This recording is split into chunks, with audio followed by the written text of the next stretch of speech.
Americans right now are a bunch of idiot buffoons. They have the audacity to blame the queers for being too left-wing and insist on shifting their politics right. Now, I ain't saying they's all bad. Cause that Mamdani guy, he's pretty slick. And AOC even endorsed his ass. I know what a wise guy like you can do.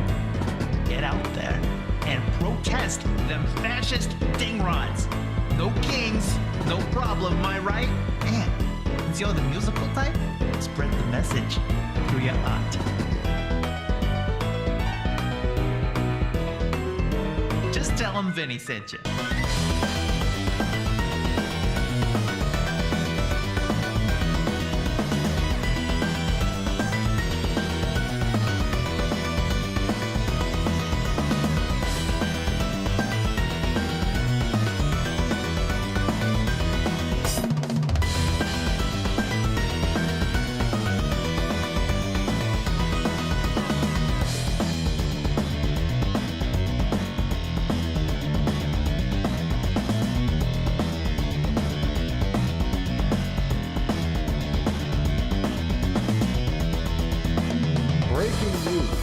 New York City Democratic mayoral candidate and Muslim Zohran Mamdani has gone over 24 hours since last condemning Hamas, therefore implicating him as a terrorist against Jews.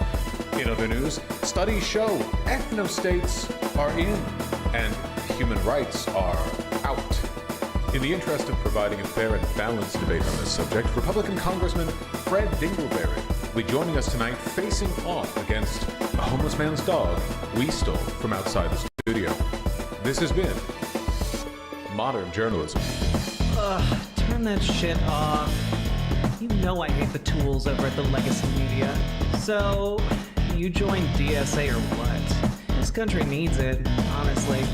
The Democrats can't keep polishing the same turd every election. We need socialist solutions to all the fucked up shit going right now. Don't take me for a dumbass, though. I'm not talking third party. It sucks, but we gotta change the Dems into something less shit.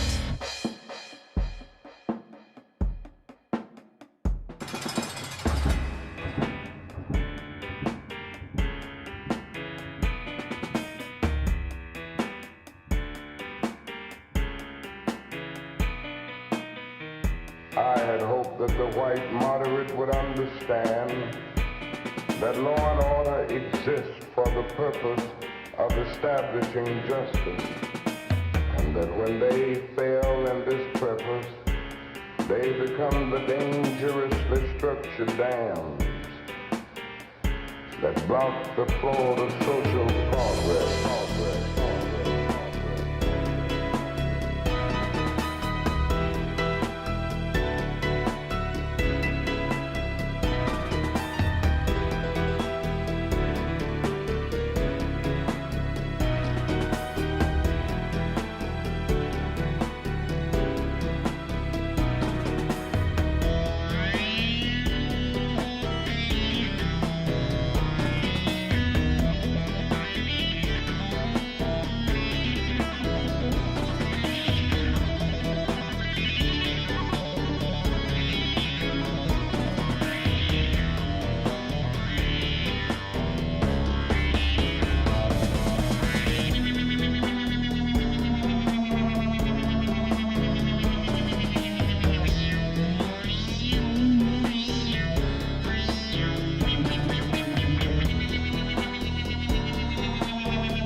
Welcome to America's best radio show, Patriot FM. The only show on air that gives you the truth. And none of that woke, gay, empathy you all despise, because subtlety is for cowards. OMG, I am so homosexual. You're listening to the most degenerate music by Jays, Doug, whatever. Bet this idiot can't even define what a woman is. I should call her.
All right, I'm here already. I'm here. We'll just get started. How about that?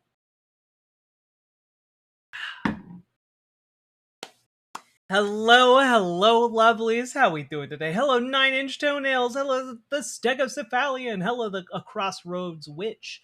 Hello, Zolta. Hello, Jared Cat. Hello, Algo Schism. Hello, I am certain. Hello, Cute Dark Arts. Hello, Runestone Druid. Hello, Rhyme Jack. Hello, Daniela K. Hello, Bree Dragonis. Hello, Quinn Decker. Hello, Kiva Indefer. Hello, Cute Dark Arts. Hello, Aloha Kitty. Hello, Dad's Bedtime Stories. Hello, Wesley Jr. Hello, Mithril. Hello, Lemony fucking Snicket. Hello, The Crag. Hello, Ashley J. Curtis. Thank you for helping to invent the internet. Hello, Salmon Moose. You know, it's been a while, and you've been dealing with a lot. Let's just drop a... How can we all have died at the same time?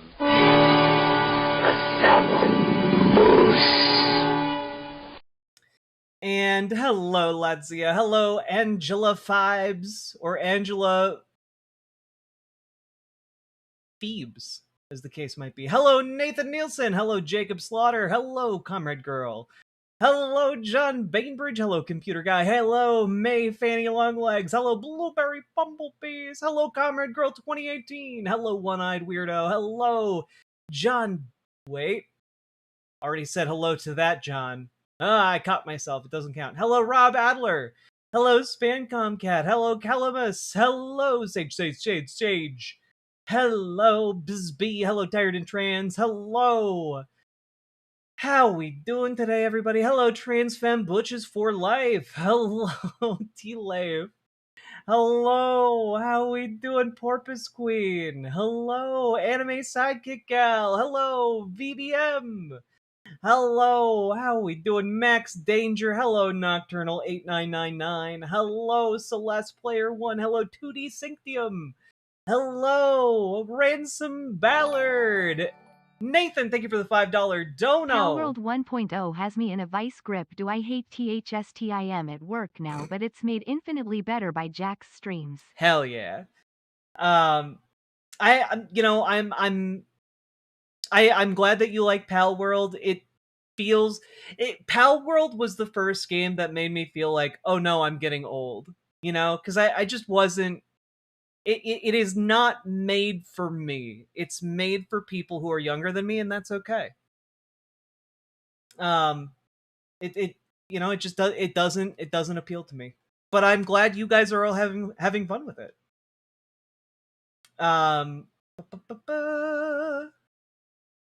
Hello, a commenter. Hello, everybody. Hello, Story the Bard. Hello, Snoogan. Hello, Amberbrains. Hello, Salty Turtle Cupcake. Hello, Matatyahu. Hello, Punky Gal. Hello, Sparrow in the Snow. Hello, Forlorn79. Hello, Polaire. Hello, Salty Turtle Cupcake. I did that twice. Damn it, you got me. Hello, IV Imwe. Hello, Winby. Hello, Robber Adset. Hello, Sweet Blasphemy. Hello. How we doing, folks? How we doing?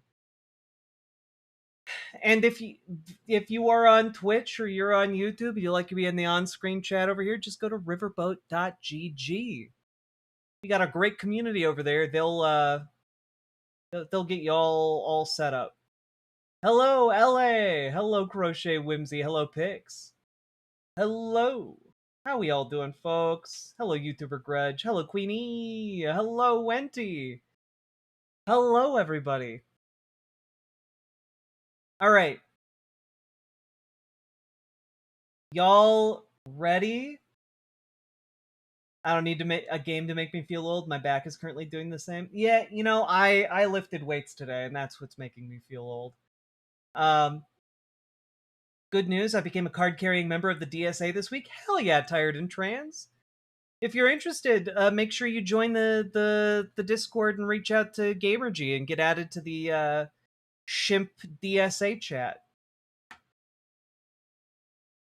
Hello, Pooping Pigeon.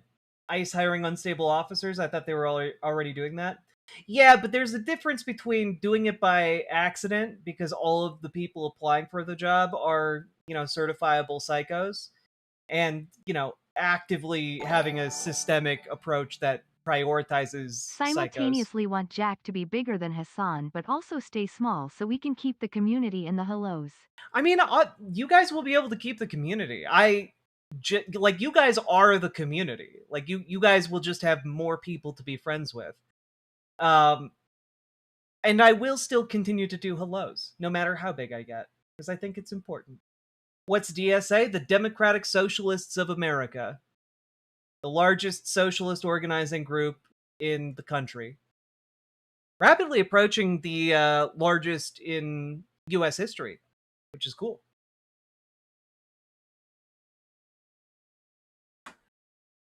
Something to think about. The last time we had a similarly large socialist movement in this country, we got the New Deal, because capitalists were so shook over labor organizing that had been done over the last 20 years. So hopefully something cool comes out of getting organized, huh?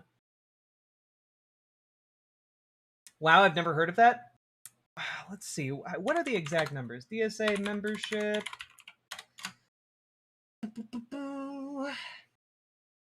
Over 100,000. In July of 2026, DSA announced 120,000 members, which is pretty good. Hello, Alan Smith.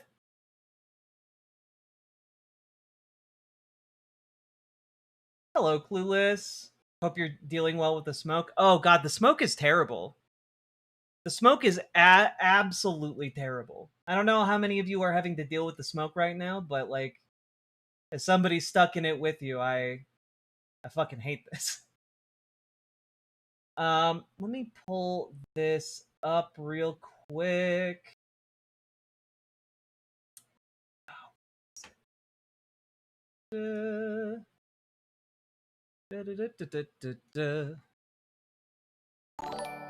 Also, Nathan, thank you for the additional $5 dono and for the $20 Sorry, I wanted to dono. burst fire a few donos, but I wanted to lastly say thanks. Your description of socialism and how it is essentially just democracy squared has helped explain it to people. Oh, that's awesome. I'm glad that helped you like articulate your beliefs.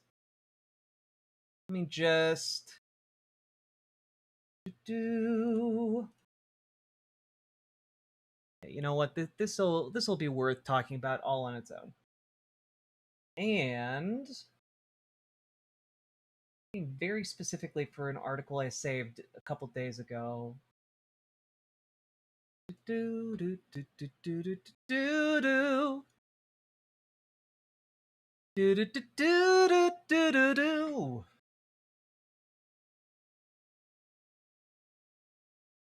Do do do do do do do do do do do. Ah, here it is. Cool. Ashley J. Curtis, thank you for that big BWA energy. Thank you for the 5 tier 1 subs. Getting us off to a good start today. We're already at between that and Nathan, we're already at 211. We're almost halfway towards our next goal. Let's fucking go. Ah, no spoilerinos. Sorry.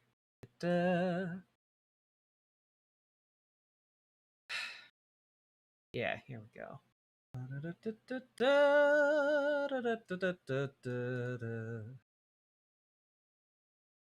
Got to where did I put this? Honey, have you seen my pants? I thought I had grabbed that. That is my bad. 1 second. All right. Thought I prepped this story, and I was found wanting. Cool. All right. Air quality. Ah, there we go. Excellent. Found the thing I was looking for.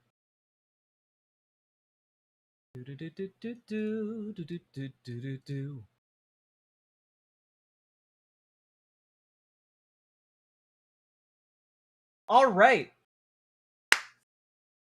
Yo, do women know when you're trying hard not to stare at them while talking? I mean, sometimes if you're bad at if you're bad at it. Nocturnal 8999, thank you very much for the 5 gifted memberships. Let's go. Oh, it's making noise again today. It had stopped doing that for some reason the other day. Weird. Does Christina get a happy birthday? Hell yeah, Christina does. Happy birthday to you. Happy birthday to you. Happy birthday, dear Gamer G. Happy birthday to you and many more. There you go. Happy birthday.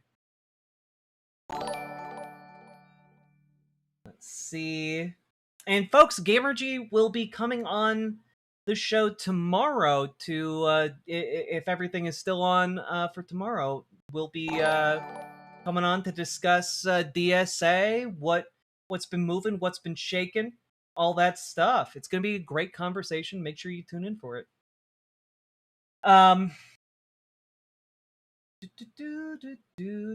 Good for tomorrow still? Hell yeah.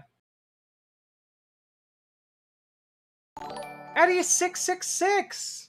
Thank you very A friendly much. reminder to oil your cuticles. It's very important and beneficial. I don't think I've ever done that. I should. My cuticles are a fucking mess, though. Are they a mess because I haven't been oiling them? Wait a minute.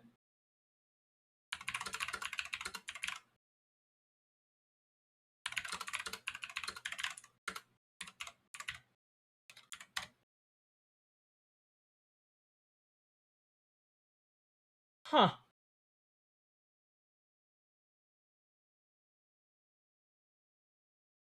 I will look into this. Maybe it's something I should be looking into.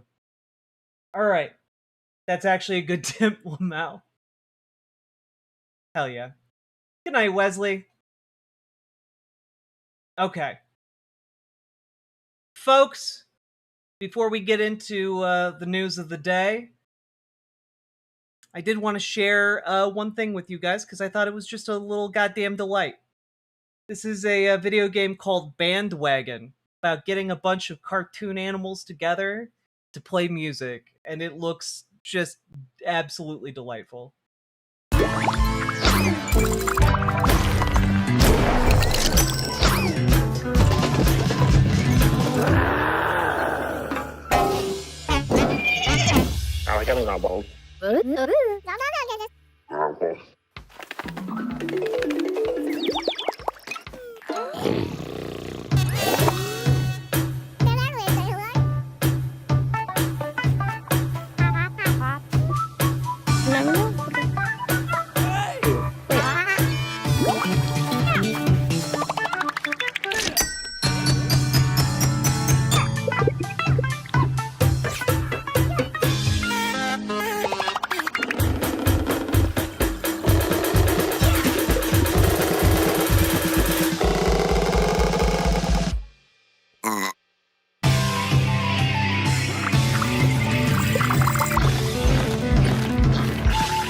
Delightful Vampire Survivor game. I love it. Looks adorable.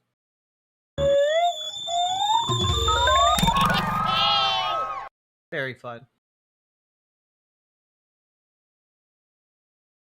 I heard socialism leads to communism. What? Communism is bad? Not really. Big Oil wants your cuticles. Also, have you ever played Crosscode? Authoritarianism is bad. The desire for the, a stateless, classless, moneyless society, I don't think that's a bad thing. But authoritarianism, I fucking hate. Big Oil wants your cuticles. Also, have you ever played Crosscode? I have never played Crosscode, but it's been one of those games I've had in my Steam library for 5 years, and I've always been meaning to get around to playing it, and I just haven't yet. All right. Well, the thing is, I don't think communism is prone, communism in the sense of a stateless, classless, moneyless society is prone to slipping into authoritarianism. I think that the transitionary period and how socialists have talked about that transition, the revolutionary way, i.e., a bunch of people getting together with their torches and pitchforks, I think that is more oriented towards authoritarianism because military action is inherently, not inherently, but very much oriented towards hierarchy. And then it just it presents a situation where instead of all of society collectively and democratically agreeing to change, you have that change trying to be imposed from the top down, and that has a lot of folks want that because it's viewed as the fast and easy way to do a thing. I don't think it's the successful way to do it, and I think that's I don't. Let me put it this way: I don't trust a single goddamn person who is out there saying "Oh yeah, look, we can make it to the socialist future if you just believe in me." That's. Sorry, I reject that. Yeah, then there's also violent splits between revolutionary forces. I think the only true form of socialism, the only true form of democracy can be achieved by democratic means, While it's not a sequel, the company that made Crosscode recently put out Alabaster Dawn, and it looks like a really good successor. Oh yeah, Alabaster Dawn looks dope. Didn't we? I think we already looked at that one. Yeah, I think we looked at this the other day. It was really fucking cool.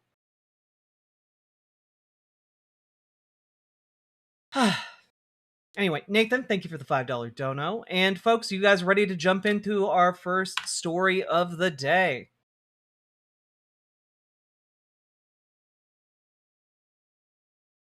We did. I bought it thanks to you. It's very fun. Hell yeah, Rustbard.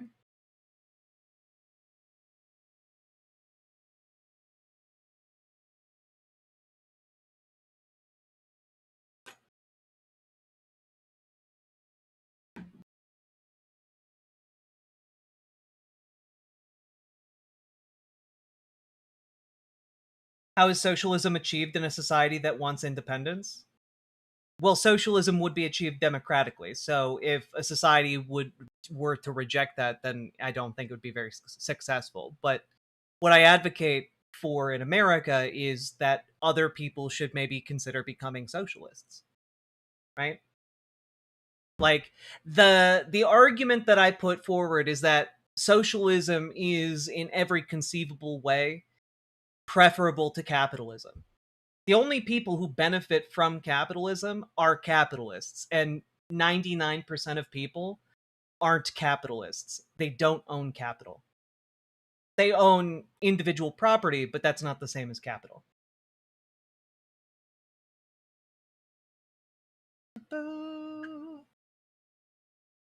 I'm not saying that. I'm just not sure how a stateless society would work.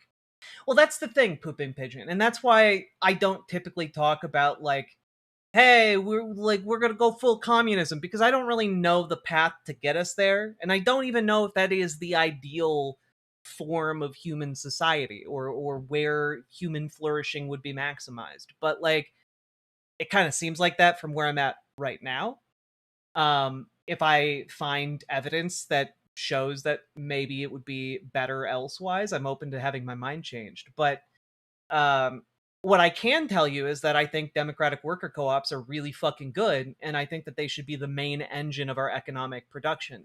And I think that that would mean a whole host of differences for the everyday lives of working people, and in a very positive direction.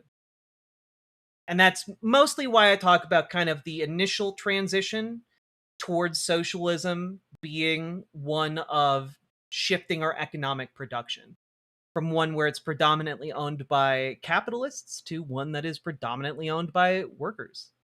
And I don't think that's very controversial.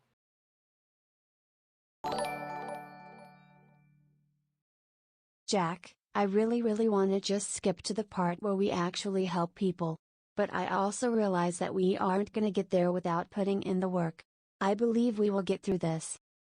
I believe we'll get through this too. You know, like humanity has survived many adverse periods of time. It's not like we got invaded by the sea people and our entire civilization collapsed.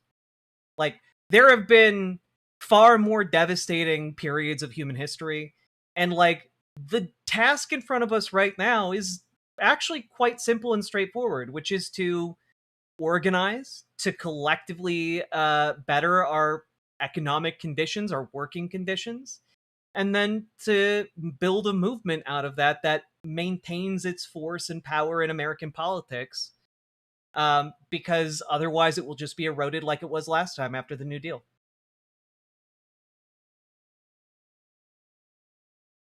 Ba-da-ba-da-ba-da-ba-da-ba-da-ba.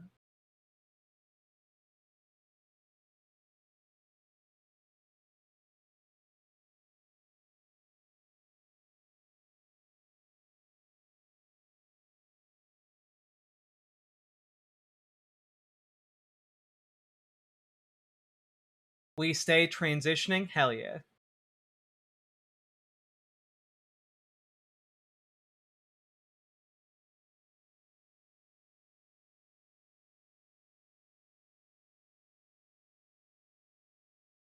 Would you consider the Carnation Revolution violent or non-violent?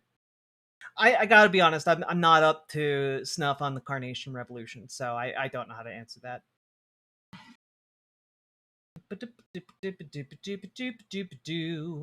Have I ever played Disco Elysium?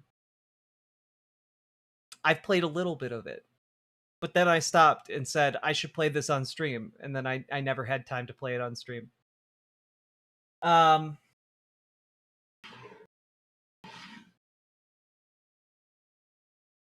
yeah, and that's, look, Pooping pigeon. That's why I'm an advocate of democratic working co-ops, a system of organizing labor that we already know is very successful. And I put forward the idea of slowly transitioning our economy towards the goal of, you know, universal democratic worker co-ops in the future. But there would be a time period of adjustment where, like, you know, people try things, they fail, people try things, they succeed, and like eventually we build up a body of knowledge on how best to organize these companies and this method of ownership. Anyway, we got really derailed there at the beginning of stream in a way I did not anticipate. So, let's talk about it, folks.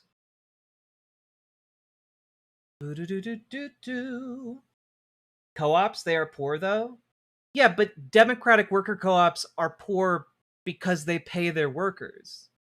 You see, like democratic worker co-ops are owned by the workers who work at them, and the workers get to decide how much they get paid, what their working conditions are, and also like make decisions that are in the best interest Alex of the Jones working voice, folks they're at the transing company. the economy. They are transing the economy. That's true. I feel like I should have like an Alex Jones portion of my soundboard, and I just don't. Wait. I'm not built to suck your dick. There we go. Nailed it. I knew I had one somewhere.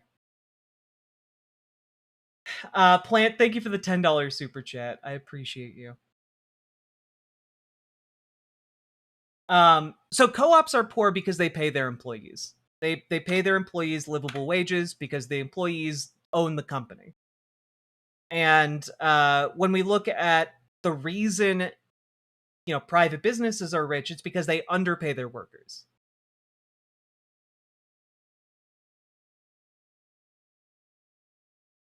And also like have dangerous working conditions, overwork employees, etc., etc., etc. It's because the primary driver for a democratic worker co-op is the well-being of the worker, not profit over people. And I just think that that's a fundamentally different motivation that has fundamentally, you know, beneficial effects for the overall society.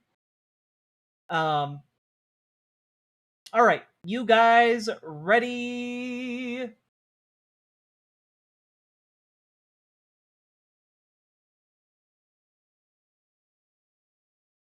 For content.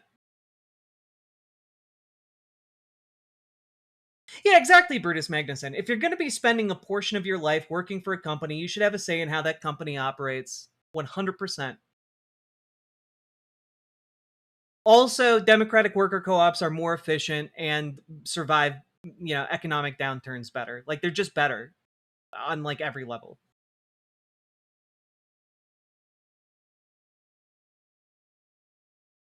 Do you think AI-powered robots will kill the companies that use them once they're invented? I'm not really interested in the question just because, like, I don't, like, AI as we understand it right now is not capable of doing that.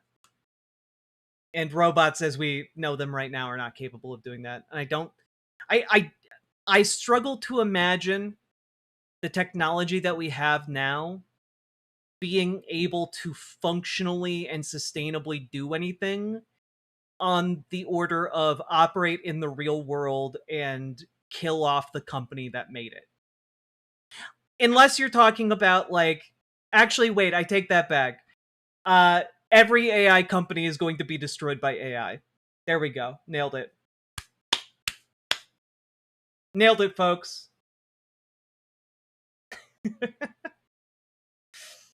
All hot take, all AI is going to destroy AI companies. All right. Folks, let's jump into this. So, folks, we got to talk about something really, really big that happened yesterday, which is that Congress actually got its butt together and voted on whether or not the United States should continue sending $3.3 billion per year to Israel. And for the first time ever, a majority of Democrats voted against it. Right? a majority of Democrats voted against it. This still got through, but what this goes to show is that the Democratic establishment is in fact shifting on Israel. On this particular vote, we have over half the Democrats in elected office in Congress voting against aid to Israel, something that would have been completely unremarked on and completely unanimous not that long ago. Right? Yeah, it still went through because Republicans control the Senate and only one Republican voted alongside Democrats, and that was Thomas Massie. So when we're talking about all of this, what made them change? You guys being angry, you guys voting for like all of these socialist candidates.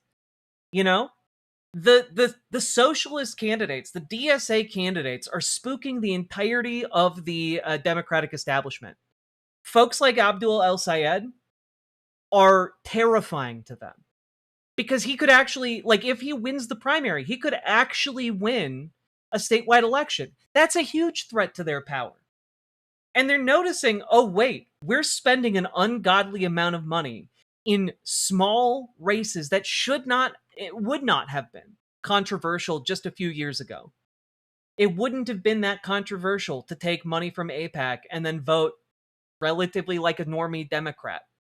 But they're not able to get away with that anymore. It's bogging down establishment Dems who've been entrenched in office for decades. It's bogging them down and it's dogging them and it's not letting up. You guys aren't letting up. And that's really, really crucial to flipping the entire Democratic Party away from taking this kind of financial support. And so this is an excellent, excellent thing. It is a sign of things that, honestly, a lot of folks spent their entire lives trying to organize towards this moment. And it's really awesome. It's awful that it has taken untold numbers of atrocities to make this happen. It is awful that it is materially going to continue, but for the moment, we can also take some amount of satisfaction in the fact that our efforts are paying off. Not nearly fast enough, not nearly to the extent that we would like them to, but this is huge, you know? This is a huge deal.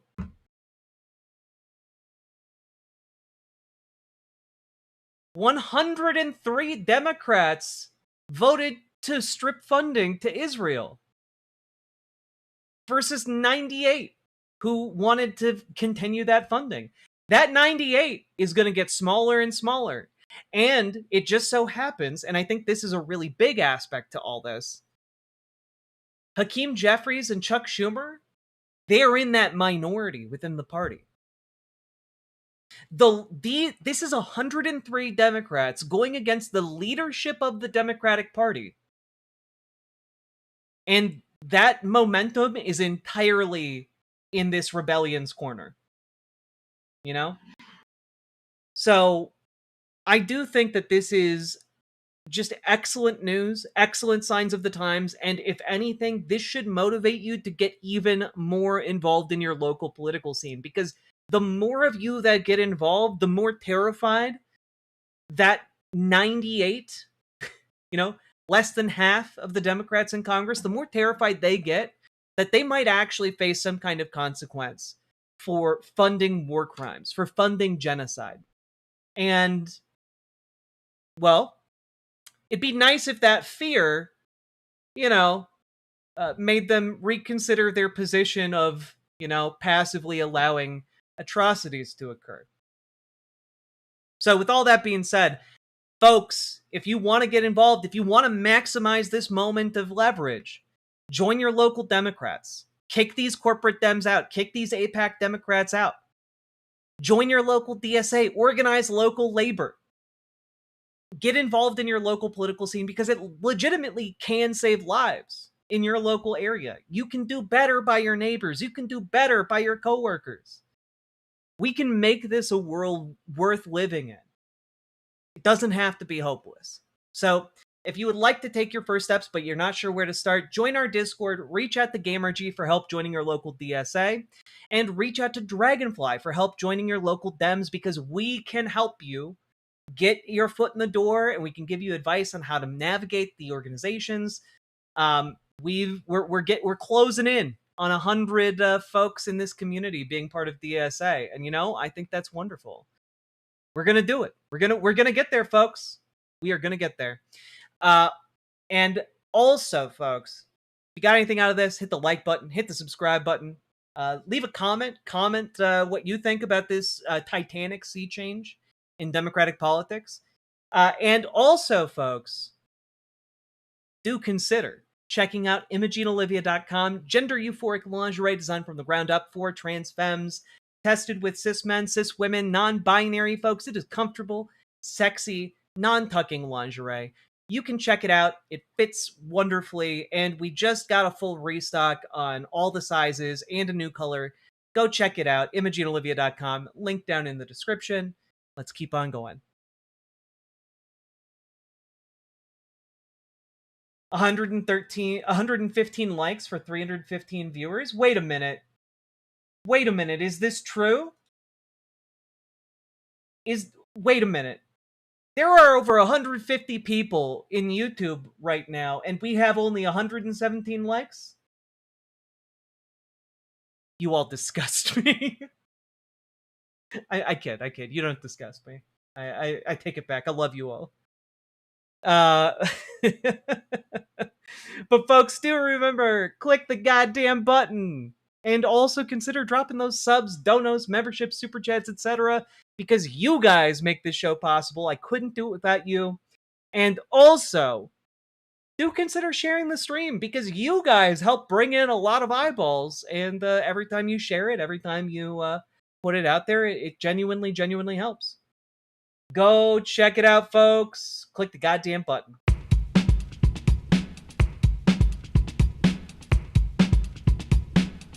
Go. Click the button. Click the button. Click the button. Click the goddamn button. Click the button. Click the button. Click the button. Click the goddamn button. Click the button. Click the button. Oh, Fixer at home. Send an email to the support on the website. Click the button. Click the goddamn button. Click the button. Click the button. Click the button. Click the goddamn button. Click the button. Click the button. Click the button. Click the goddamn button. Click the button. Click the button. Click the button. Click the goddamn button. Click the button. Click the button. Click the button. Click the goddamn button. Click button. Click button. Click button. Click button. Click button. Hell yeah. Also, Jared Cat, just I'm enjoying watching the drama unfold in Twitch chat. I appreciate you. All right, folks. What does that mean, vertical chat? There is a stream where the chat is right below me, right? And where when I go over to this screen, the thing I'm reacting to is right here. That's vertical chat. You're watching the vertical stream. And the title will usually have like a little thing at the end of it that says vertical or in parentheses vert. Because it's oriented for phones. If you are not, like, it's oriented for like holding your phone up and down, like this. But if you are watching the full screen version of me like this, then it's over. There's a different stream for that on YouTube. Fixer at home, thank you for the $20 Australian. Do appreciate it. Look at us go, folks. Look at us go. Oof. Progressive means communism, none for me. I wish folks like that would stick around and tell us what they think communism is. Because usually, 9 times out of 10, they don't know what it means. They just think, that's something I heard about the USSR and I don't like them. I like them Reds. You know?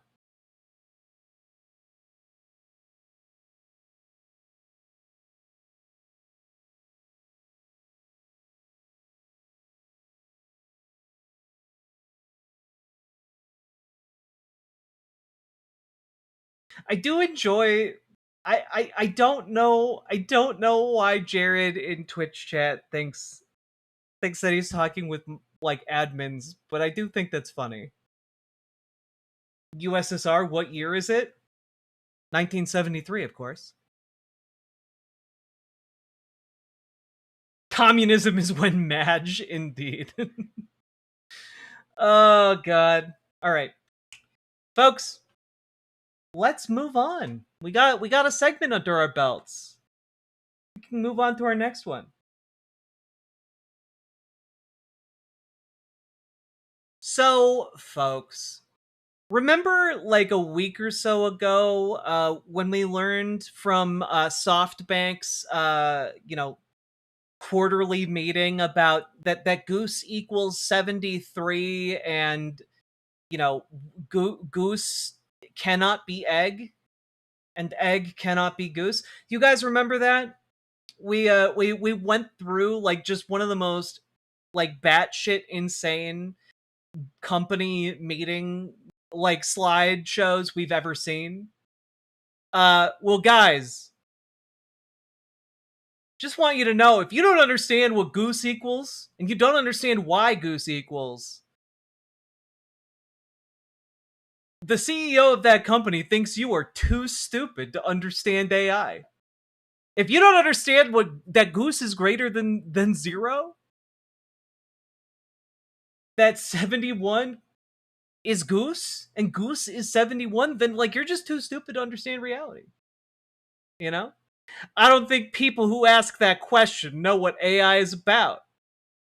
If you think that there's a bubble when it comes to AI, the AI investment bubble isn't real. You're stupid if you ask a question about that. With what is Jack talking about? Goose SoftBank. I just need to. Yeah, look, was Goose valued, everybody? It's really important to know if Goose was valued, okay? Shareholder value equals 3 eggs. Goose was not valued. Goose value equals 0? This is what I'm talking about. It's absolute like AI generated nonsense. SoftBank makes Goose value? Yeah. God, it's stupid as hell. It's stupid as hell. But one man who isn't swayed is Japan's richest investment mogul, SoftBank CEO Masayoshi Son. Speaking at his company's annual corporate conference in Tokyo, Son groused about any talk of an AI bubble is absurd, adding that he's willing to waste trillions of dollars a year for decades if that's what it takes to make AI a financial success. Hey guys, is this someone who's going to be a CEO for a long time? Somebody who's just openly saying, I'm going to burn trillions of your shareholder dollars in order to make AI a reality. Trust me, guys, if we just throw $5 trillion more dollars at Goose, we're gonna crack the secret of that golden egg factory it's got inside of it. Is it a success at that point? Like, God, it's so bizarre, the world that these people live in. Asking if AI is a bubble is absurd. I don't think people who ask that question know what AI is about. Every year, 5 trillion or 800 trillion yen. You might think that's a lie, but I'm confident that's what it will cost. He had previously said he thinks it's blasphemy against AI if you say it's a bubble. One might say they are trying to goose their earnings by adopting AI. I think one might say that SoftBank's Goose is fucking cooked. Like, god damn, this is stupid. We're in such a like such a hole. In a Douglas Adams work, That would absolutely fly. It would. That's true. That's true. We are beyond parody at this point. But also, this troubles me. A blasphemy against AI if you say it's a bubble. And it's just like, why are you talking like that, man? That's weird freak talk. Why are you talking like that? The brain poison really be hitting lately, huh? Well, that's the thing. That's kind of what I'm getting to, which is that this guy is, you guys realize this guy's on board with AI use and like burning trillions of dollars because he has AI psychosis, right? Like, you guys realize all of these CEOs that are wealthy beyond God are sitting in like their towers and just, instead of talking to real people, they're talking to these fucking AI chatbots that are telling them how smart and beautiful and wonderful they are. And how, you know, you're so right, Masayoshi-san, you're so right. And it's why they start talking about these AIs like they're fucking gods. Because it's a Google search result that every time it delivers you results, it tells you what a good boy you are. It just strokes your ego. And then they all start revering it. They all start worshiping it. It's like, it's very weird. It's very weird to see happen. He was already out of touch with reality. He's even more out of touch now. Yeah, exactly. You know? And it's also worth noting that, like, he's not, like, he's in charge of an amount of money where he can actually burn trillions of dollars every year. Right? Whether the tech industry can ever make AI financially viable is a particularly sensitive issue for SoftBank. The investment bank has lavished ChatGPT maker OpenAI with nearly $65 billion so far. I'm anime pilled, so when I hear SoftBank, I think of the one and only Wild Tiger and absolute Dilf Katetsu Tikabaragi. Oh god, it's just...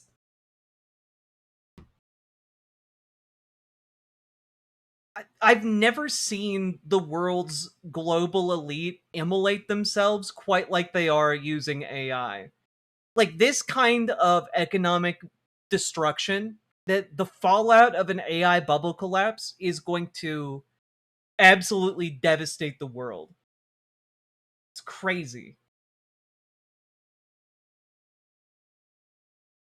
And really the only thing we got going for it is that we got to organize. We got to join our local Dems. We got to join our local DSA because, folks, these businessmen that control billions, tens of billions, hundreds of billions, trillions of dollars, they are absolutely, like, off the deep end. They're gone. I found Goose. You found Goose? What a beautiful goose. I love it. God.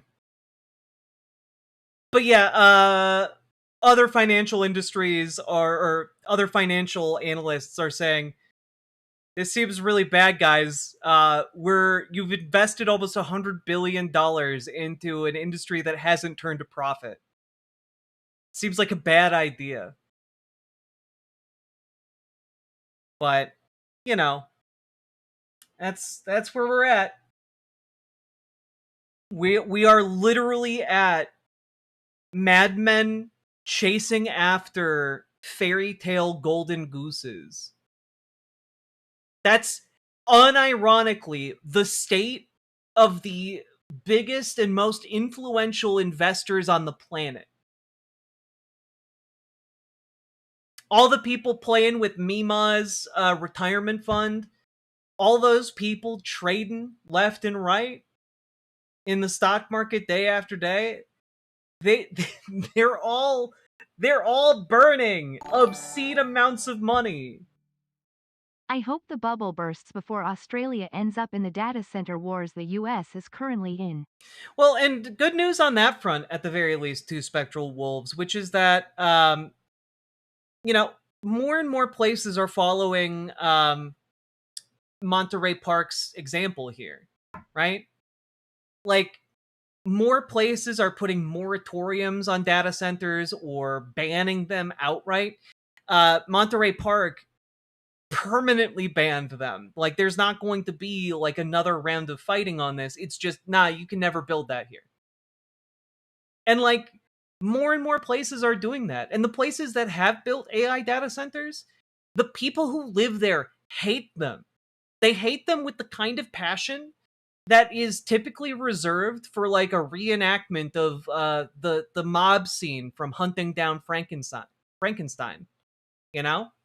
Like it's like that. People are getting fucking angry about these things. They'll just put them in Texas. I mean, folks have been trying to do that, right? These AI companies have been trying to put it in places where like the little people won't organize against these, but people hate them so much and they use up so many resources that like, you know, I don't really care if I don't really care if we say right now, oh, the people in Texas just won't give a shit. Because once these AI data centers start siphoning up all the water, start taking all the electricity from a failing power grid, like people are going to literally revolt against these things. They find them in a very specific sense revolting. So like I just when I see articles where like the guy who made this using AI prompts is talking about how AI is the future and how AI, you know, you're stupid to even talk about an AI bubble.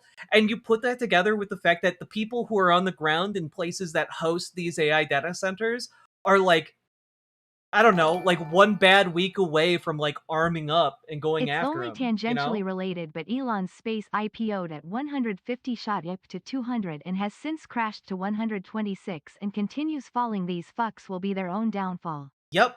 100%. 100%. It's all a shell game.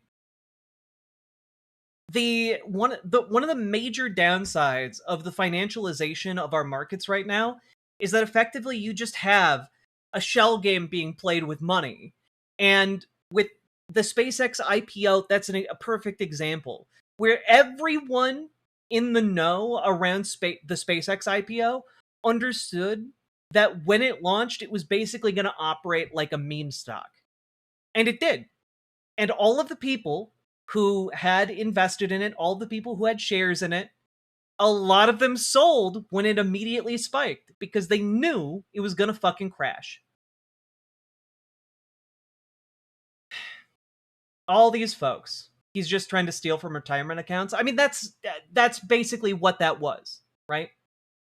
And AI is on an even larger scale than that. Everything is Bitcoin and meme stocks now. Literally everything is Bitcoin and meme stocks now because we now have the ability to just bet on random everyday events. You've got people like betting their entire life savings on whether or not someone will say potato on the news and then trying to rig up a story that will make that happen so that they can game the system. That everything right now we've turned into a fucking scam. Like we've moved from the gig economy to the fucking scam economy. And a lot of people have been too slow to realize it. Like the Trump era is putting us in this rickety ass economic situation that is going to collapse at the slightest gust of wind. It's all GameStop all the way down. Yeah, unironically. Anyway, folks, the only way to deal with this is to join your local Dems, join your local DSA, get organized today. Okay, kick those AI data centers out. Kick those corporate Democrats out. Kick those folks who are taking big lobbyist money, all right? And get folks in who are actually going to support working class people in this country. And if you need help doing that, join our Discord, reach out to GamerG for help with DSA, reach out to Dragonfly for help with your local Dems, and we can help you get started and get more involved and become more effective at organizing. We want to help you be as effective as possible, okay? And folks, if you got anything out of this, hit the like button, hit the subscribe button, leave a comment. Let me know what you think about what Goose equals. And also, last but not least, check out ImogeneOlivia.com, gender euphoric lingerie designed from the ground up for trans femmes. Also tested with cis men, cis women, non-binary folks. It is comfortable, sexy, non-tucking lingerie. Go check it out. We just got a big restock in all the sizes. I believe we added 2 new sizes as well. And we have a new color. So go check that out at ImogeneOlivia.com. Link down below. And let's keep on going.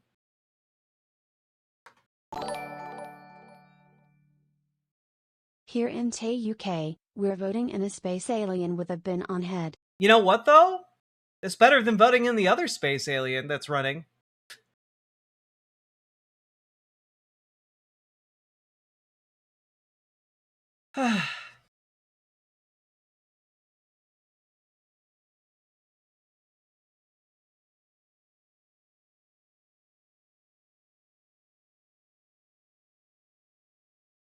Goose equals at least 3 eggs. God. All right, folks, we did it. We've been going for about an hour now. If you guys have been enjoying the show, hit that like button, hit that subscribe button, and do consider dropping those subs, donos, memberships, super chats, etc., because you guys make this show possible. Could not do it without you fine folks. And I'm armed with water and caffeine today. We got a long show ahead of us, so don't you be going anywhere. But remember, click the goddamn button.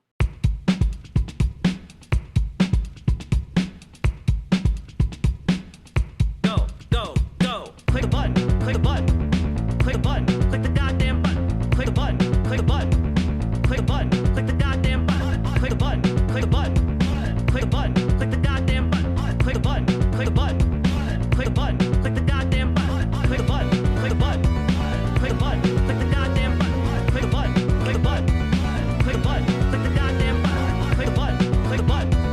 Click a button, click the goddamn button. Click a button, click a button.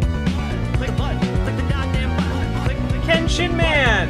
Click, thank you for the membership. Click, click, click the button. Click, click, click the button. Click, click, click the button. Click, click, click the button. Click, click, click the button. Click, click, click the button.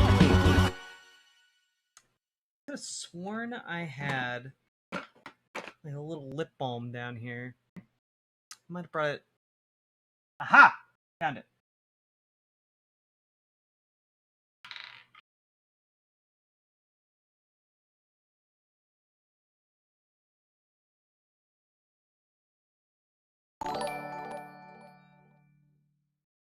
What do you offer to the people of Clacton?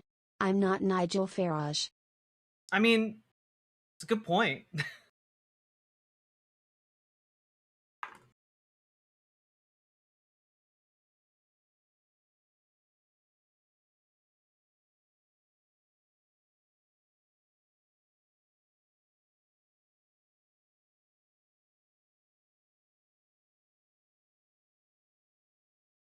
All right, folks.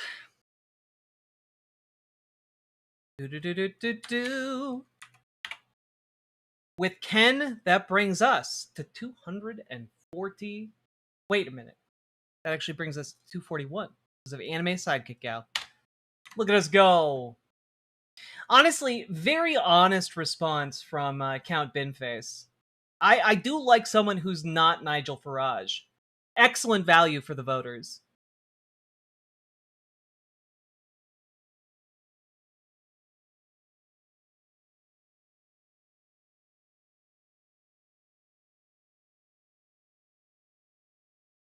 Count Binface. Also, this isn't a segment. I just thought it was nice. I saw it floating around. Gary K. Wolfe is the creator of Jessica Rabbit. and he runs like he just really likes Jessica Rabbit. Like he created her and kind of realized that maybe he would never peak that hard again, and has just been like a stan for the character his entire life. He's like in his 80s now. I am not Nigel Farage. Uproarious applause. Also voting for me saves you $380,000. Even more applause. That was awesome. That was awesome. Nathan, thank you for the $5 dono. I've had to unfriend a few fans lately, all for the same reason. They made ridiculing, unkind, and in some cases outright cruel comments about pictures I posted of young women cosplaying Jessica. More than a person, Jessica is a state of mind. To play Jessica, you need self-confidence, a sense of humor, and a Jessican attitude. There is a more like a Jessica can-do attitude. There is no such thing as a Jessica cosplayer being too short, too flat-chested, too heavy, too thin, too unattractive, too black, too Asian, or even too male. All Jessica, any Jessica, every Jessica is good Jessica. I'm not giving any warnings or second chances. A single disparaging comment on a Jessica cosplayer, and I'm throwing you out of the rainbow-colored tuned-down tent. Like, what a blissfully, like, wonderful attitude to have. You know? Like, it really does show that, like, it's a choice to be a bigot. It's a choice at the age of, like, 85 to be a bigot. Like, some people are just like, oh, well, you know, maybe it was just, you know, he grew up that way. No, like, it's a choice. You had the choice to, you chose to be this way. You know? A lot of folks who like turn to bigotry feel like it was inevitable. Like, of course I became a bigot. I had to be one. It's just the right thing to do. They cast themselves as the good guys. You see. Like a lot of bigots imagine themselves, you have to understand, as the good guys, as the heroes of their story, you know? And this has been true for a long, long time.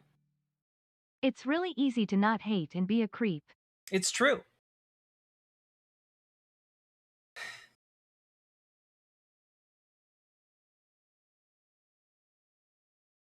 He sounds like Alpharad simping for Peach in a OMG so cool, not Smash kind of way. Yeah, I mean that is essentially his attitude towards the character, you know? And Nathan, thank you for the $5 dono. But like, what I find interesting, right, is that the folks who post in my comments and in my chat and like who try and be hateful towards me, like, they all think they're the good guys too. Like they're out there being like, ah, yes, I am telling this gay F slur to go die because I'm the good guy in this situation. Like that's literally how twisted they've become, you know? They think it is a good thing to do to be hateful.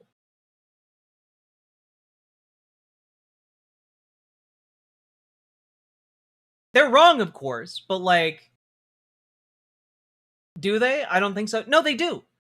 They do. They hate themselves. That also is true. But they do think that what they're doing is, to an extent, righteous. And they're doing it to look righteous in front of their fellow, you know, abusers. And like, I don't know. It's just refreshing sometimes to be reminded that, like, being a bigot isn't inevitable. It's a goddamn choice.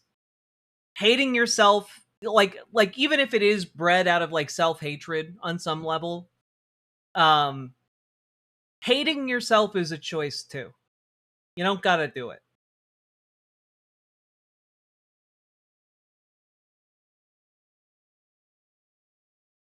Also, this is just general advice now. Stop making self-deprecating jokes. They're not funny. They're just kind of sad. I've heard it described as being gay for women, but we need to normalize just complimenting and being really excited about women in non-sexual manners. True! Nathan, thank you for the $5 dono. Ashley, get good sleep. Thank you for being here. I need to really start streaming earlier, but it's difficult to do. Thank you. Self-deprecation isn't funny. It's not really funny, and like what it is doing though is reinforcing your negative perception of yourself, and that's not good either. You know? Don't do that. Don't beclown yourself when like our world is a target-rich environment for people to justly beclown upon.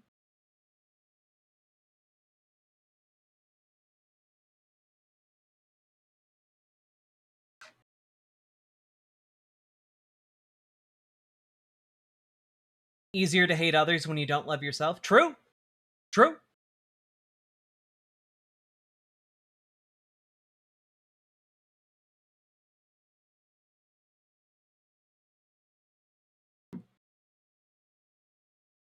There are clowns everywhere for those with the eyes to see them.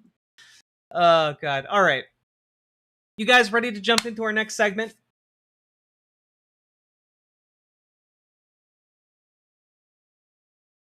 Well, if you have to change the gender you were born into, then you obviously hate yourself too. So, actually, no. I love myself way more. And also, I would put this forward. I love myself in a radical way beyond what a lot of cisgender people do for themselves. I would advocate I love myself, Pat OD, more than you love yourself. You see, you got on the internet and sought out a stream that would make you upset to say something mean to somebody. And that doesn't seem like As a something former somebody who loves himself self-deprecator, would it's do. a good way for comedians to empathize on stage because everyone has something we don't like about ourselves, but you should love yourself, and this only makes it harder. Well, and that's the other thing, right? Like, comedians are doing it because it's a funny bit for other people. The But when world you're in is your a friend group, circus. that's not what you're You doing. need simply look at the stage. You know? Yeah, like the decision to transition for most trans people is a fraught one that involves like being pushed to the point of wanting to kill yourself. And you know, I got to that brink and I looked at myself and I decided, you know what? I'm going to love myself instead. And I'm sorry if that makes you mad and uncomfortable, but I'm going to keep on being alive and enjoying life and loving myself for as long as possible. Which is why I drink water. I love myself, even my past self, because they were strong enough to survive long enough to allow me to bloom. Hell yeah, Becky dog. Thank you for the 5 pounds. You will never be a real giraffe? That's great. I never want to be a real giraffe.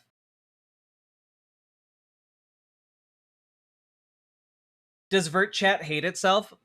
I mean, not everybody in Vert Chat. Many lovely people that I know use Vert Chat. Um.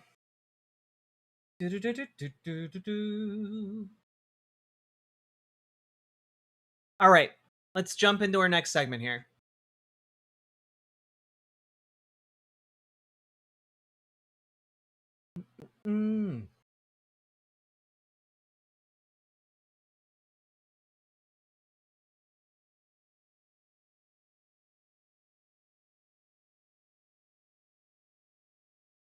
All right, folks.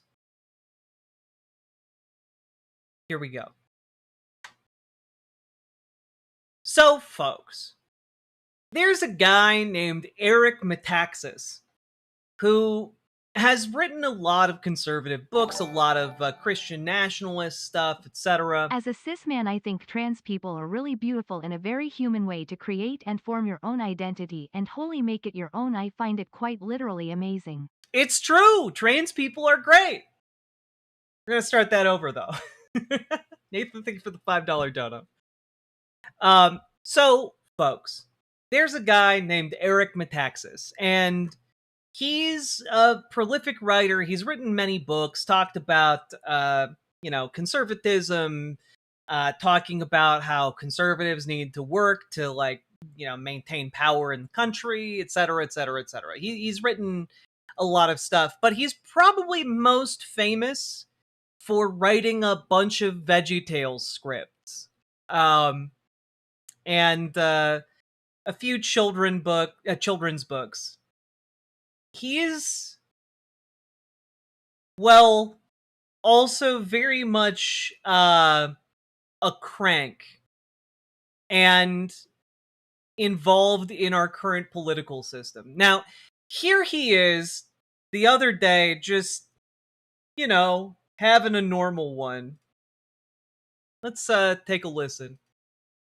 Air quality alert. So you're like, okay, whatever that means. It's, it's going to be hot and humid. Okay, air quality alert. Then it tells you, limit outdoor activity. And I thought, who's telling me how to live my life? I'm an adult man in a free country, and you're telling me limit outdoor activity. So this is Big Brother with your tax dollars telling you how to live. How dare they say that? Who are they? Who? Yeah, how? So, Eric, my man, how dare they fight the power? Go out there and breathe those, microparticles, those particulates. How dare the government, big government, tell you can't go outside? Ooh, you can't. Next, they're gonna be locking people up in their homes. Then they're gonna be bricking them in. How dare they, Big Brother? Who has the right to tell me or you or anyone anything? It's a free country. I can do whatever I want. That's right. That's why I have 5 people chained up in my basement. That's why I, Eric Metaxas, have 5 people chained up in my basement. Natural selection at its finest, I guess. It's... Guys, it's a free country. I can abduct people off the street and keep them in my basement if I want. It's my right as an American. God damn it. Finn Rainbow, thank you for the $5 super chat. But somebody has the temerity, somebody in the government, to say limit outdoor activity. Like, look, I don't live in Canada where the government does that kind of stuff. I live in the United States of America, and I have to say, I'm offended by that. I mean, this gets to the whole story of my book, Revolution. Like, we're free men. We're free. You don't tell me anything. You're not my keeper. Who are you? It's the big state. Oh shit, guys! It's the deep state. Guys, it's the fucking deep state. They were onto us. I have the right to shit myself right now. Don't you dare tell me not to, you commie bastard. Exactly. What are you trying to take away my right to shit myself now? To poop in my doo-doo drawers? Huh?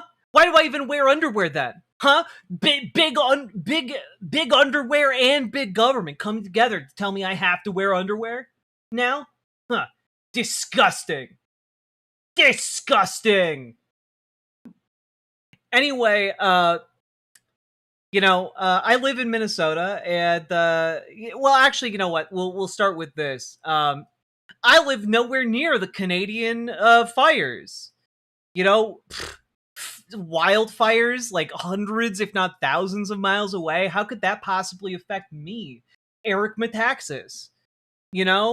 Let's take a couple photos here. This is a photo courtesy of Wayne Wastaken of Collins, Ontario, where a bunch of First Nation members had to be evacuated due to the wildfires. This is a picture from the evacuation boat, because they had to be evacuated in boats. It's just a gigantic wall of fire and ash going up into the sky. Just a whole column of burning carbon particulates and God knows what else. Oh fuck, that's apocalyptic. Yeah. They also got footage from these boats. Here is a couple seconds of it. This one's from Lyndon Tyler on Facebook.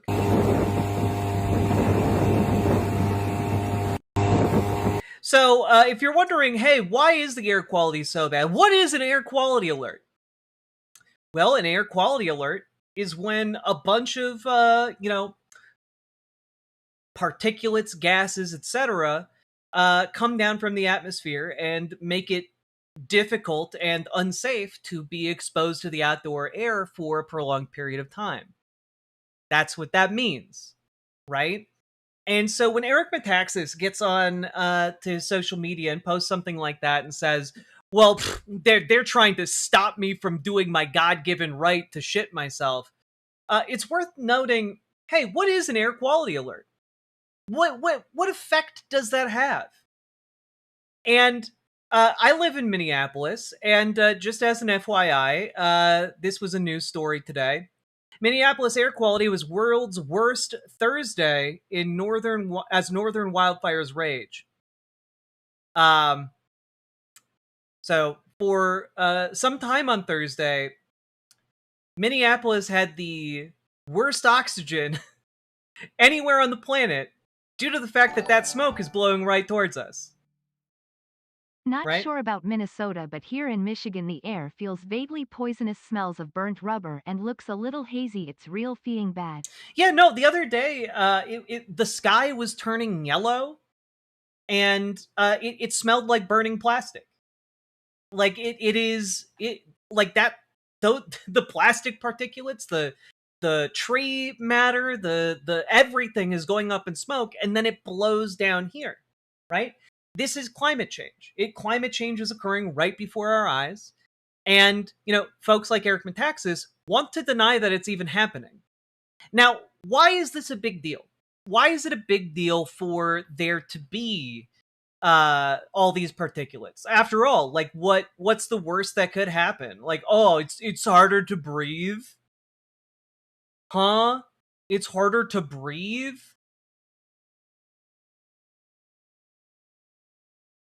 Well, yeah. That is in fact exactly This is what it McTaxas means. thinks is happening. Just watch the first few seconds. I will do that. Okay, now I'm mad. Indeed. That is exactly what's going on. God, I wanted to talk about this.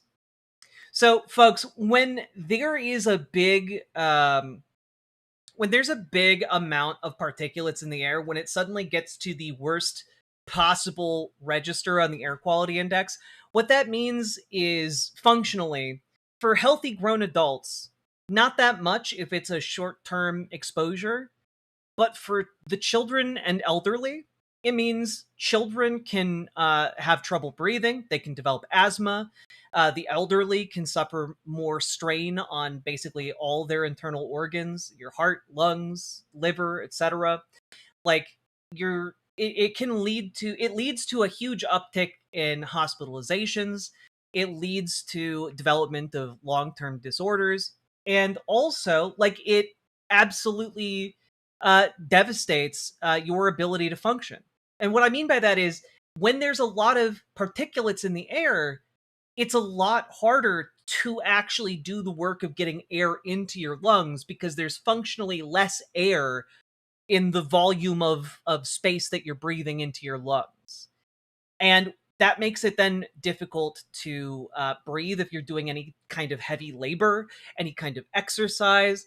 It basically is, it can be deadly. It makes incidents of like heat stroke more prevalent, especially if you're in a hotter climate. All of this is downstream of that air quality being terrible, right? And it's, I don't know, just kind of seems like folks should maybe be aware of that. Because, like, a lot of people are just like, oh, the air quality's bad, whatever, I'll just do whatever.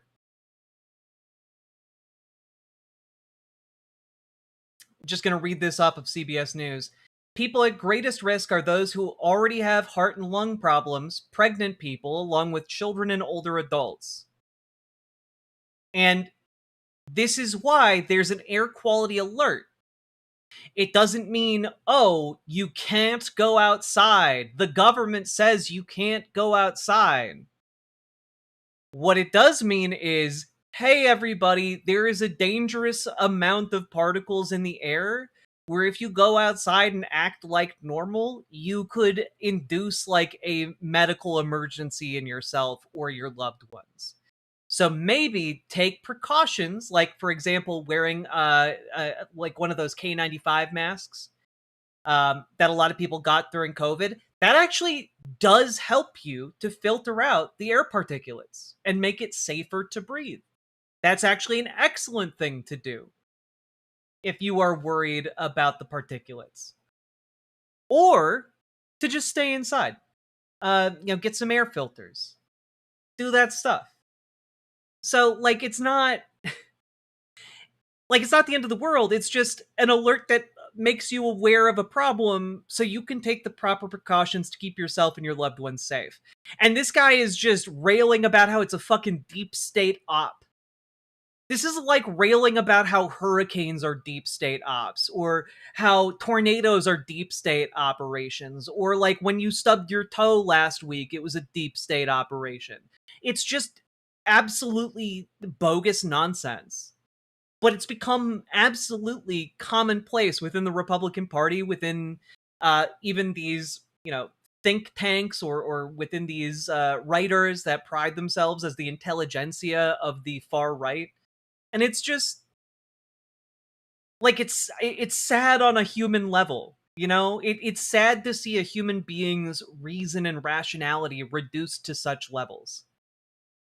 Makes me tired, folks. Makes me tired. Anyway, folks, all that being said, if you want people in power and people in charge of various public safety mechanisms in your area who aren't batshit insane, join your local Dems, join your local DSA. If you need help, join our Discord, reach out to GamerG for help with DSA, reach out to Dragonfly for help with your local Dems.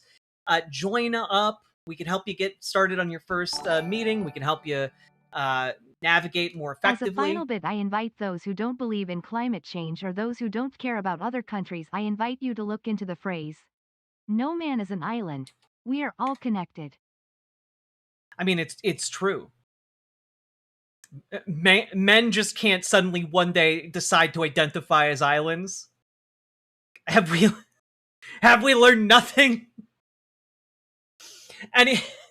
Anyway, all of that being said, folks, if you got anything out of this, hit the like button, hit the subscribe button, hit the follow button, do the things, and do consider dropping those subs and donos. And folks, what about women though? Can women be islands? Yes.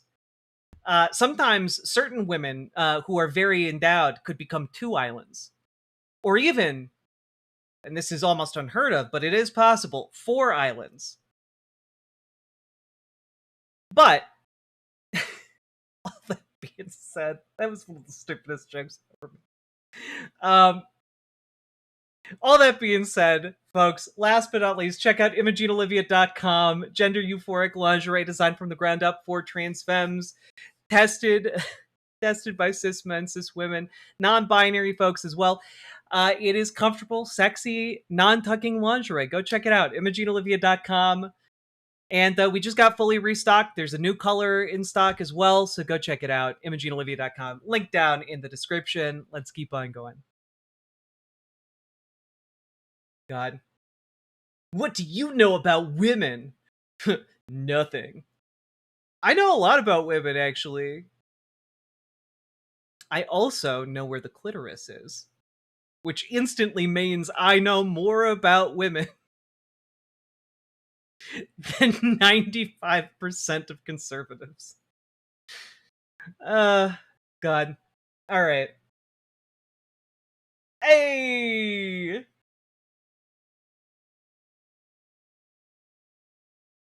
I know your tits look amazing. That's true, they do look amazing. Thank you.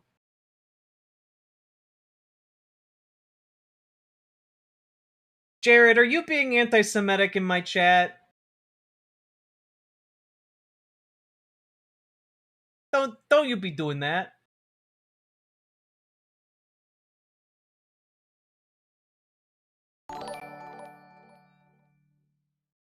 Jack contains forbidden knowledge of the unholy ******.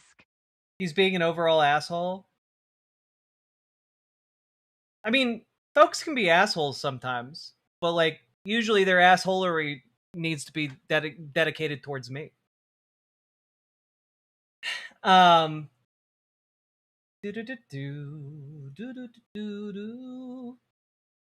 gotta worry about trying to find yours. Yeah, my clit's huge. The joke that I make,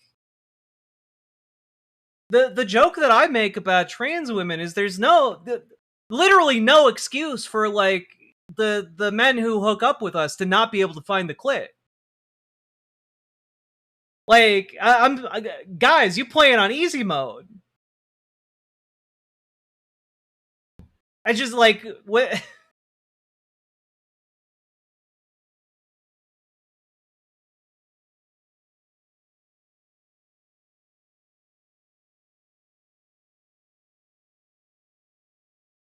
Why? Because that one entertains me somewhat at the moment.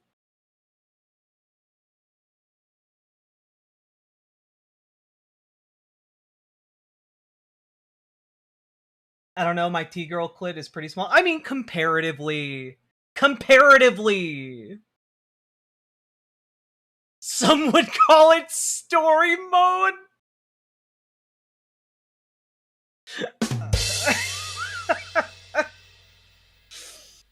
Oh, God. Fuck. That's funny. Have you ever seen Interspecies Reviewers? I think you would vibe with its humor, especially the hyena girl. I have no idea what that is, and I'm not going to look that up. But thank you for the $5 dono. Do. Fuck, that was funny.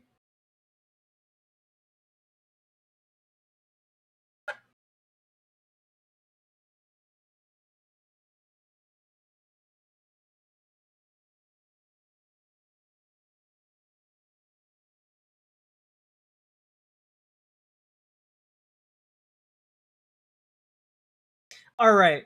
Y'all ready to jump into our next segment? I forgot to hit the button. Damn it. That's on me. That's on me. I forgot to do it. Sorry, editor. Fuck. We have so many funny stories today. All right. Before we move on, remember, folks, hit the like button, hit the subscribe button, drop those subs, donos, membership, super chats, because you guys make this show possible. Couldn't do it without you fine folks. We are currently at 248. We are 2 subs away from hitting the halfway mark. So click the goddamn button. Are we ever going to get to the Rudyard factory? We're going to do our best, but I missed the stream yesterday. Go. Click the button. Click the button. Click the button. Click the goddamn button. Click the button. Click the button. Click the button. Click the goddamn button. Click the button. Click the button.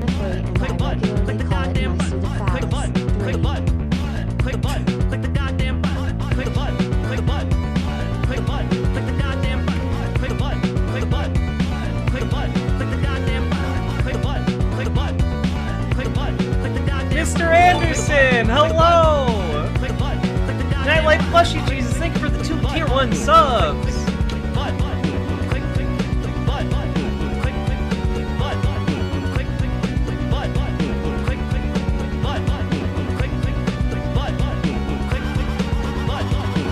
Hell yeah, folks, let's go.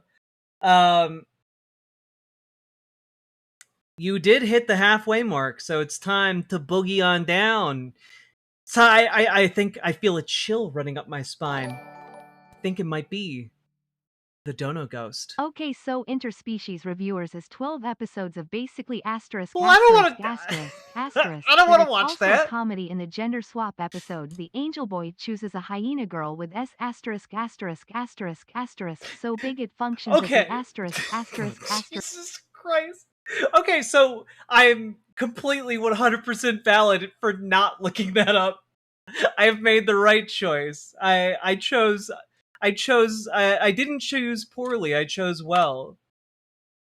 Thank you for the $5 dono. I hereby cast a spell of warning to protect the chat. And a second spell to summon the dono ghost.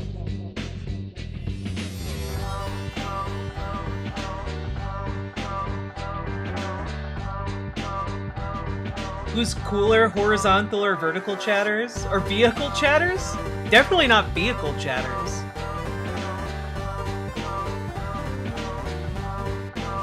God, the bass line in this goes hard.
Hell yeah. God. There we go, folks. Thank you to those of you who have dropped subs and donos to protect my bones from the dono ghost that lives in my walls. All right.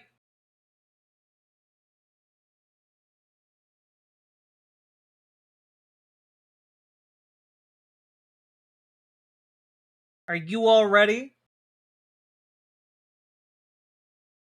Should have started a Soul Train line. People all over the world, join hands for my love train. Love train.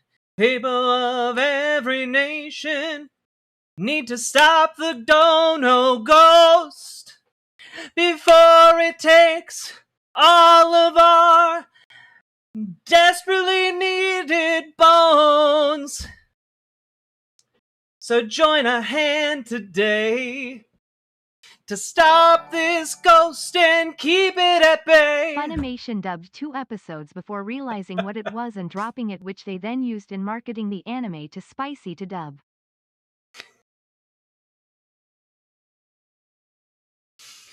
People all over the world, join hands, and we can suplex that damn train and get all of our loved ones' bones back. There we go. That's too many? Maybe. Alright. I'm done. I'm done. Nathan, thank you for the $5 dono.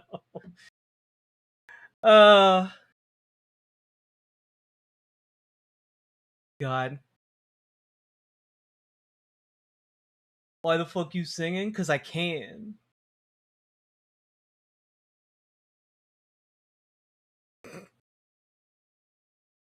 Train suplex? Alright.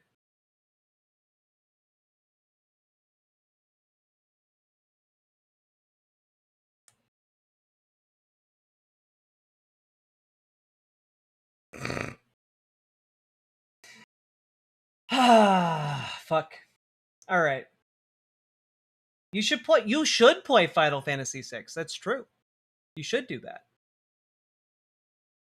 The new Ghost in the Shell anime is awesome. The new fan art from the new Ghost in the Shell is awesome as well. Seeing all the lesbian artists be really thirsty always brings delight to my soul.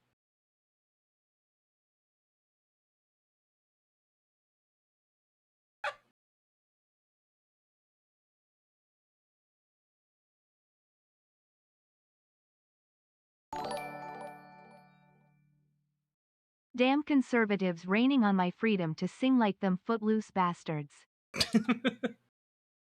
Indeed, Nathan, indeed. Thank you for the $5 dono. Alright.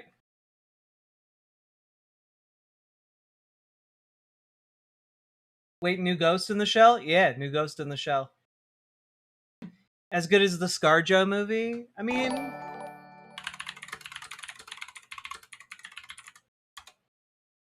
Do bits protect you from the Dono Ghost? Yes, but it has to be 500 bits or more. Let's see. Was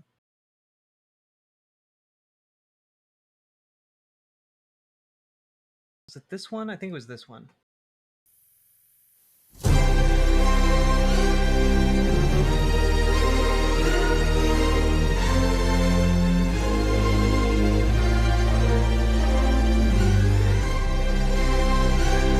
では教えよ。こいつは電脳犯罪史上最もユニークと評されたハッカー。人形使いだ。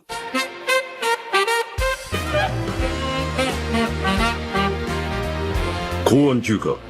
首相直属で圧力の効かない組織です。公安休暇の広角機動隊とか名乗ってて。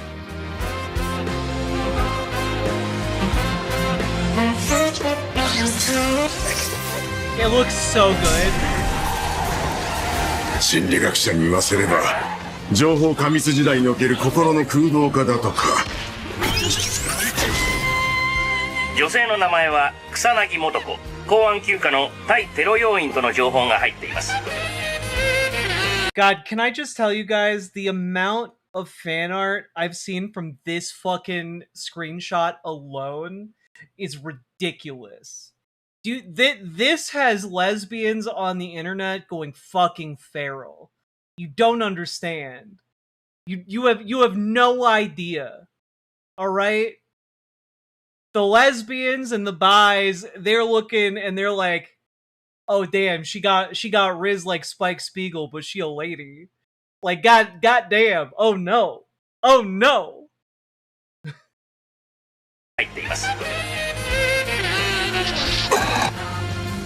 Like, one would think it would be the butt shot, right? But no. No, you'd be wrong. Anyway, I thought that was fun.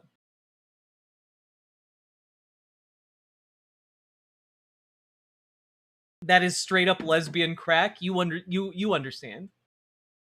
You understand. Also, like, incredible, like, reimagining of what a Ghost in the Shell anime can look like. Oh no, the bra fell off. But that was designed in a lab at Subaru. Excellent. Finally getting to a point where not all anime use the same face template. I miss 80s and 90s animation. Well, and that's the thing, right? Like, this animation style is very fluid and newish. Like, it's more, I think, a little bit more simplistic, but like that allows for more expressiveness. It's really nice.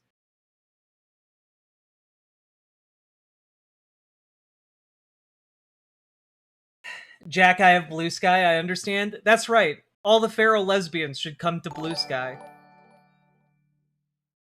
Science Saru, the studio that did the Geese, has another series called Jadugar, which is life in Mongol, that is airing this season. Oh, I've and seen I would that. highly recommend it to everyone. I saw the trailer for it. It looked really fucking cool.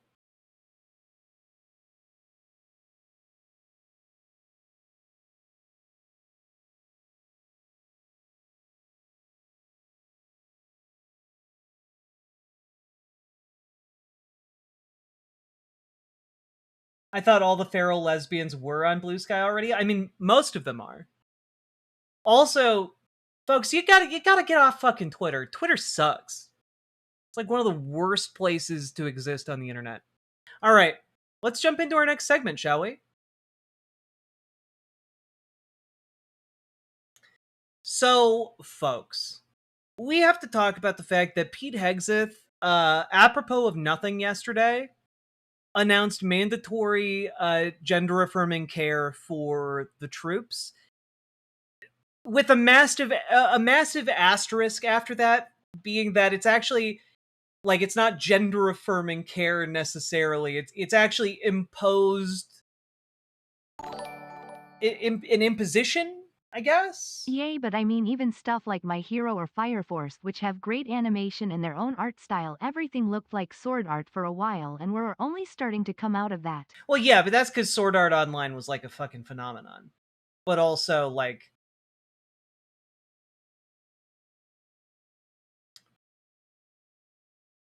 man, Sword Art Online could have been so much better than it is.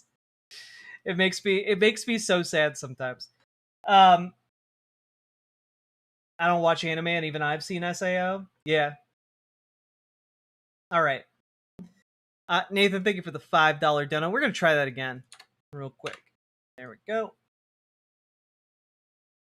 So, folks, Pete Hegseth announced mandatory gender-affirming care for the military the other day, and you know, it's deeply weird. You know, as a trans person, I talk about, you know, gender-affirming care on the regular over on the Transatlantic Call-In show. Go check that out over on the line. That's what we call in the biz a plug. But Pete Hegseth is imposing this seemingly out of the blue to masculinize our modern day fighting force. And I guess it's just really weird that we've come from a position of Biden is going to do forced feminization camps to Donald Trump is doing forced masculinization within our military, and it's really weird.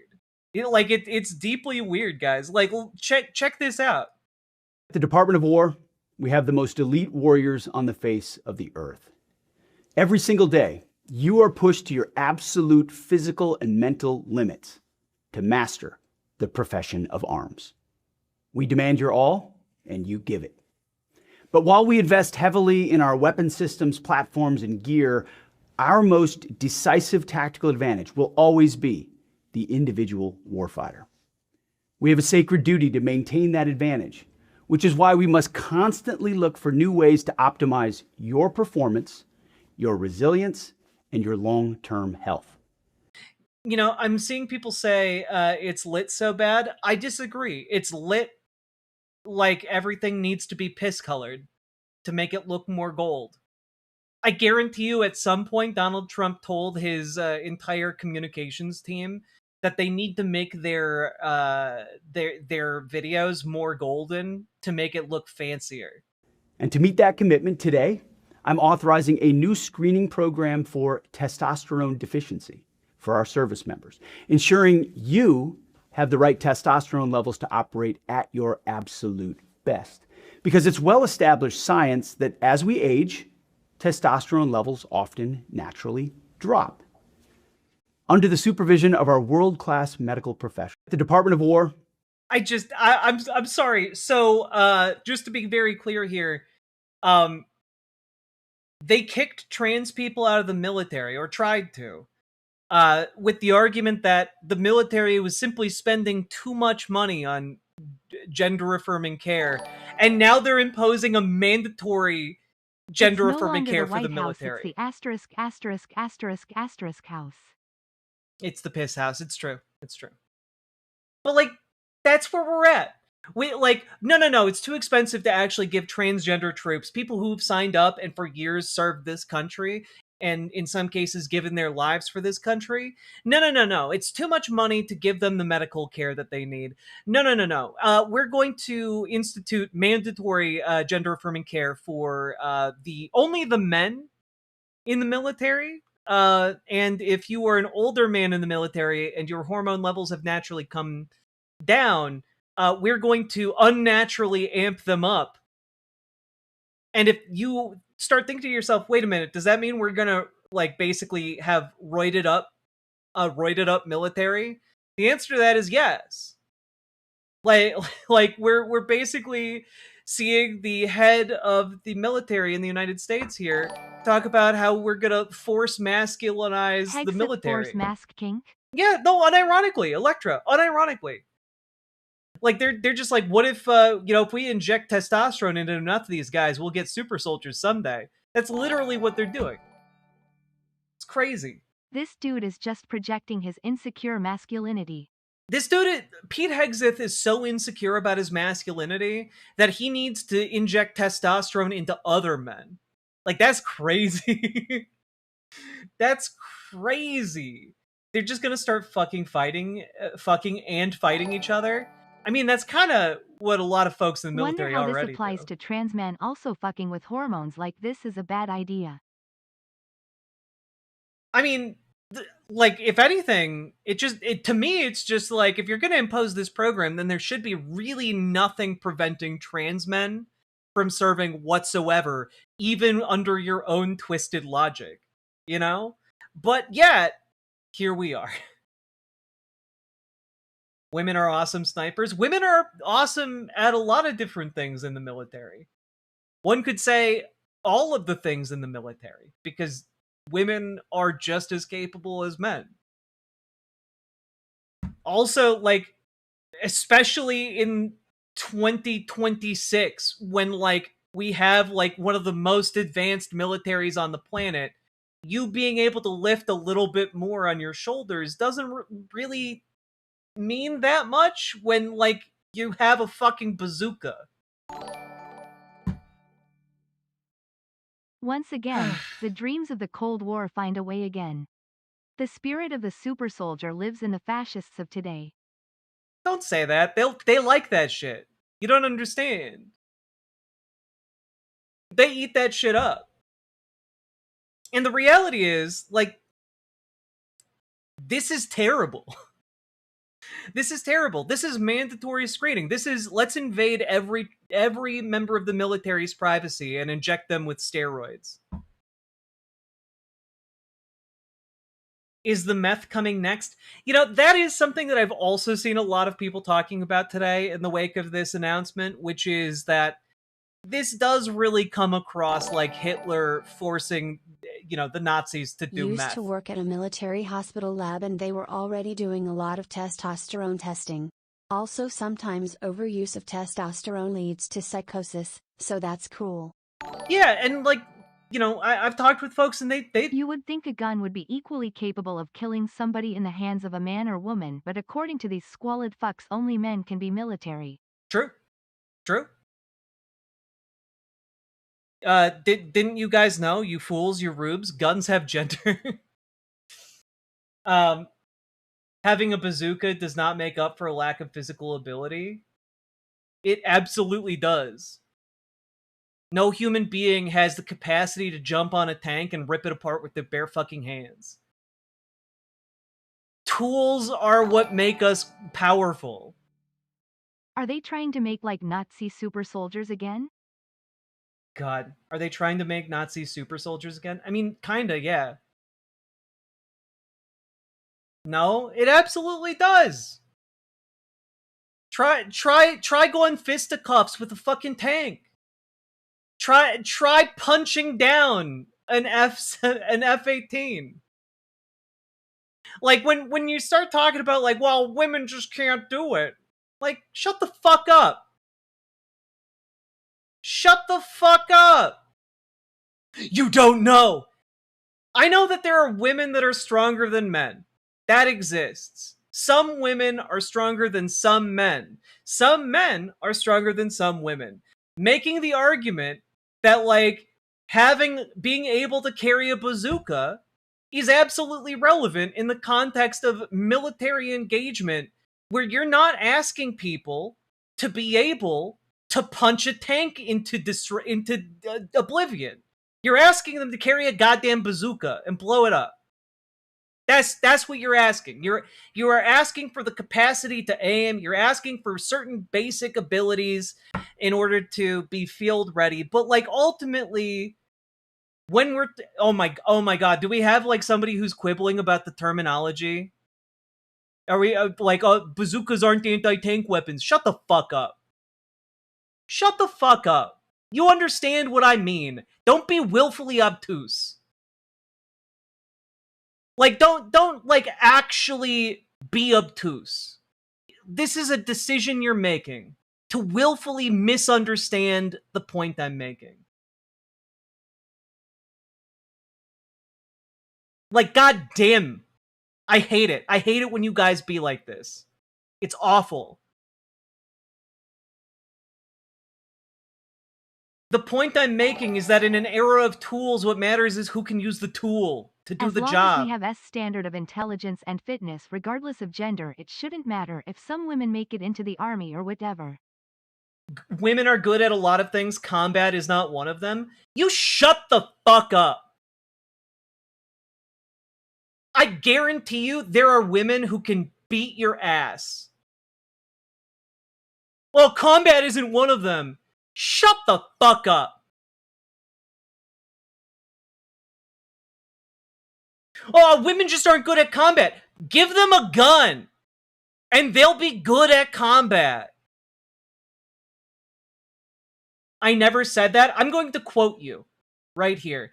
You don't know. Women are good at a lot of things, but combat is not one of them. You literally said that. Like, oh, you don't know what you're talking about. Women just aren't good at that shit. Catracel White? I'm sorry, but the idea that like men have this monopoly on use of force. Men are the only people who can kill anybody.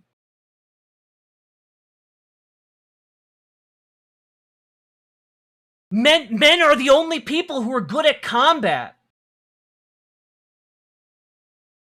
I never said that they can't fight or that they can't be in the military. No, what you said is that they're not good at combat, which just isn't fucking true. That's a bullshit statement. That's bullshit. You know it's bullshit. You're willfully misunderstanding. This bigot needs to look up Lyudmila Pavlichenko. She was a badass Soviet sniper lady. God. Like, I don't know. I don't know. You don't know. I don't know what. I know that women can carry guns. I know that women can carry rifles. I know that women have done those things, and I know that women have excelled at doing so. The idea here that women, on the whole, are worse at combat than men is bullshit. There's nothing backing that up whatsoever. You don't know anything about combat. I know a fair amount about combat, actually. Friendly reminder: the reason the Olympics began separating shooting based on gender is because women consistently outperformed men and the felt emasculated, so should— I'm sorry. Ninja Not, I literally have a degree in medieval military conflict. You don't know anything about combat. Shut the fuck up.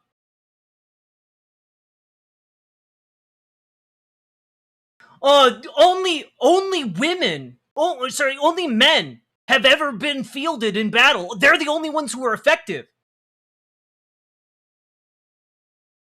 That's ahistorical. It's sexist. And it's not true. Like, you said men are better at combat than women. That's just not true. And as we've invented deadlier tools, it's gotten more untrue.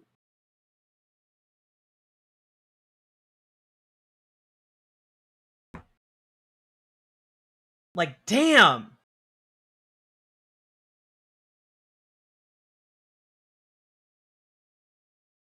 Don't you be coming after me when you're not capable of understanding my fucking points?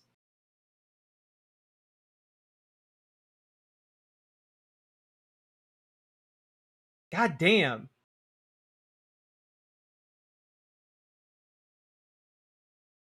Wait, Jack has a degree in medieval warfare? I have a degree. I minored in medieval military history, yes. Children?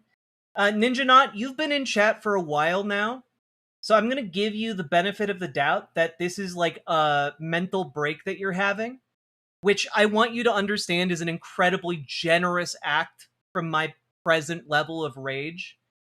So I'm gonna put you in a timeout for 24 hours. If you come back like this again, like, you're toast.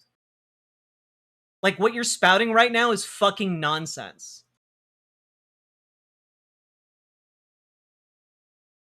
Like, I'm sorry. In an age when you have people, like, wielding guns and machinery to do the predominant heavy lifting in warfare, the idea that, like, oh, women just are bad in the military, or like men are superior in combat, like, no.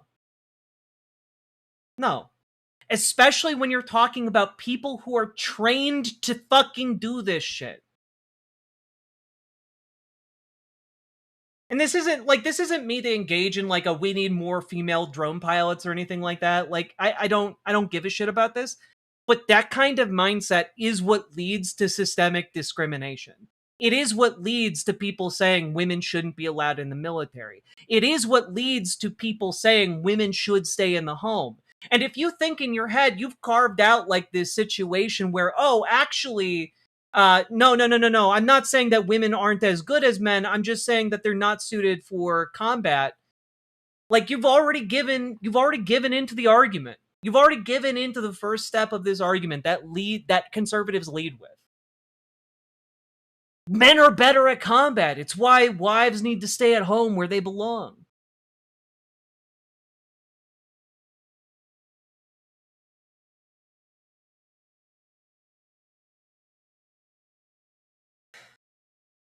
I guess that's fair. I just add the caveat that it's evil and probably shouldn't exist regardless of who's in it in its current form.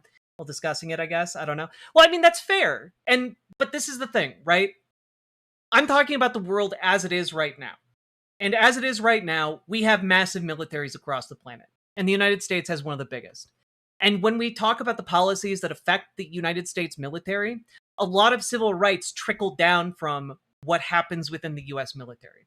So I do understand that the American imperial system that is propped up by our military is evil and bad and exploitative. But when we're talking about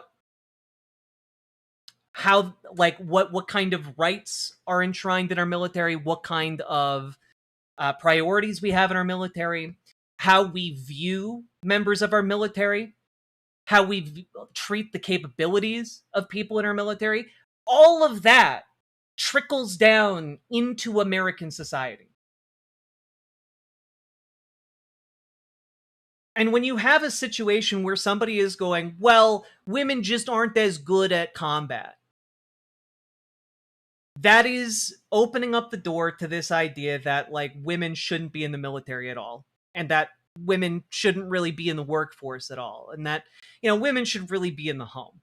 That's the line of logic that conservatives use. They use this idea that women are just incapable in combat or less capable in combat to say all those downstream points.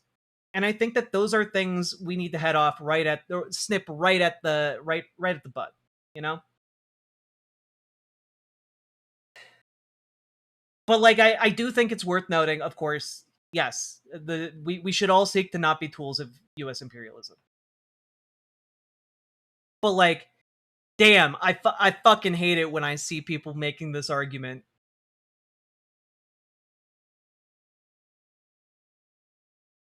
Like, I just, if a Glock is pointed at you by a man or a woman, it doesn't matter. It's just as deadly. Fuck. Anyway, Pete Hegseth is a silly little Billy, and this forced masculinization has not gone unnoticed by the trans community.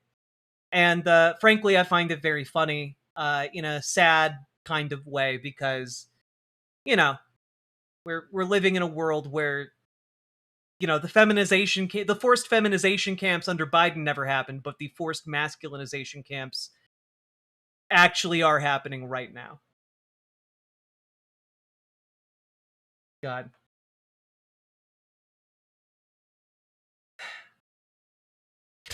Anyway. Fuck.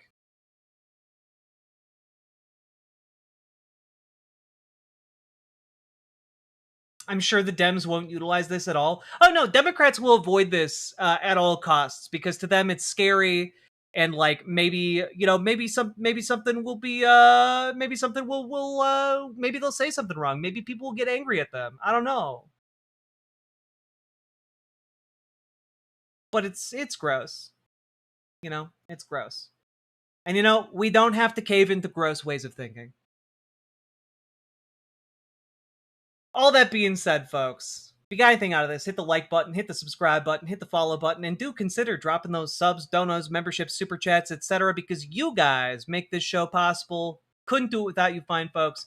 And also, join your local Dems, join your local DSA, get involved today, and, you know, kick those corporate Dems out and get working class people together, build that solidarity, do the shit. And if you need help going to your first meeting, join your local and join your local DSA or local Dems. We can help you do that. BTW, did you see that supposedly in the documents the White House released, that the evidence they gave for the hackability of poll books was someone installing Doom on one of the machines? No, but that is very funny. Without women ensuring effective logistics, ensuring that supply lines kept going, and testing new equipment like airplanes in WW2, things would have been different. It's true. Also, women fought in World War II. Like, women were engaged in combat during World War II. Like, this is something that always makes me so fucking mad. But the idea that, like, men are better at combat than women comes from sexist ideas rooted in patriarchy. The idea that, like, you know, men are supposed to go and die to protect the women and the children, as if women and children don't also pay prices in war. You know, women engage in combat. Women have been engaged in combat the whole fucking damn time.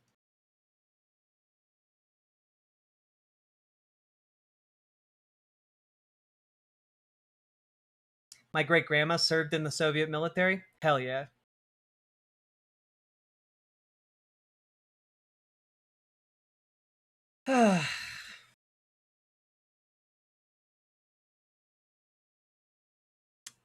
Anyway, if you need help getting involved, join our Discord, reach out to Gamergy for help with your local DSA, reach out to Dragonfly for help with your local Dems, and Folks, last but not least, check out ImogeneOlivia.com. Gender euphoric lingerie designed from the ground up for trans femmes, tested with cis men, cis women, non-binary folks, etc.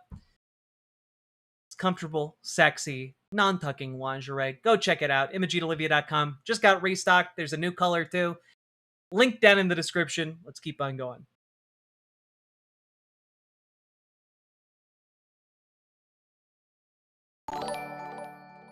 There we go. Also, Kalamu, thank you very much for the 5 gifted memberships. Appreciate it. Let's go!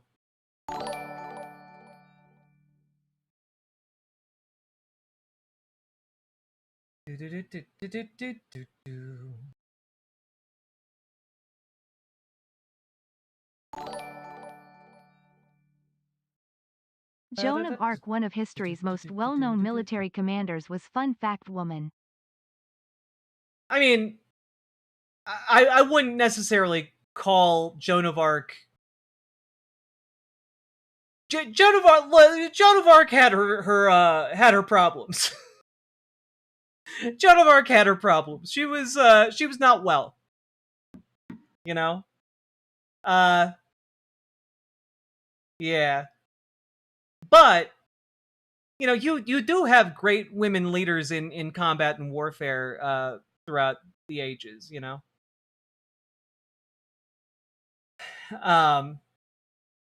Do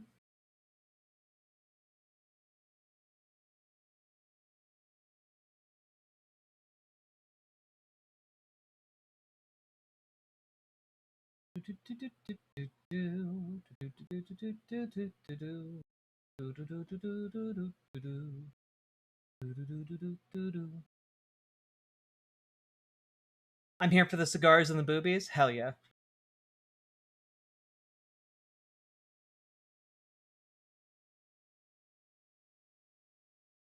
I'm just debating the biologically male fact. I would encourage folks who are interested in debating trans topics. There's an entire show that I do every other Thursday called the Transatlantic Call-In Show over on the channel called The Line. I did one today where you guys can, if you're interested in debate, you guys can call in and debate me over there. And yet every single time I bring this up, y'all fucking flake out. You guys say you'll show up. You never do. You guys think your ideas are so good that you're willing to come into this chat to debate them. And yet, here we are. And not one of you motherfuckers has taken me up on that offer. I sit there with a co-host waiting for you fuckers to call in. And none of you from this chat have ever called into that show.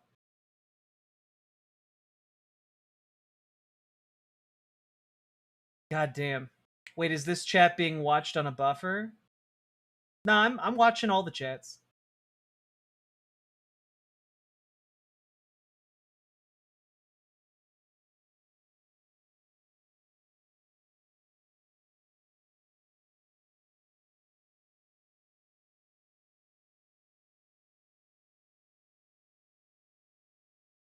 Yeah, Papa Xiao, maybe you might have struck out on that alt girl. So, you know, but that's okay. There are literally billions of other people on the planet. Kenshin man, thank you for the $2 super chat. I'm not joining a paid live. You're not being asked to.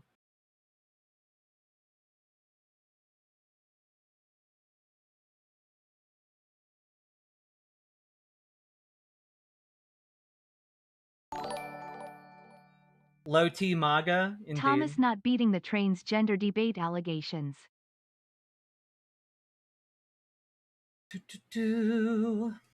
I didn't even have a reason to bring up Thomas the Tank Engine today. I should have brought it up with Jimmy. He probably would have vibed with the Thomas the Tank Engine example. He was prime age for it.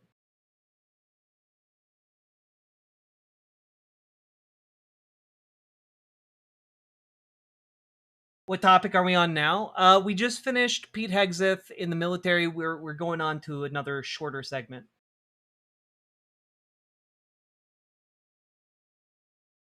You were so close to saying it to Jimmy. I was so close.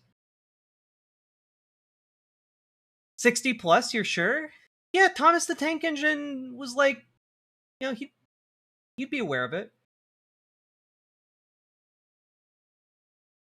You really tanked the show this time, not bringing up Tom. True, I did. I'm sorry.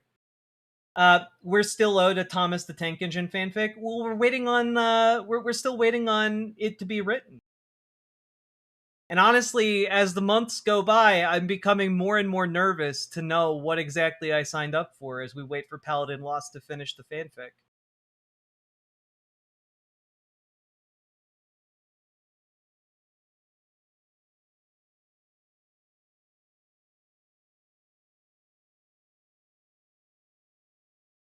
I don't know if I should trust this stream. I mean, that's up to you.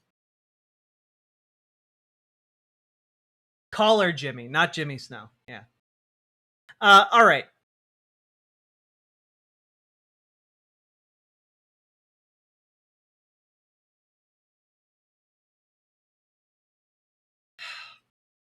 Y'all ready to jump into our next piece of content? I still have to make my Stalin face Thomas the Tanky Engine Photoshop. Hell yeah, Sake Tanuki. Thank you for the 5 tier 1 subs. Honestly, that sounds cursed as fuck, though. The great thing about missing a bunch of Jack streams is I can donate even harder when I catch one. Side note, I Hell am yeah. so glad my bank no longer locks my card when I donate a bunch. Hell yeah.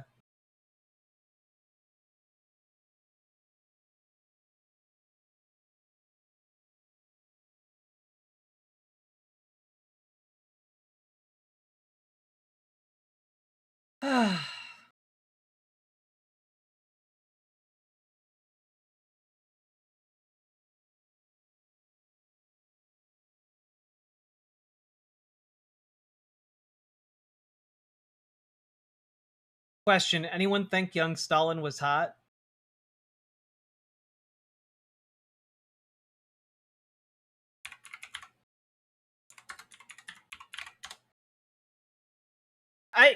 Okay, look. A lot of folks will say yes. But counter arguments. Number one, he's got the crazy eyes. Okay? That's number one. And number two, let me just bring this up here.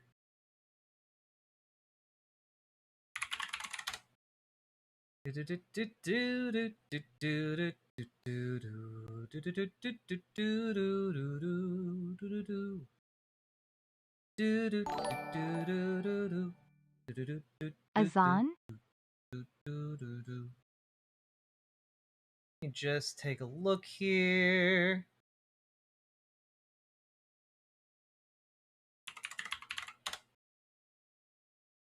Go.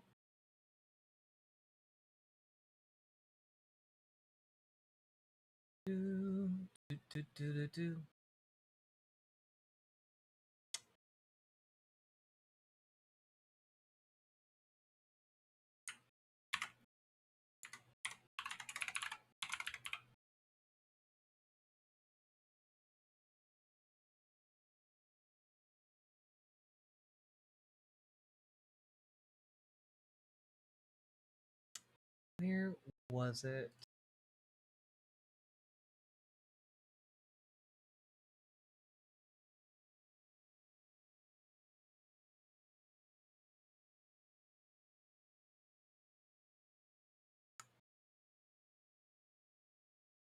Yeah. So Stalin also at the age of 35 in 1914 had a relationship with a 14-year-old child, so and impregnated her. So You know, that I wanted to remember this one. Those two facts really, to me, kind of are like, oh yeah, maybe I don't think so. Nah. Crazy eyes, child molester, anti-Semite, mass murderer.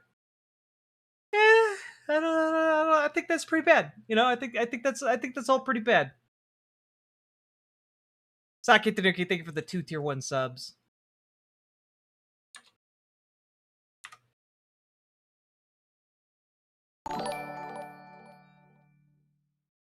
Listening to Yo stream while playing on Movie lol. Hope you're having a good time on VR. The Random Druid, thank you very much for the $5 dono. Let's see here. All right.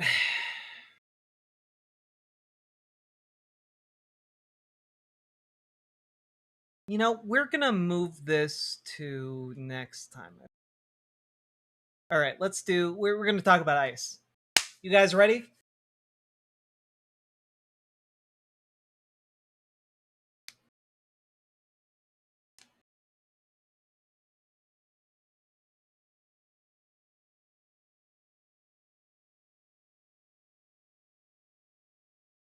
Trans people need to shut the fuck up and just go with people who obviously know more. I mean, I'll go with people who know more, which is the overwhelming body of the world's medical sciences.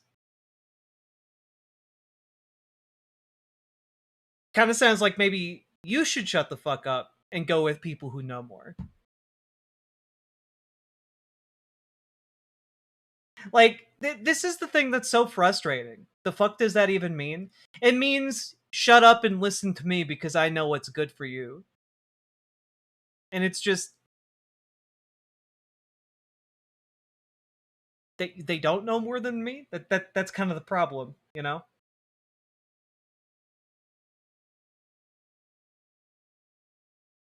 I get really uncomfortable when other queer people praise Stalin and get mad when I say I don't like him and they call me a brainwashed, brainwashed, even though I'm an anarcho-socialist. Yeah, it's frustrating. Like, I'm vehemently anti-authoritarian, and I do not like the tendency of folks on the far left to, you know, stand for authoritarians, whether it's Mao or Stalin. Like, I fucking hate that shit.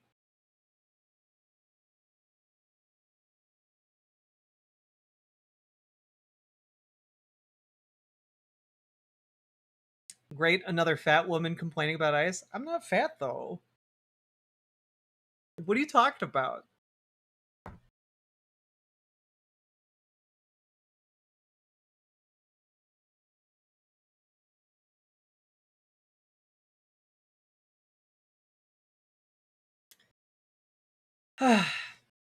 Anyway.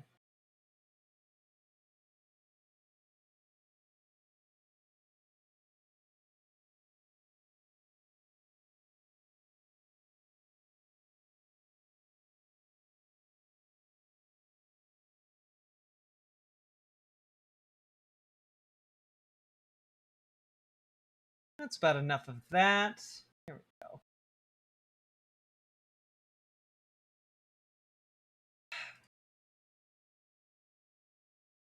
You will wear my burqa. What? Why, like, Chad is wilding today. It must be the fucking wildfire particulates. I'm assuming the people who are just saying weird bullshit have just been outside for too long in like breathing in the wildfire fumes. You know?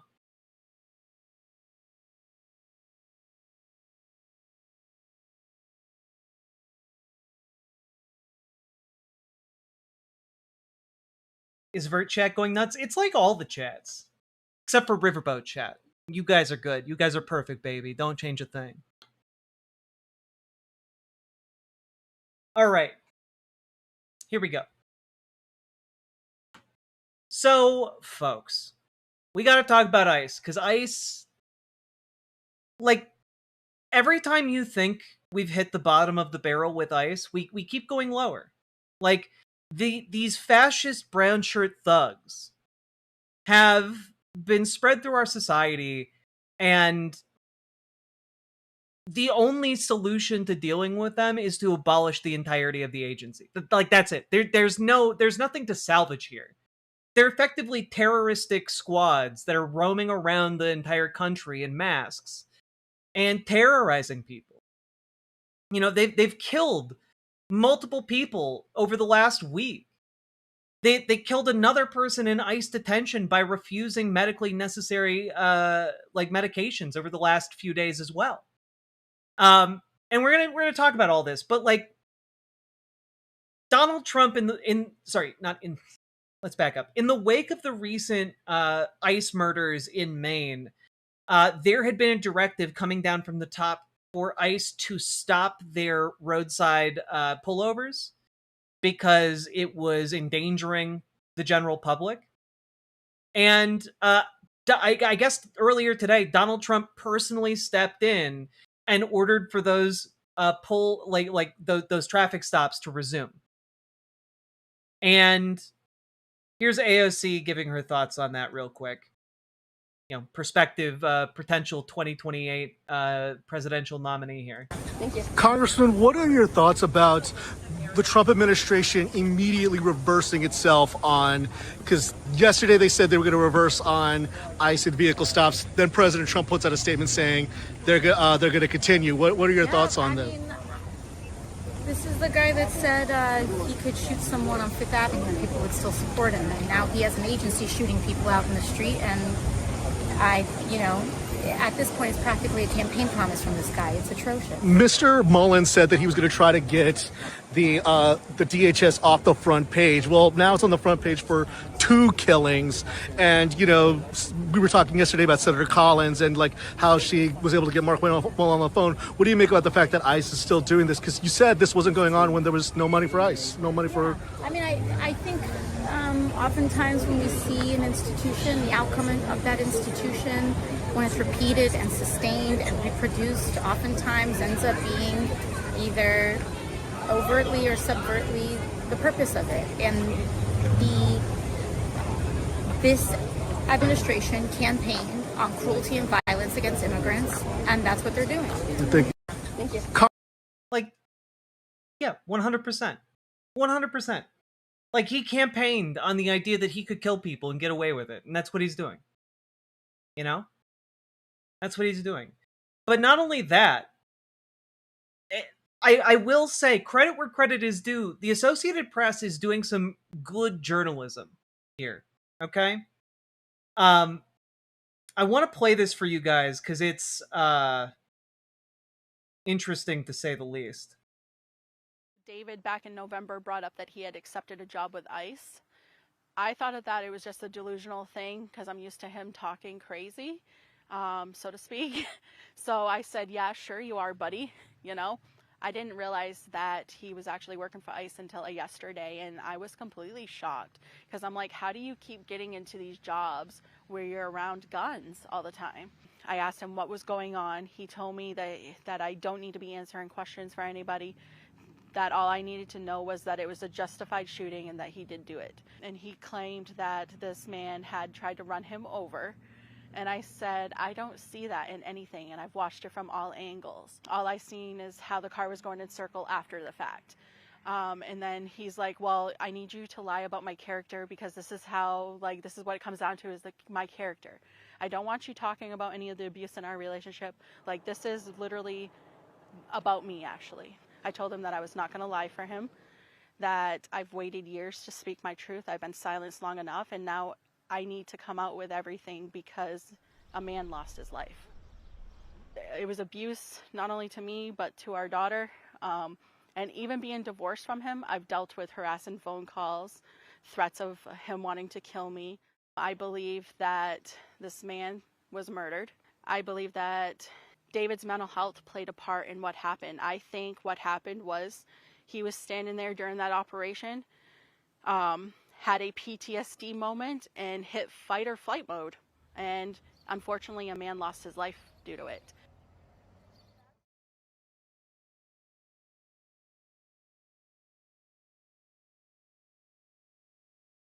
Yeah, so basically AOC, not AOC's right. You know, Trump is just hiring deranged killers in order to go around the country killing folks. Like, this guy has a history of abusing his daughter, has a history of abusing his wife, and now has been given a gun and sent into random communities across the country and is now killing people. Shooting folks dead.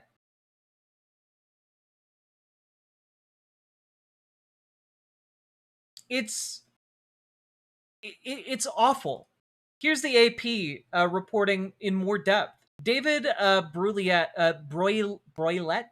has a history of terrifying and violent behavior, according to those relatives. They accuse him of attacking women in his life over the years, and one shared a voicemail with the AP from last winter in which he told her he thought someone should slit her throat.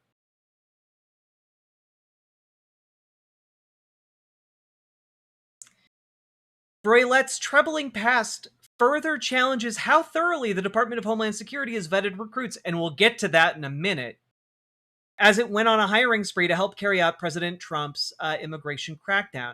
At least 10 people have died in encounters with immigration agents since Trump launched the crackdown after taking office, including 25-year-old Johann Sebastian Duran Guerrero, a Colombian national who was shot and killed by Broilette on Monday while in his car near his home in coastal Maine city of Biddeford. I do want to mention, I believe that was the incident where he was shot and killed in front of his 3-year-old daughter.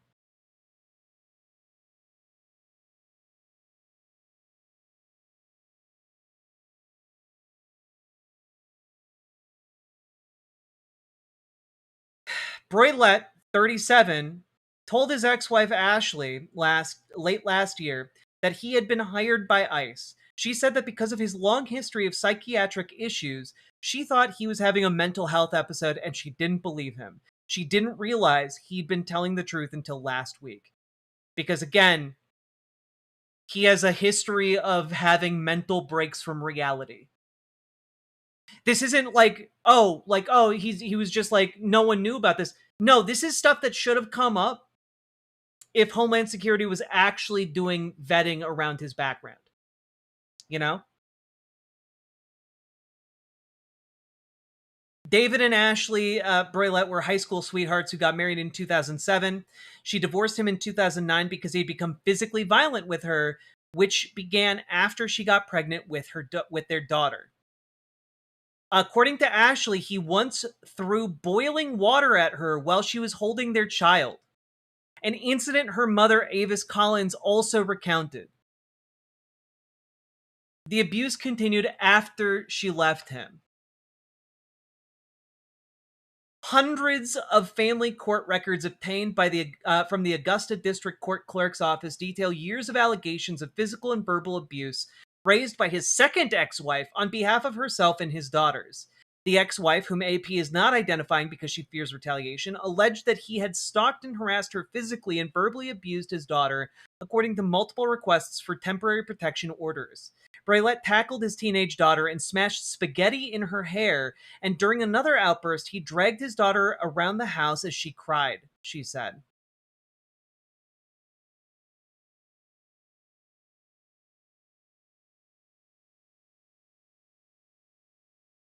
They gave this guy a gun and a badge. Winter Sorrow in Twitch chat and YouTube chat says it's like they don't vet at all, or they purposely vet for the worst people. Now, without going into even more of the terrible details of this story, we'll get to that in a minute. But it's worth noting here. Oh wait, actually, we'll get to it now. ICE went on a hiring spree. Sterling credentials were not required, AP investigation finds. This is from just today. Or was updated just today. Right? Their backgrounds stand out, and not in a good way. 2 bankruptcies, 6 law enforcement jobs in 3 years, an allegation of lying in a police report to justify a felony charge against an innocent woman, an incident that led to a $75,000 settlement and criticism of his integrity. A third job candidate once failed to graduate from a police academy, then lasted only 3 weeks in his job as a police officer. Their common bond: all were hired by U.S. Immigration and Customs Enforcement during an unprecedented hiring spree. 12,000 new officers and special agents to double its force after the agency received a $75 billion windfall from Congress. They are not, in fact, vetting these people. They do not give a shit. They're just hiring warm bodies to hold guns and do what they're told.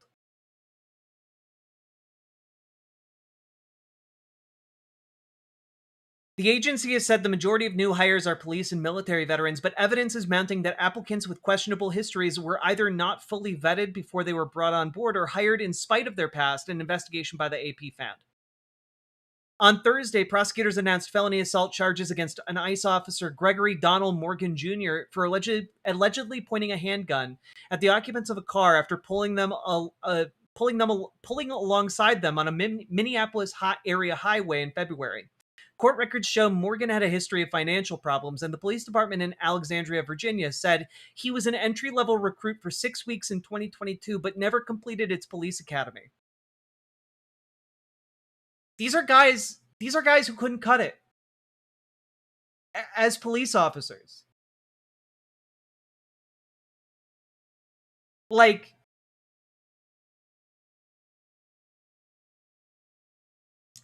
it's deeply troubling. The AP focused on more than 40 officers who recently made public their new jobs as ICE officers on LinkedIn pages, using public records to track their backgrounds. All but one were male. While most of them had conventional qualifications as former correctional officers, security guards, and military veterans and police officers, it's unclear how many should have potentially been disqualified because AP did not have access to their full personnel files. But several had histories of unpaid debts that resulted in legal action. 2 had filed for bankruptcy. 3 others had faced lawsuits that alleged misconduct in prior law enforcement jobs. Like, DHS is trying to wipe this all up by saying, their vetting is an ongoing process. Vetting is supposed to happen before you actually hire them. You don't continue to vet someone after you've hired them. You already hired them.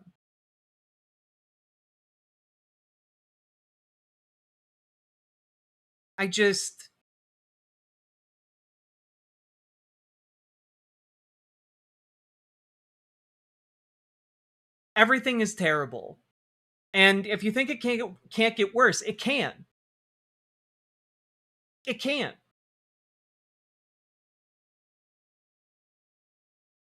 Here is a decision from a Trump judge earlier today. A couple excerpts.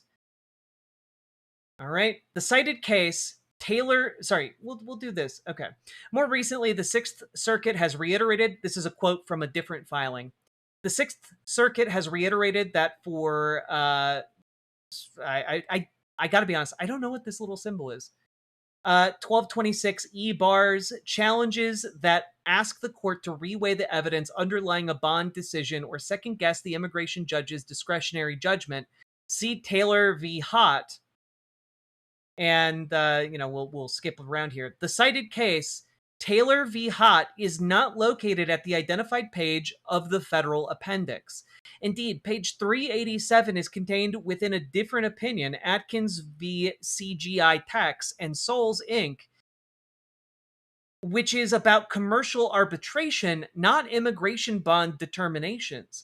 In its research, the court was unable to identify a Sixth Circuit case with the caption Taylor v. Hott or any federal case containing the quoted language. Thus, it seems this citation was likely produced by generative artificial intelligence, AI. It should be obvious that any attorney who uses AI must scrupulously review its work product to ensure that the cited cases exist and that the citations accurately and fairly represent the underlying case law. The duty of candor towards this tribunal demands no less. Although the court will not presently impose sanctions for this conduct, it goes without saying the government must ensure its future filings with this court do not include non-existent case law. Now, why did I just read you that excerpt from a Trump judge in Michigan? It's specifically because the lawyers representing the government in ICE cases are using AI hallucinations to justify indefinitely detaining these people. They are using AI hallucinations to keep people in concentration camps.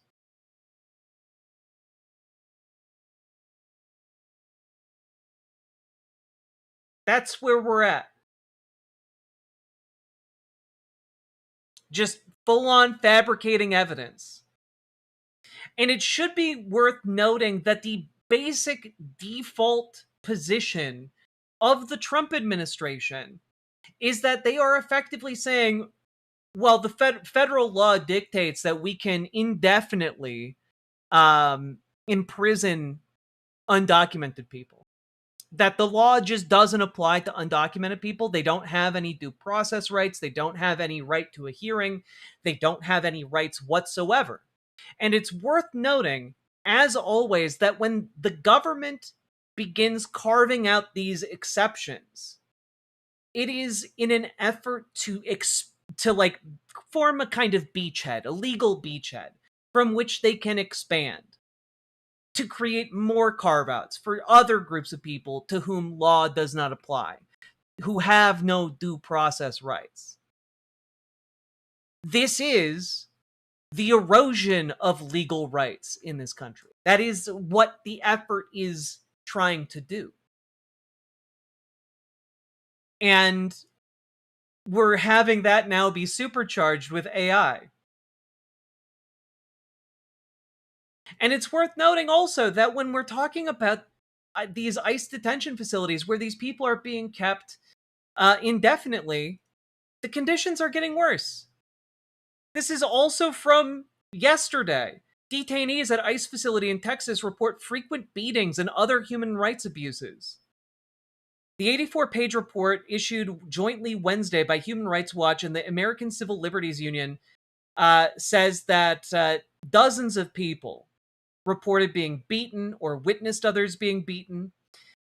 This includes multiple. I tipped over my water glass. This includes people at Camp East Montana and Fort Bliss, which many of you may already know.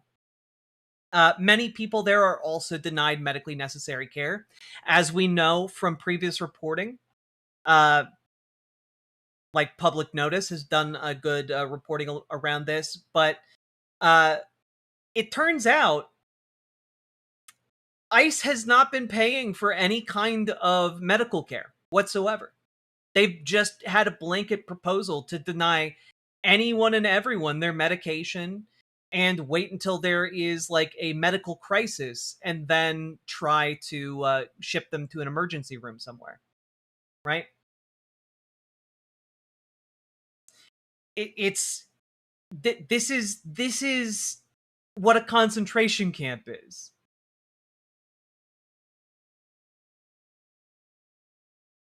They're given inedible food. They are kept in squalid conditions. They are cut off from the world, prevented from contacting their legal representatives or their families. Of the 71 detainees contacted over a 5-month period, 64, about 90% of those interviewed, said they had either personally been assaulted by the staff or had seen others physically abused. 90%.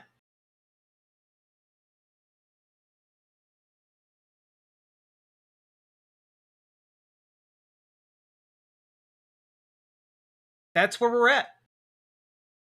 And, if you think things might be getting better anytime soon, when it comes to ICE, you got folks like Tom Homan, making sure that he can try and destroy any sliver of hope as he goes on television. But it all goes back to the Dems who want to continually attack ICE and tell people to evade them, tell people don't comply, tell people to resist, and tell people ICE isn't real law enforcement agency. You and I talked about this 1.5 years ago, Laura. I said if the hateful rhetoric didn't stop, there will be bloodshed. And I'm saying it right now. There's still going to be more bloodshed unless they shut their mouth and let ICE enforce the laws that they enacted. But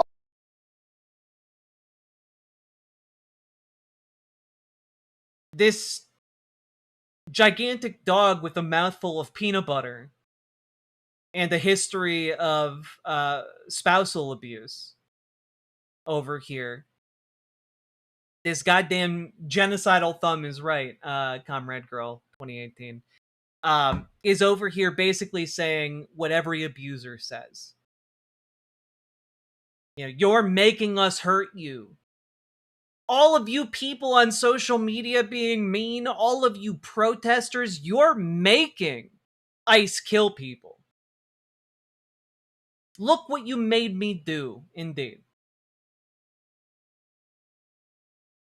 It's really disgusting. But they're doing it not about, like, spousal abuse. They're doing it about full-on fucking murders in broad daylight on camera.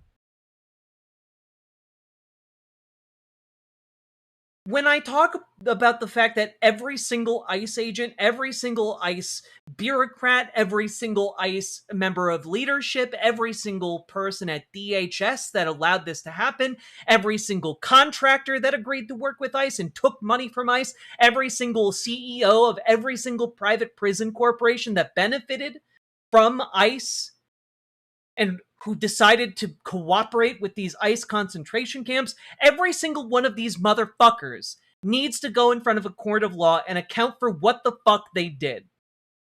This is an atrocity. This is a crime against the American people. It's a crime against the American conscience.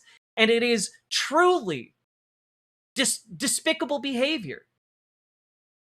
These people need to rot inside of a prison cell. And honestly, people in this country aren't going to stop being angry until they see that kind of justice be done.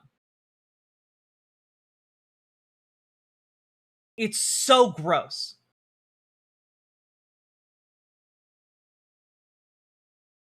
It is so fucking gross. And I see you little shits in the vertical chat talking about, like, well, if you're here illegally, you need to be deported, and so, like, it's okay if we put you in a concentration camp because we're, like, big time stupid heads. Like, you guys are morons. Literal morons. The level of violation of our laws in America is on par with when you guys fucking park your car wrong. When you guys do, like, get, like, a parking ticket, when you overstay your meter, that's the same level of violation as, like, being in this country while undocumented. And the idea that, well, those guys did a different kind of minor violation, and so they should be put into concentration camps and murdered by secret police officers roaming the streets in masks, is fucking lunacy. It's a lunatic idea.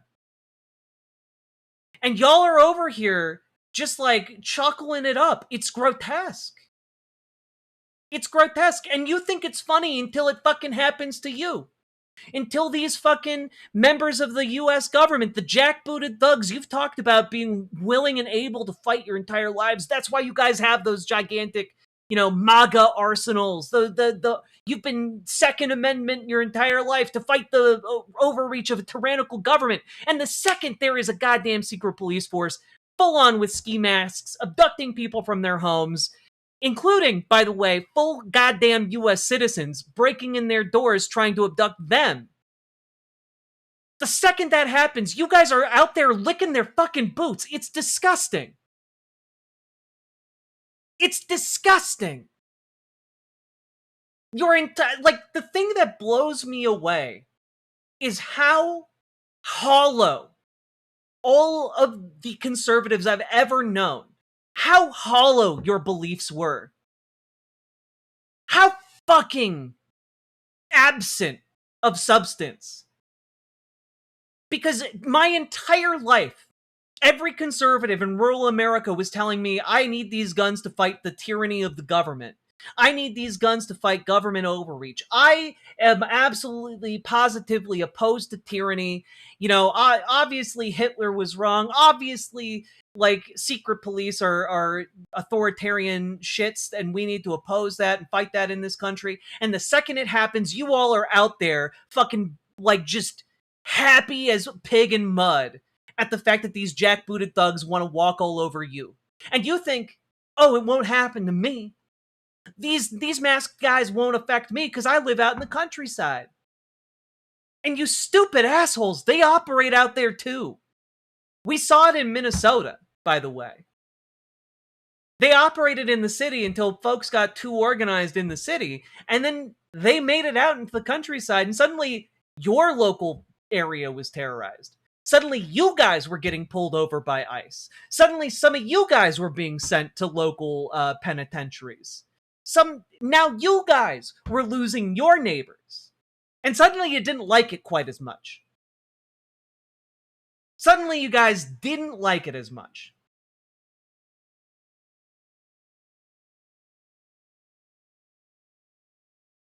And it's sickening to me. It's sickening to me to see you all justify these fucking atrocities.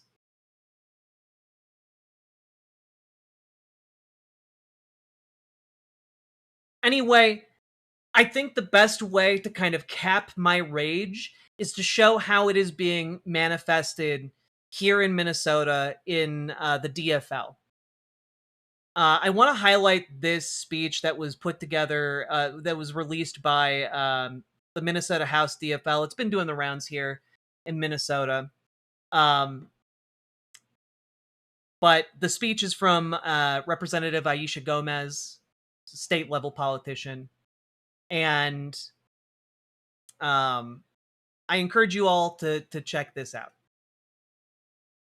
It's been hard to hear you call my constituents names: domestic terrorists, insurrectionists, paid protesters.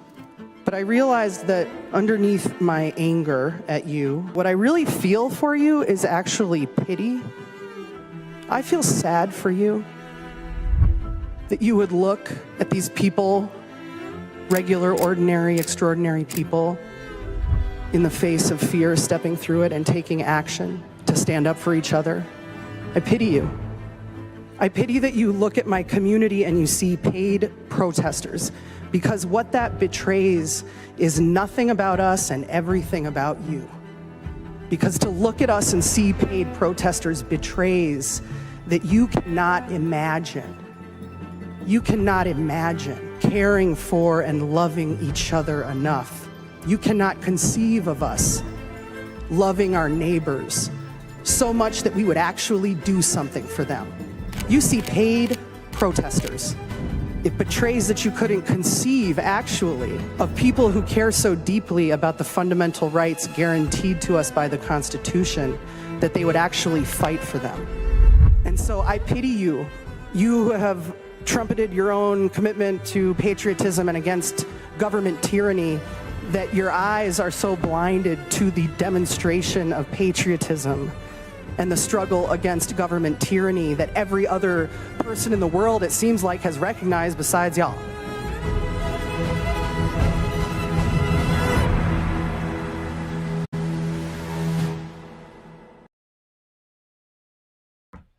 And that truly echoes, I think, the sentiment that so many people here in Minnesota share, which is that we are fucking furious.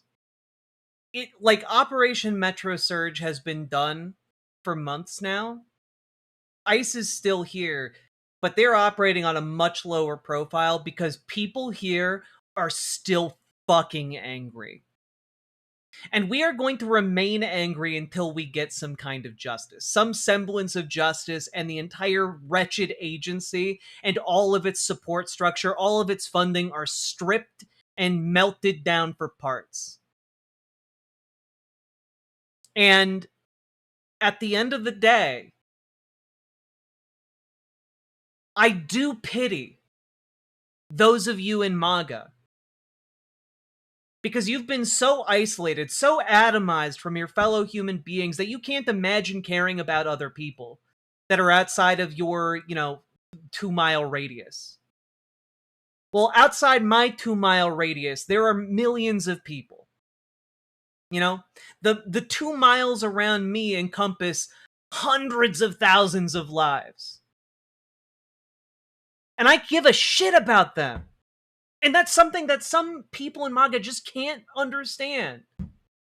The idea that you might care about people outside of those who look like you, outside of those who think like you, the idea that you might give a shit. And their worlds are so fucking small. And I pity them. I pity their mediocre, self-imposed isolation.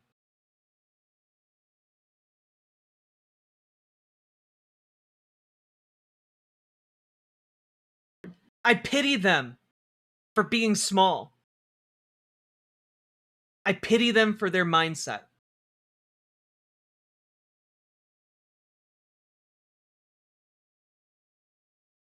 What a poor life to lead.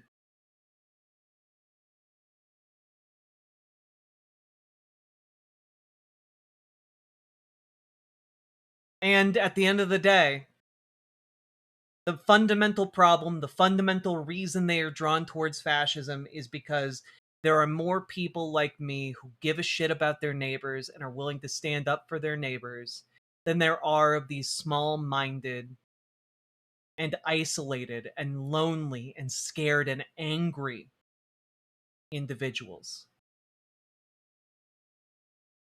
So anyway, folks, get organized. Join your local Dems.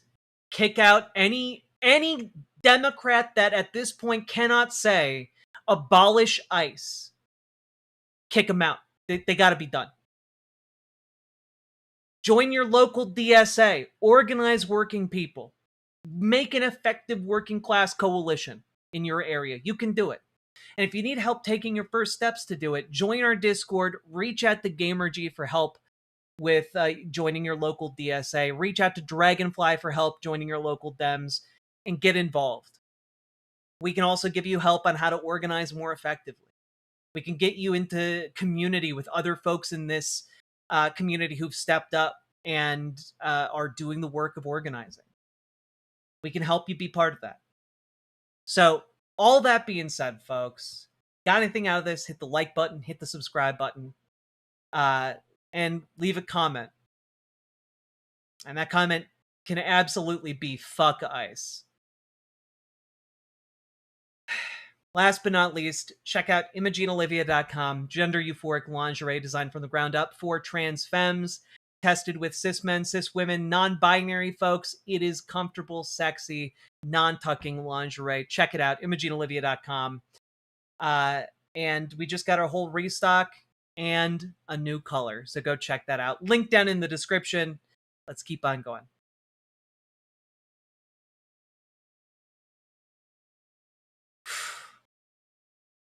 Is mayonnaise a comment? I mean, it could be. Fuck Trump, fuck ICE, free Palestine? Hell yeah, loosey goosey.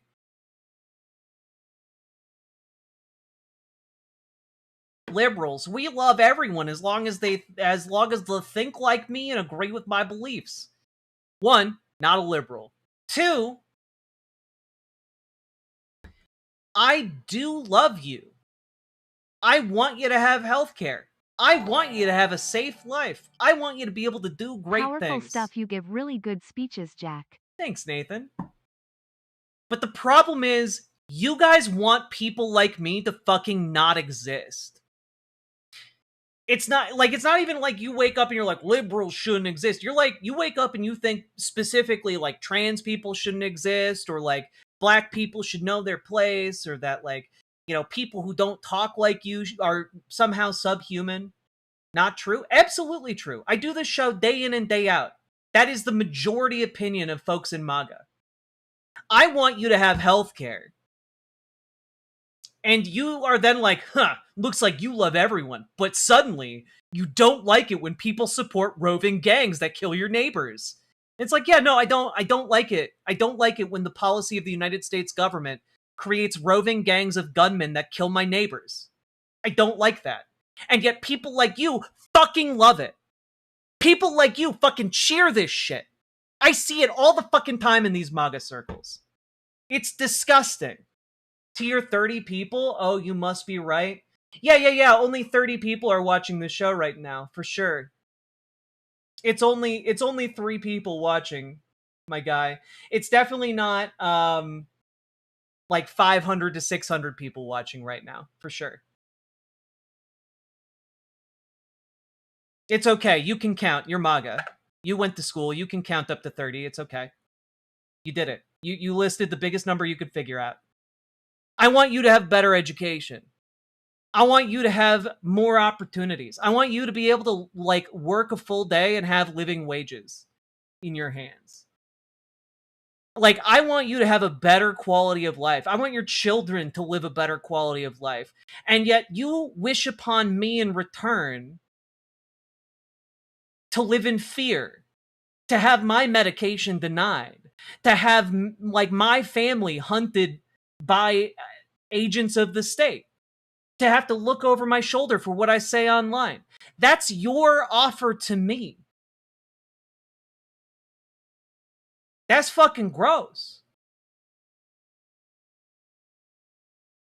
It's fucking gross. That person is a troll? Nah, that person's just MAGA.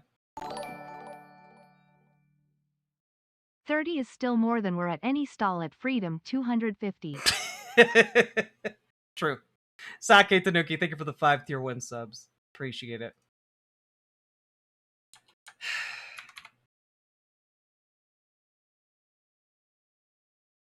I don't want you to live in fear, and yet you support the policies that make me have to do that.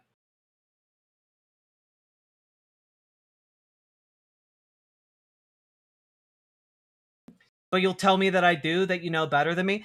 The issue is, you might not individually wish me to live in fear, but you absolutely support the policies that lead to me living in fear. 100%.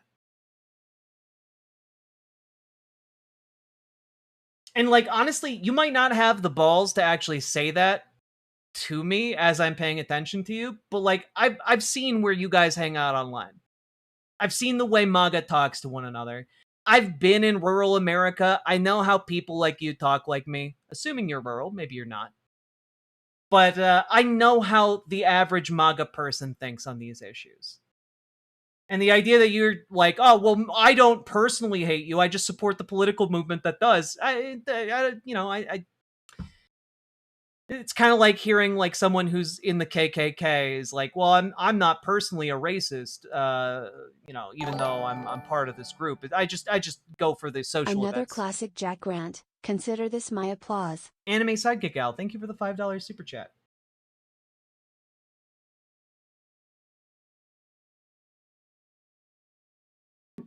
Also, thank you for the 20 gifted memberships. My God. Thank you so much. Look at us go.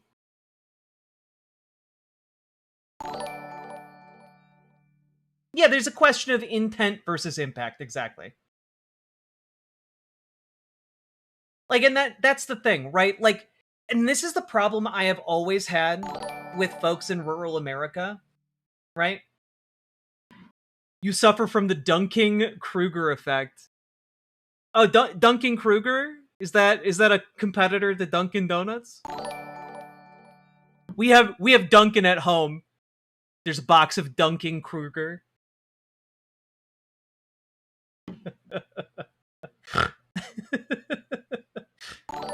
Are haters yapping? Yeah. I'm having a good time tonight, though.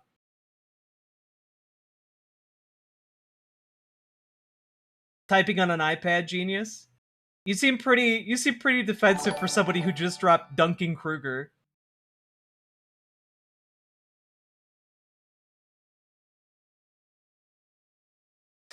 I do really like it, unironically. Fuck.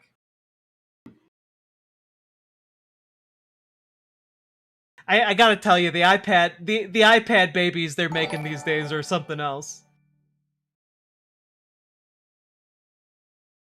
Do you even know what that is? Yeah, I know what an iPad.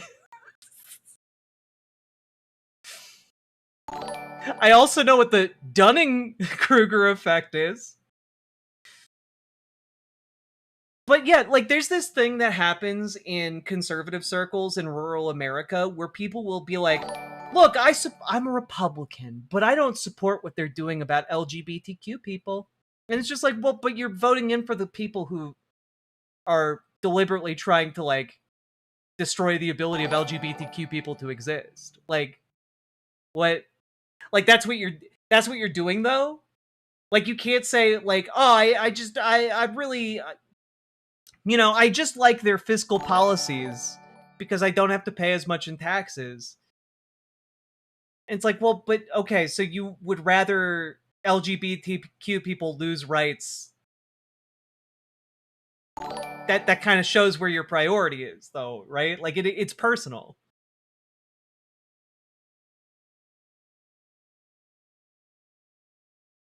Not letting you in a woman's bathroom, I support that. You're a dude. No, I'm not. What a weird thing to say.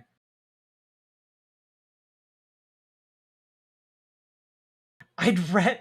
You know what's crazy? What's crazy is that as a trans woman on the internet, I get people who are simultaneously like, you're a threat to everybody and you'll never be a woman. And then I also get sexually harassed as a woman on the internet by people. Like that literally just happened within like a half-second span of time. We wildin' tonight. We wildin'.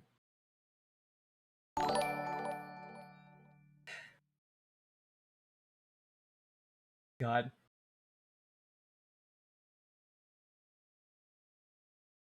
You'll never be a woman. I don't know. I certainly get sexually harassed like one by y'all. I don't think it's personal. It sounds more detached. Yeah, but like the thing is, if you are the subject of like, I don't support LGBT.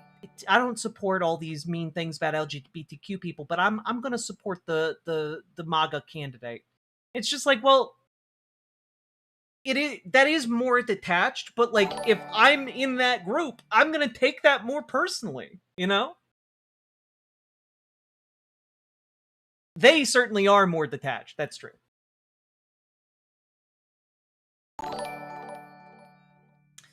I've never understood how people look at Jack, people like Jack and think, dude, like it has to be a conscious choice. Yeah, I mean, like, I don't really, at this point, I'm kind of beyond taking that personally. Because, like, I don't know, like, it's a weird thing to say to somebody who has massive tits and, uh, like a hot face. Like, I don't know, like, I think I'm hot. People Kruger, validate that I'm hot. When you know just enough about donuts to think you can make them.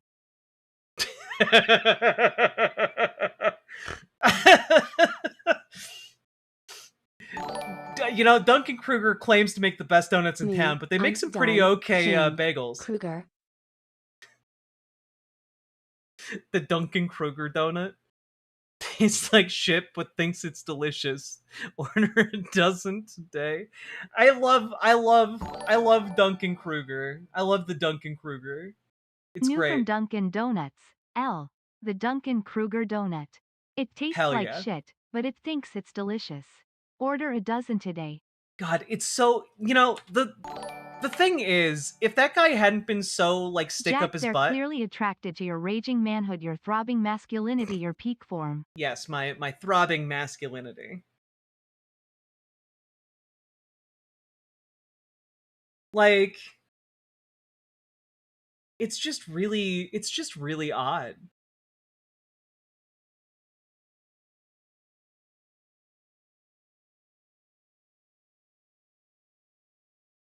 Why are these guys so threatened by someone saying their sex or gender they disagree with? Like, if they don't like it, go somewhere else. How are they threatened? They're threatened because it makes them think about their own sex and gender. And a lot of cis straight people don't want to do that. Because sometimes when cis straight people do that, they realize they might not be 100% cis and they might not be 100% straight. And that's really fucking scary when your entire life has been built around your fucking identity, you know? And rather than face something scary and potentially learn something new about themselves that might change their ideological framing, instead they lash out. Instead they get violent. Instead they get mean, you know?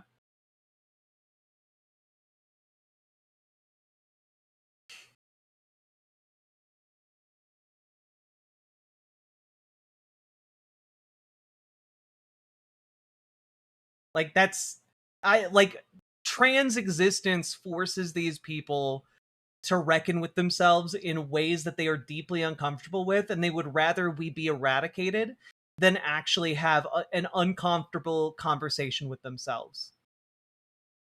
So that's kind of where we're at.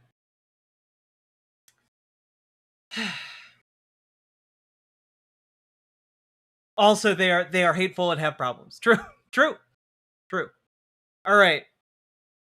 God, folks, we've been going for 3 hours now. If you've been enjoying the show, hit that like button, hit that subscribe button, hit that follow button, and do consider dropping those subs, donos, memberships, super chats, etc. because you guys make this show possible. Couldn't do it without you fine folks. Let's keep on going.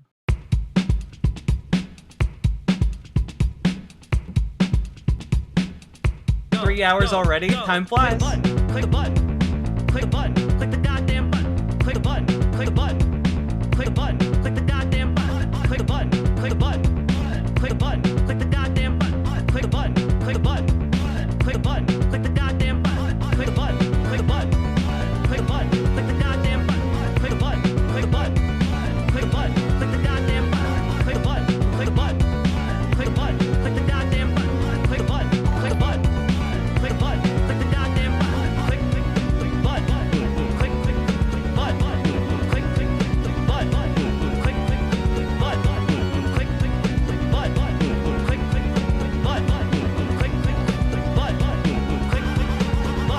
We'll talk about Trump tonight. I want to know what happened. Yes, we will be talking about that, Nathan. Don't you worry. And thank you for the $5 dono. God, it is so hot down here, though. The weather is absolutely foul. What do trans people think of people who want to purposely blind themselves or cut off a limb because they have body integrity identity disorder? So I talked a little bit about this earlier today on the Transatlantic Call-In show, which is, I would say, different in a whole host of ways. In particular, because it's usually linked, and I talked about this earlier in the context of like body dysmorphia versus gender identity and like gender dysphoria, because those aren't the same thing either. And a lot of people say, oh, well, they're basically the same thing, and they're just not. Like, the psychological roots are very different. Because oftentimes people with body integrity identity disorder are like, their feelings aren't alleviated by providing the treatment, right? It's very much related to like anxiety as like a psychological disorder, and in turn, like, and also body dysmorphia is like this too, where like if you address it, it can sometimes just cause that to spiral rather than bringing any kind of actual relief. And so there's a difference in that way. And also just like the root of it is just fundamentally different when it comes to like, one is an identity and the other is perceived mismatch between your body and like the number of limbs you're supposed to have or something like that. Like, that's fundamentally a different thing as opposed to gender identity.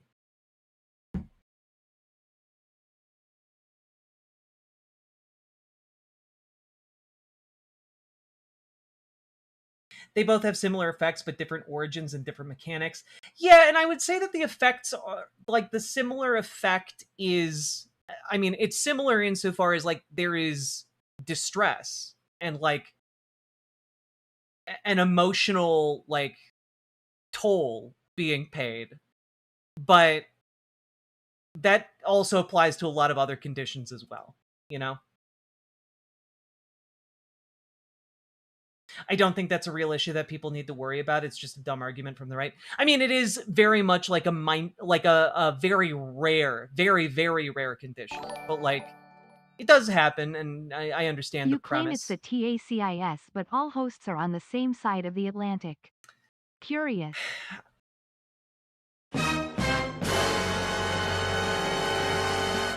Damn. You're on to us, Sake. Thank you for the 5 tier 1 subs. It's a conspiracy! God. Thank you for the 5 tier 1 subs, though.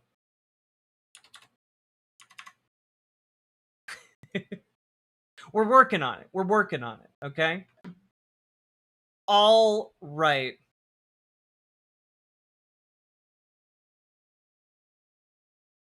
Let's see here.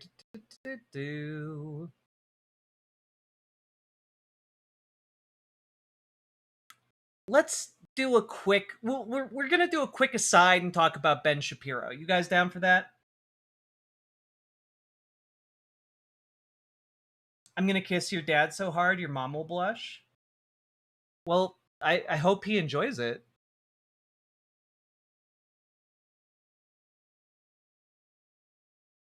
Like, like if you want to have sex with my dad, I mean, that's your business. Well, like, that weird to talk to me about it. He will. I mean, look, I'm glad you're confident in your kissing abilities.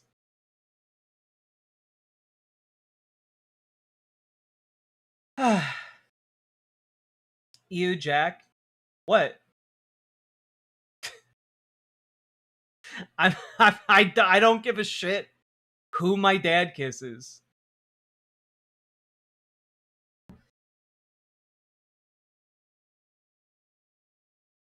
They're looking for a daddy. Hey, there we go. All right, you guys ready to jump into this segment? You have no idea what I do to your dad, Chatter. Two Dad Smooching, I think I might be able to ascertain at least one activity. Can we watch some John Doyle, please? Has John Doyle uploaded anything recently? Conservatives stop being weird, challenge level impossible. Truly is. It, like, truly. The activities conservatives get up to online are just bizarre. All right. What a strange thing to say. Yeah, exactly. All right.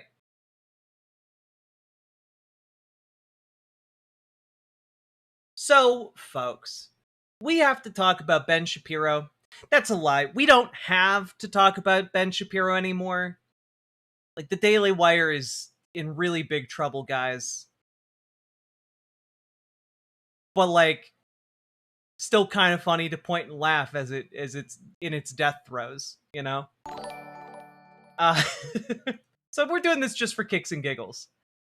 Sake Tanuki, thank you for the 5 tier 1 subs. What is this?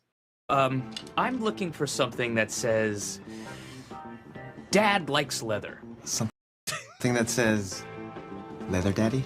Oh, is there such a thing? A perfect segue into Ben Shapiro.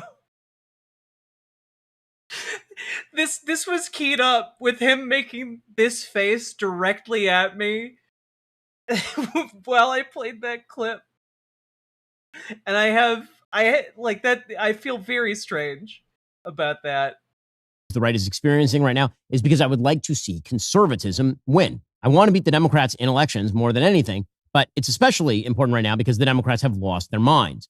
For the few sane people that are still in the Democratic Party, they seem to be refusing to do or say anything about that.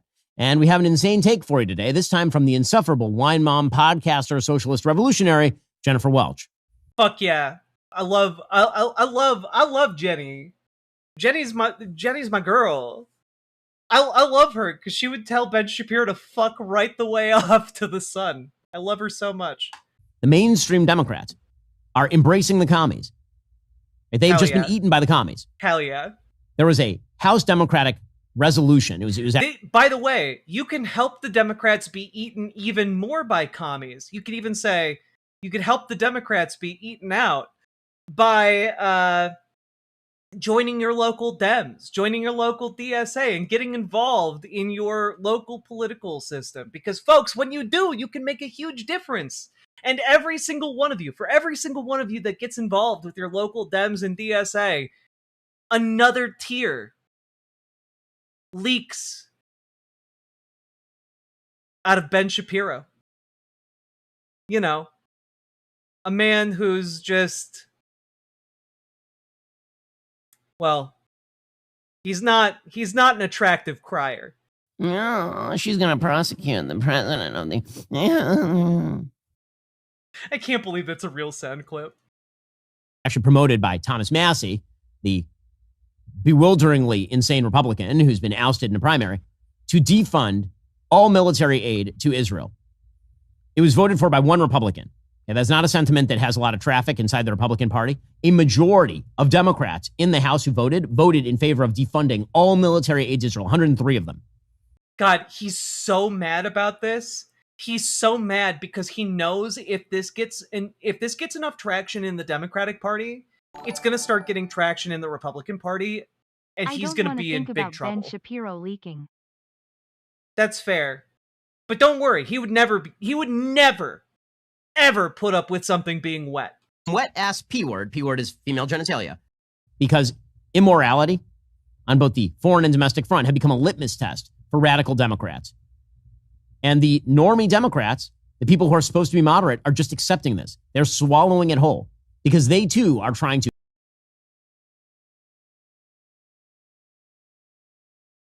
Swallowing it whole, you say? No, she's going to prosecute the president of the... Oh, okay.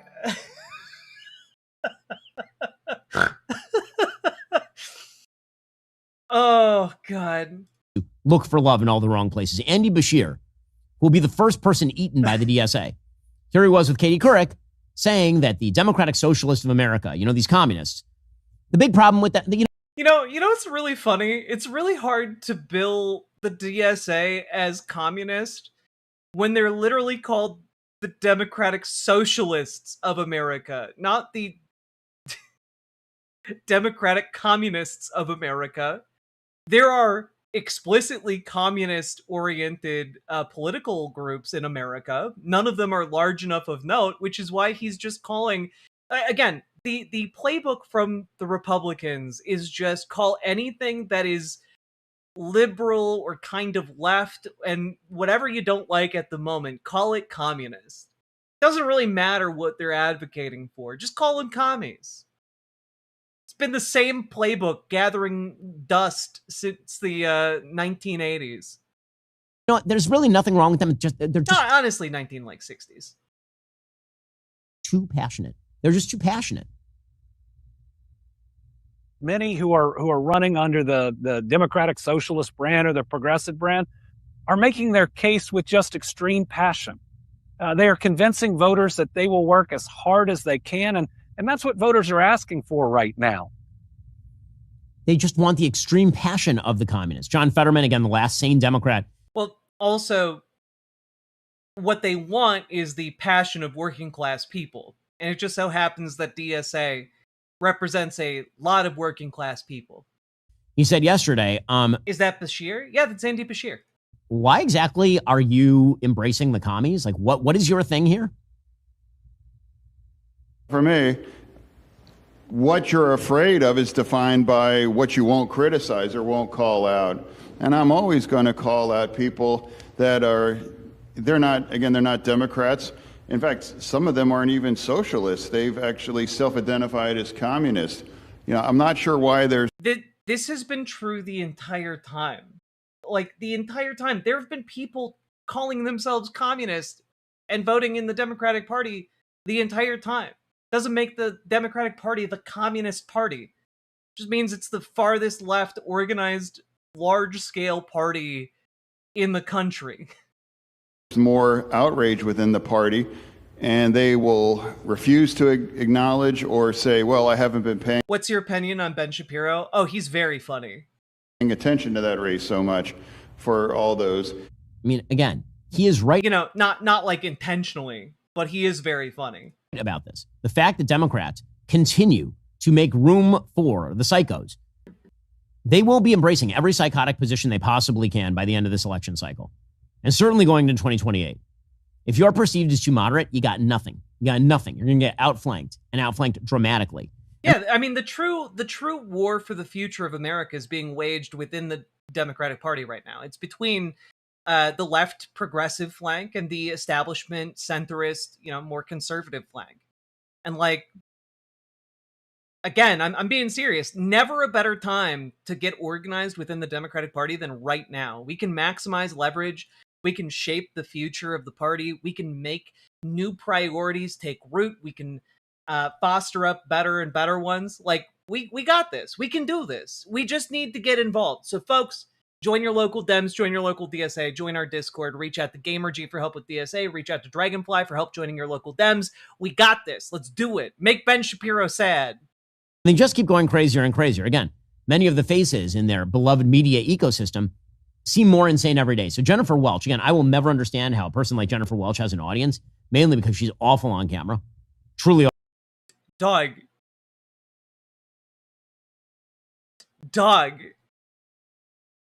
Ben.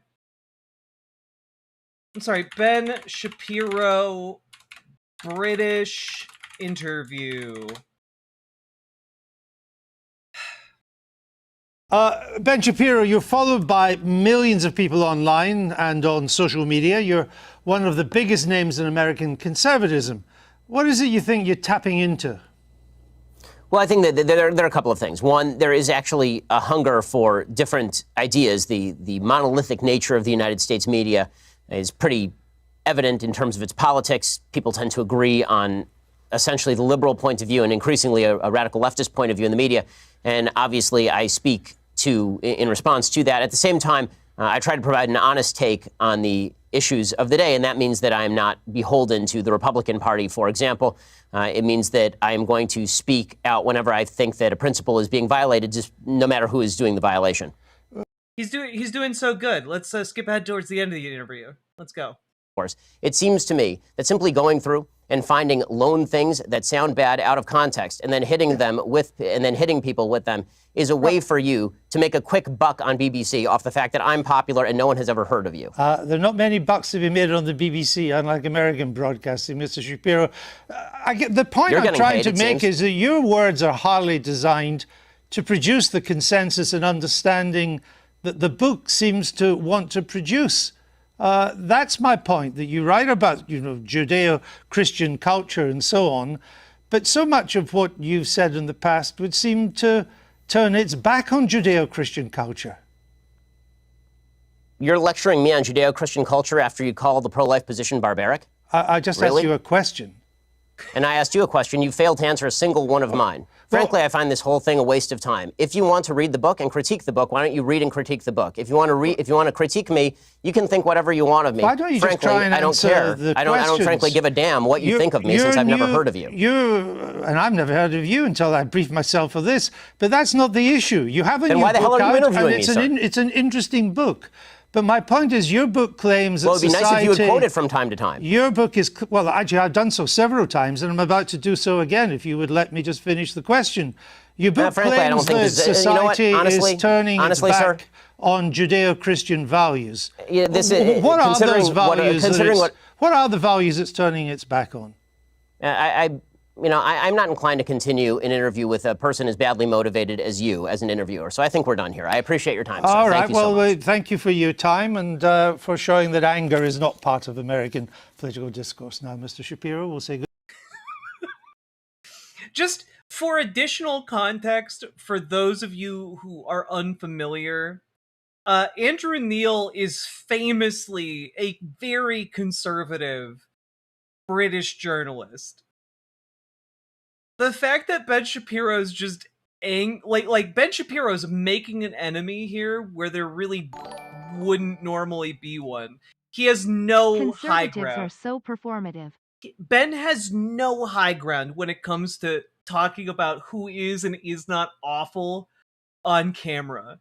He just rage quit an interview with with Andrew Neil, and like Andrew Neil is about as conservative as you can get. Like dude literally doesn't think climate change is a thing.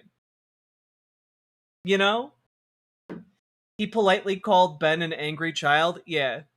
This interview is very famous. It's from about 7 years ago. But again, Ben hasn't really matured since then, so I mean, he did grow a beard. So I guess he matured approximately 1 5 o'clock shadow worth. Offline. I speak as someone who's not particularly amazing on camera. Jennifer Welch makes me look like Laurence Olivier. My goodness. Jennifer Welch was on her show ripping into homeschooling. Like this is where the Democratic Party is going, attacking the. Yeah, and like MAGA conservatives want to dismantle the Department of Education and regularly attack public schooling. So, homeschoolers. They're incapable of critically thinking. They're incapable of deduction skills. And what pisses me off about this the most is how many parents project a script onto their kids. I'm a dumbass, so therefore I'm going to make sure you're a dumbass. I'm a an idiot. I made D's, as our caller said, Ellie. She, the dumbest people she knew in college were homeschooling their kids. And so this is trickle down stupidity. This is MAGA on steroids. This is Maha. This is tradwife. This is unvaxxed and unjacked and all that shit. Now, before Ben says anything, I am just going to provide like a citation here. Specifically, if you're wondering, like, wait a minute, you mean homeschooling networks might engage in spreading misinformation and disinformation? Yeah.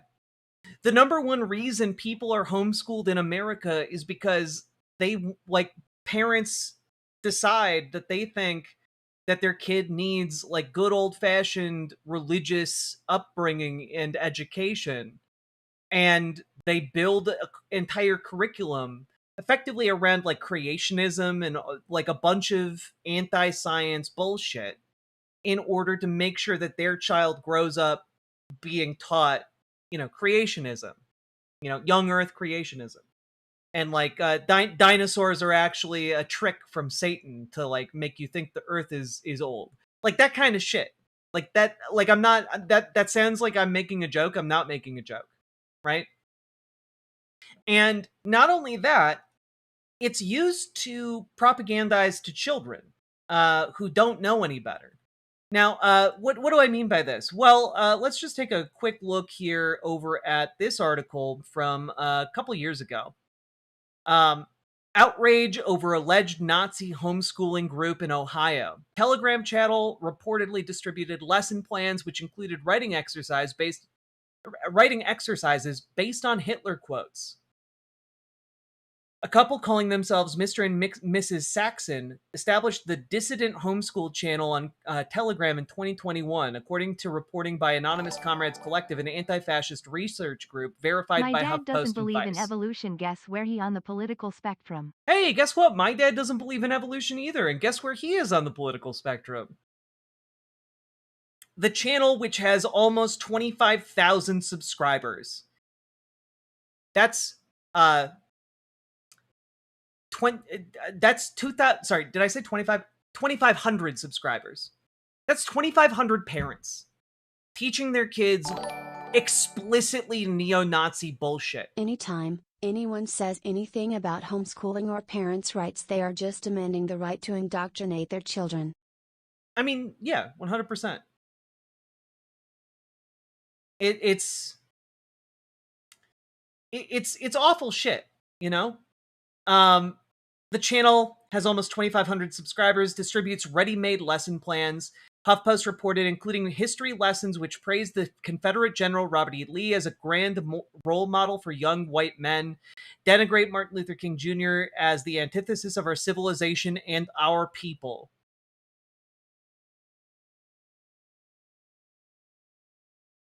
Like, this is awful. This is awful. And when you look at a lot of homeschooling materials, there are some people who pull their kids out of school to homeschool for valid reasons. But oftentimes it is done specifically at the expense of children. Like, it is done to deny children actual knowledge about the world and how it works.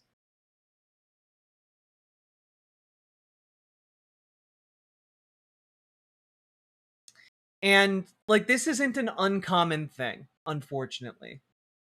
But that would be why Jennifer Welch is like, well, it teaches, like, you know, white supremacy and Maha shit. Because it does. When you're getting your health education from someone who doesn't know shit about health, except that, you know, that maybe Jesus doesn't like health, doesn't like blood transfusions. Yeah, you're not getting good health education. You're not getting quality Make America health. You're not getting quality health education, but you are getting Maha education. There we go. These people, these folks, first of all, homeschoolers generally outperform public school students. Second of all, this bizarre hatred for parents schooling their own children and extraordinary faith in the public school system, which is failing all over the country in a wide variety of areas, is pretty astonishing. But don't worry, the hatred doesn't stop there. Welch has a co-host. That co-host's name is Angie Sullivan, who says she does not trust parents who want to be with their children. You would not believe how many people in Bible study homeschool their kids. And you just think, I worry about that. And then you see those witness booklets or whatever they're called that the Duggars use, and they're like top out at 8th grade. I mean, I just think homeschooling is a bad idea from soup to nuts. I don't care if you're a nuclear physicist. I think it's just weird as fuck that you want your kids around you all day, every day, and all night. And just the socialization. For me personally, it was that I would have gotten up on my hands and knees and strapped them to my back and crawled to get them to school every day, just to get them where I wasn't. So I don't trust somebody that wants to be with their kids 24/7. I think a lot of dumb people do it because it's just easier. Welch and that's a is concern. unschooling Bensel. Indeed, Saki Tanuki. Thank you for the 5 tier 1 subs. Cutter Joe, thank you for the 2 tier 1 subs, and you sent this. And the homosexuals.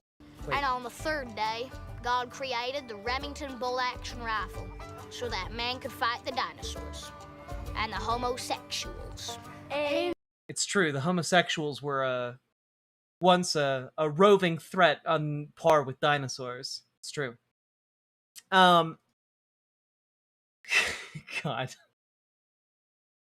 Amen. But the thing is, she's not wrong about the fact that this is extraordinarily prevalent in Bible studies. In like adult Bible study groups, parents will oftentimes create a kind of cycle, like a cycle of different parents come in and teach on different days. And like, there are different systems that do this. It's not uncommon, but basically it creates an informalized homeschool, an informalized school system, but just for and built around the ideological and religious beliefs of that particular Bible study group, you know? And like, that's no good. That's not great. It's... I also think that there is, obviously something to the idea that a lot of the parents who are able to do homeschooling are able to do it from a position of privilege, from a position of like economic privilege, where one of the parents is able to stay home with the kids full time and teach the kids as their job. And so when we're talking about this, it's usually far more affluent families doing this. They have more resources to spend on educating their child.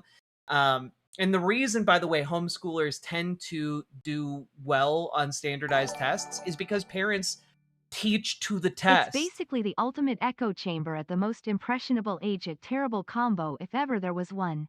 Yeah. It often results in some amount of like social blunting of social skills. So often like a lot of folks who were homeschooled wind up bumping up against unfamiliar social situations and having trouble like integrating with wider society when they enter like the workforce or go off to university. And it's not insurmountable, obviously. Like, I've known a lot of homeschool kids because, again, my background is in exactly this kind of fundamentalist religion that would be willing to do that. But the kids that I knew growing up who were homeschooled, they were raised up like their biology lessons were literally on like videos. They had like a videotape series for creationist media that they would play and they'd watch, and it'd be basically videos talking about how, oh well, the eye is too intricate to have been evolved. The eyeball is too complicated for evolution to have made it. It must have been God. Like entire classes on things like that. And so in a lot of ways, when you're teaching to standardized testing, you can get good results on tests, but it doesn't necessarily equate to like a well-rounded education. And I don't think it's great. I don't think it's good. I think that we should have better public education. In high school, I had two different friends who were fresh out of homeschool that didn't know what a high five or a fist bump was. Both were very religious. Yeah.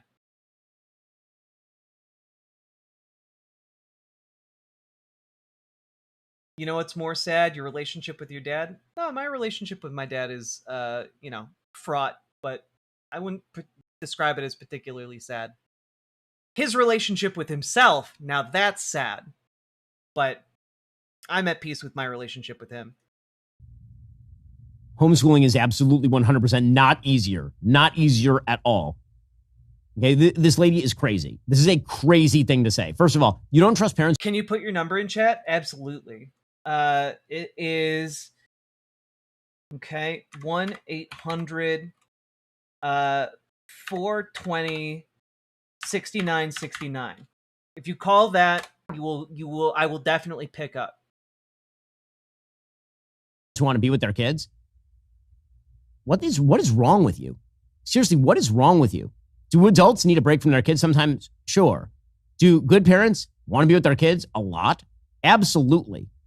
Folks, there's nothing more important. Wait. Her name's Angie from the what is the podcast? Fuck. Jennifer Welch. I'm wondering how many kids she has. Yeah. Angie Sullivan. Okay. So she has 3 kids, I think. Yeah, she has 3 kids. I do think that when we're talking about people with multiple children, and especially if you're like a stay-at-home mom or something like that might very much, like, I don't know what her history is, but like having children is a huge commitment. It's a huge commitment. And if you're a stay-at-home mom or a stay-at-home dad taking care of 3 children, like, that's a lot. And yeah, you're going to be desperate for a break. And different people are going to have different thresholds for spending time with 3 children as a stay-at-home mom, you know?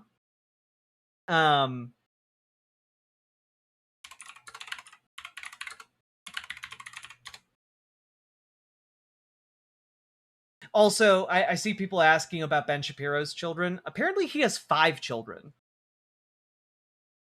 I do have to wonder how on earth he has enough time to be able to take care of those kids when his wife is a doctor and, like, he's managing the Daily Wire. Like, that's a lot. That's like, is he spending too, like, I think maybe he might have trouble imagining spending too much time with his kids because he doesn't get as much time with his kids. You know? You think they raise their kids? Well, I'm kind of getting at that point, yeah. On this planet than defending children, and that includes children who are unborn. The fact is, oh snap! he was just transitioning into an ad read. Hell yeah! All right, cool. and I'm confused. You don't trust somebody who wants to be with their kids. You just trust somebody who wants to be with other people's kids. That's your pitch. My goodness. And the Democrats will embrace all this sort of stuff. They do. So when I say that. Wait, Ben, I'm sorry. Ben Shapiro.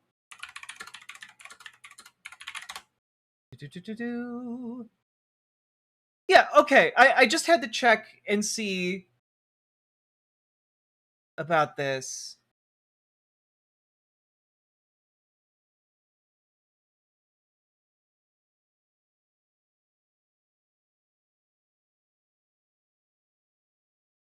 Okay, literally there's a post of him saying, "You're right, my doctor wife is totally a stay-at-home mom." So, didn't Bensel talk about how he didn't want to be around his kids? That sounds right, but I have no idea.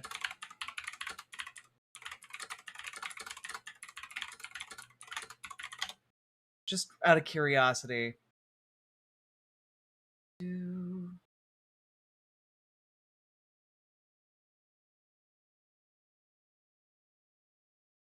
I haven't seen him say anything like that, but I do think that what we're talking about here, like, okay, so your wife isn't a stay-at-home mom, and you're not a stay-at-home dad. I don't think. Like, I don't think this studio is in his office. So, like, who's taking care of Ben Shapiro's kids?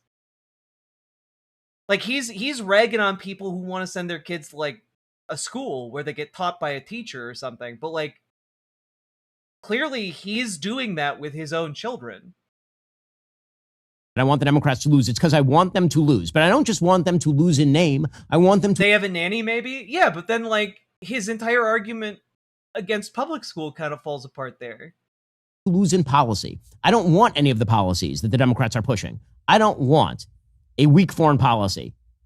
And I don't want a hatred of free market economics that is being propped up by a bunch of lies about how income inequality damn all of us to the loss of the American dream and all this slop.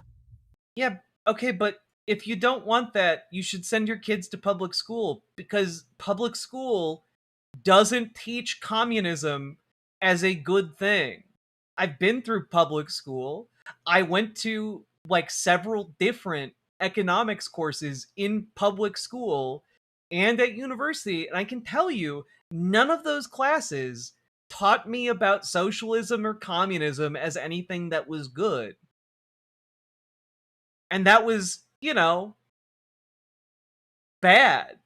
It was bad of them to omit the arguments for socialism and communism. I'm not interested in a bunch of conspiracy theorizing about how the American dream is dead and you can't get ahead. And therefore, all the meritocracy. I mean, statistically, most people can't get ahead. Statistically, meritocracy doesn't exist. Itself must be ground under. Like, I don't want that. I don't want it from Democrats. I don't want it from Republicans. Then you should work to make like the world a better place instead of a bad place. And listen, it may be because the world's imperfect, that we have a bunch of imperfect choices in the future in presidential. Sure. I mean, people very rarely get what they want in politics. But that doesn't mean that we shouldn't call it out when we see it, because it is both bad strategy and bad principle. What an amazing video you just watched, wasn't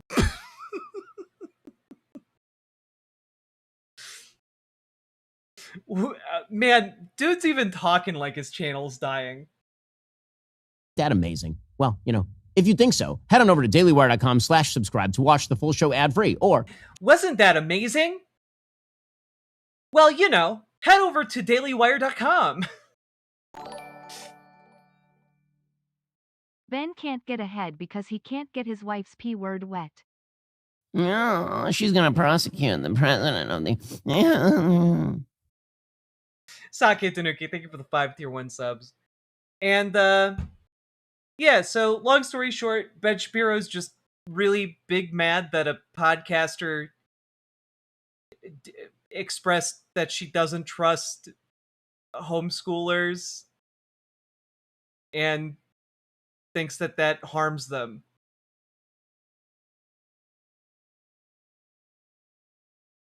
That was your big argument. Socialism is happening because wine moms on podcasts are talking about homeschooling in a negative way. Okay. All right. Anyway, get organized, folks, because it's making Ben Shapiro big mad. It's the only time he'll ever feel big. So join your local Dems, join your local DSA. If you need help, join our Discord. Reach out to GamerG for help with your local DSA. Reach out to Dragonfly for help with your local Dems. And folks, got anything out of this, hit the like button, hit the subscribe button, leave a comment. Let me know what you think about Ben. And also, check out ImogeneOlivia.com, gender euphoric lingerie designed from the ground up for trans femmes, tested with cis men, cis women, non-binary folks. It is comfortable, sexy, non-tucking lingerie. Check it out, ImogeneOlivia.com. We just got a full restock and a new color, so go check that out. Link down in the description. Let's keep on going. No, you guys don't understand. Homeschooling just isn't possible if someone says a mean thing about it. If someone says a mean thing about it on a podcast, the entire operation falls apart.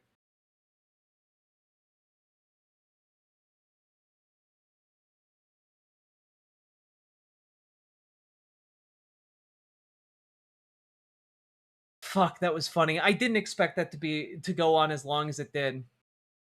All right. But if underwear, then no egg? I don't understand. You can wear it if you're a cis man. You can also wear it if you're a cis woman. A lot of cis women need larger gussets and larger, like, chest, larger band sizes for, larger than average rib cages. Nothing egg about it.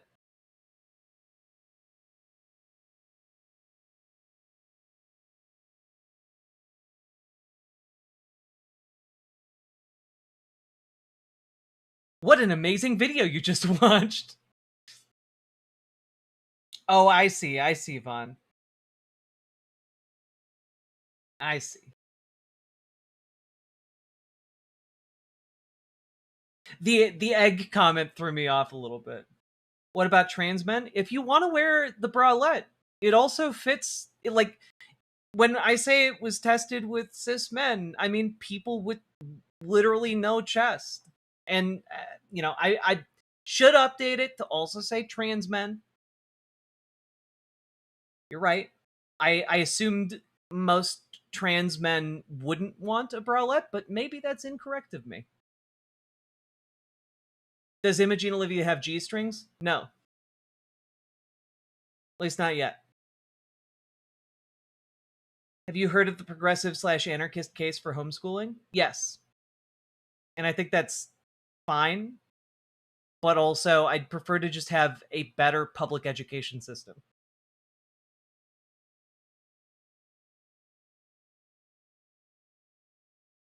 All right.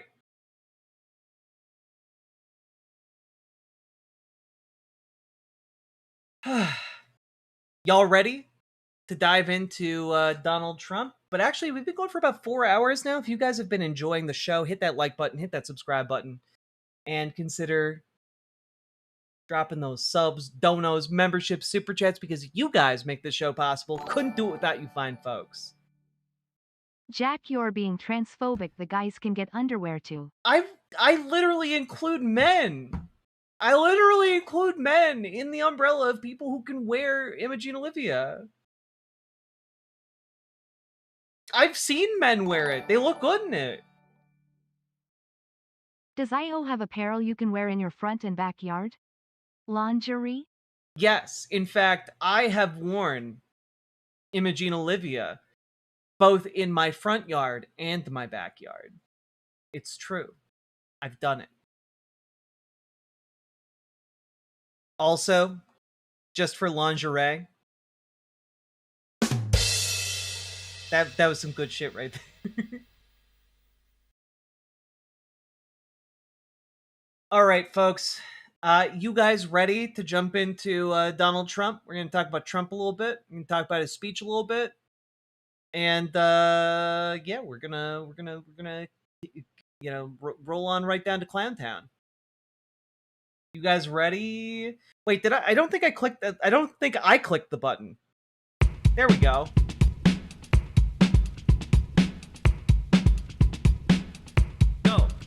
Go. Click the button. Click the button. Click the button. Click the goddamn button. Click the button. Click the button. Click the button. Click the goddamn button. Click the button. Click the button.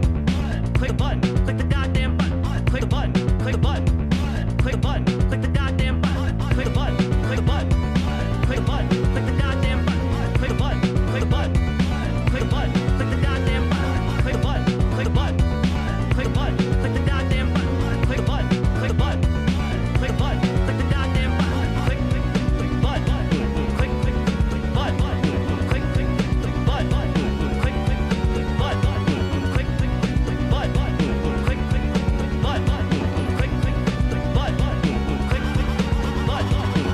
Redacted Roach, thank you very much for being a subscriber. Appreciate you. Let's go.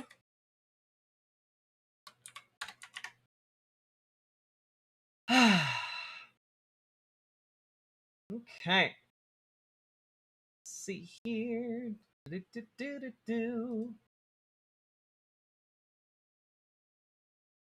All right. Let's do this. Let's boogie.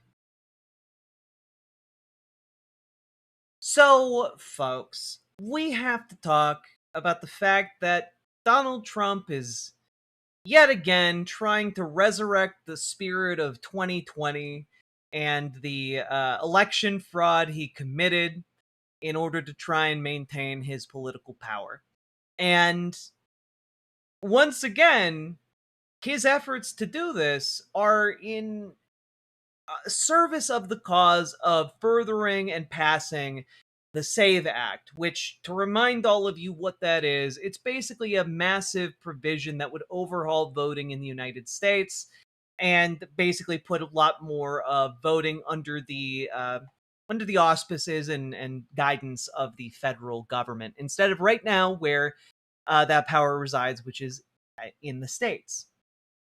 And it would also mandate voting IDs, or voter IDs, rather. So it is a bad package of laws, and Republicans know this. It's been a turd that they've been kicking around for a while. They just haven't passed it because, frankly, they understand it's political poison for them to do so.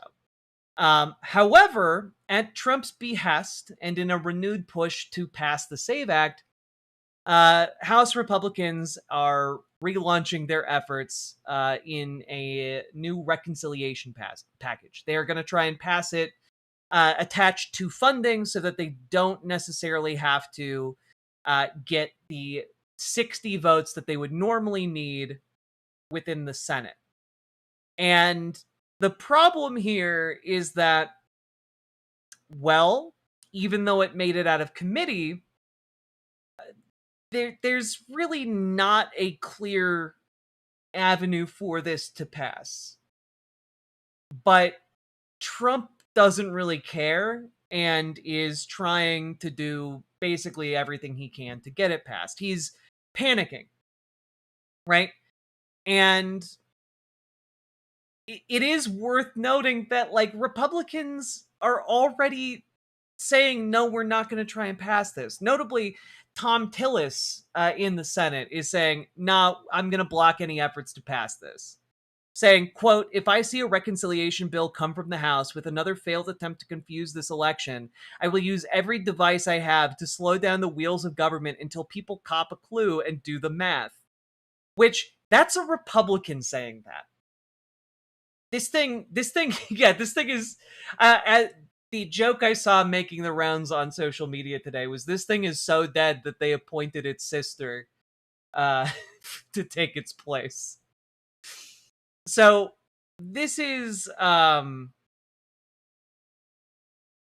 mean, we'll see. We'll see how this goes, but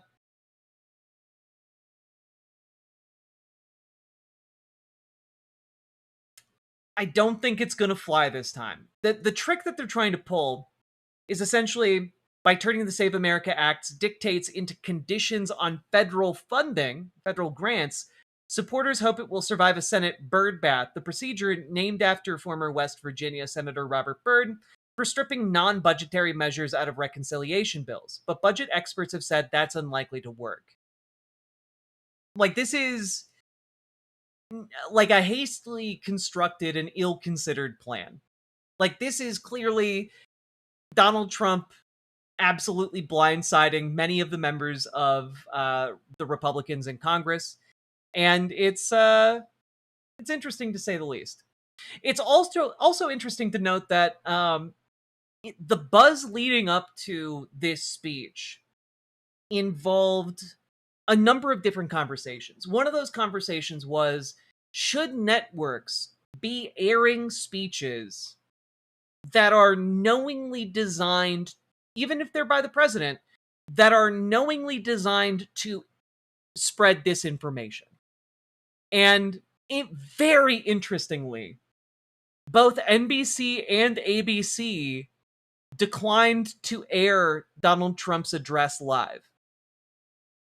They both announced they weren't going to do it, which is, I think, quite interesting. And it is a sign that Donald Trump's power is weakening. Because usually media would be all over any and every primetime address, right? Like, oh, he's going to say something crazy, so we got to make sure it's broadcasting because viewers are going to come in. And, like, that wasn't a good enough incentive. Like, this is truly some, like, oh, damn, he might be cooked for real. And CNN and Fox also refused to air it? Wait, is that true? Feels like a watershed moment to me. I need to know. I don't know that Fox refused.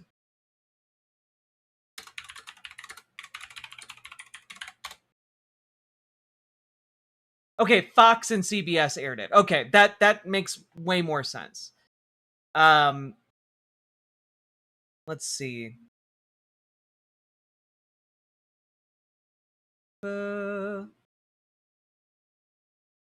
Yeah, okay, cool.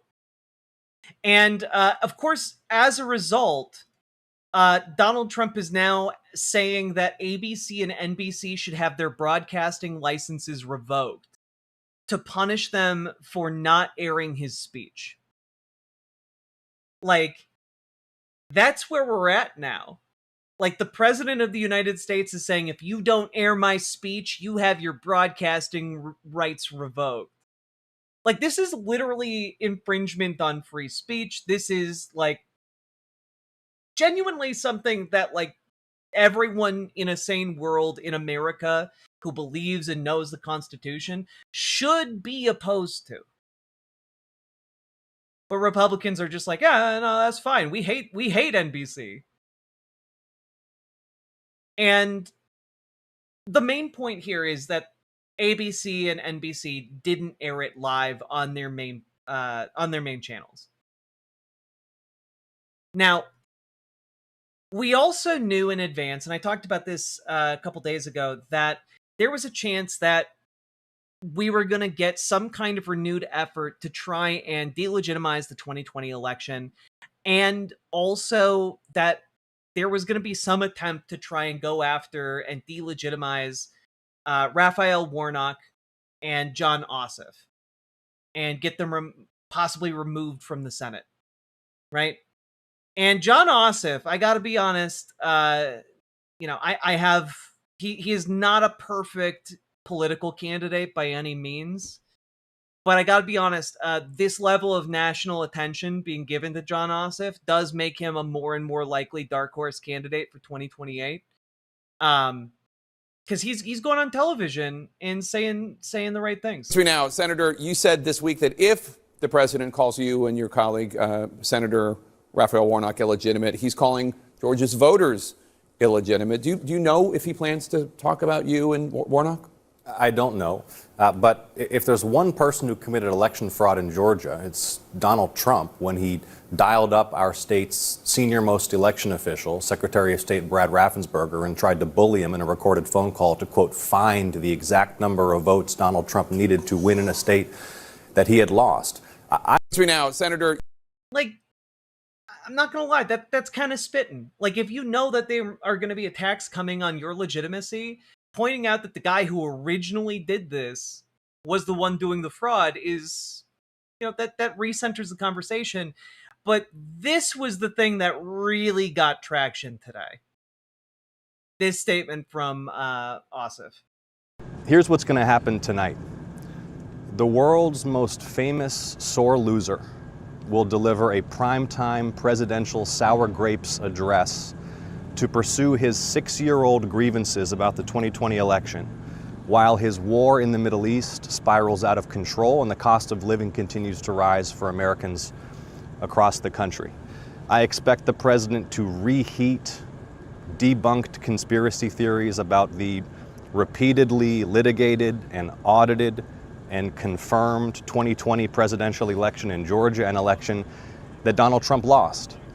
And let me be very clear about this. If the president declares Georgia's elections illegitimate, or if the president declares Georgia's sitting United States senators illegitimate, he is declaring Georgia voters illegitimate. It's Donald Trump who tried to defraud Georgia voters in that election. Donald Trump who tried to commit election fraud when he called Georgia's Secretary of State Brad Raffensperger, and it was caught on tape, and you should play the tape for your viewers today, and badgered and bullied Georgia's top election official to, quote, find him the votes that he needed to win in a state where he had lost. Dude's killing it. And, like, the problem is, like, I want someone more progressive than John Ossoff to win in 2028, but if we keep getting attacks on John Ossoff that elevate him on the national stage, he's gonna be the guy.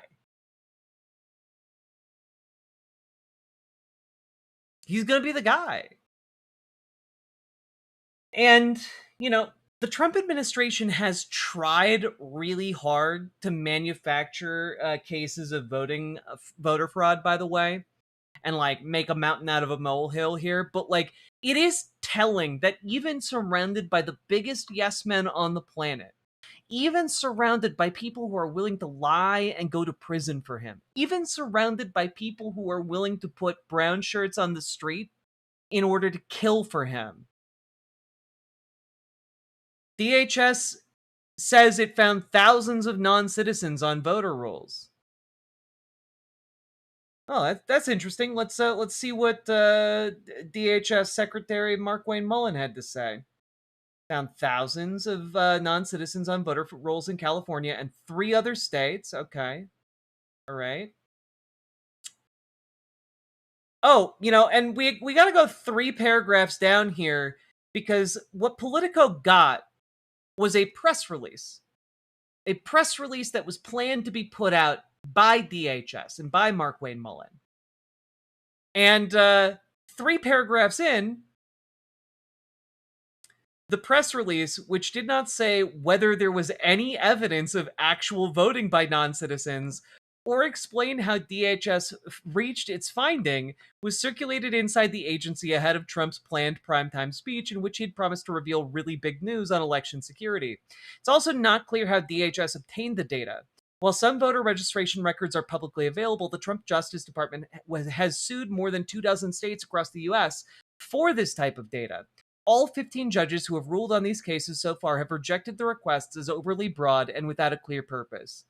So, what's very interesting here is that it kind of looks like DHS broke the law to try and get this data, and it kind of looks like they don't have any evidence to back up any actual allegations of voter fraud. Which one would do if you had evidence of voter fraud. They wouldn't be playing it like, oh well, they wouldn't be playing coy. Let me put it that way.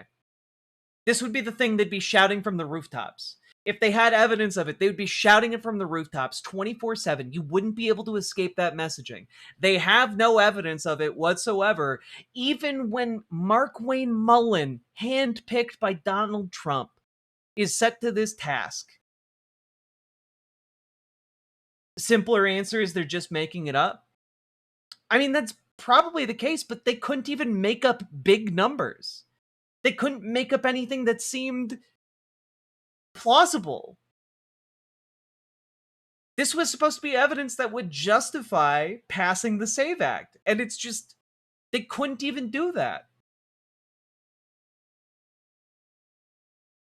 Let's just take I don't want to give you guys this full speech because honestly, it's boring, and I think you'll know in about like 3 seconds in of him talking how utterly unenergized he is about this entire affair.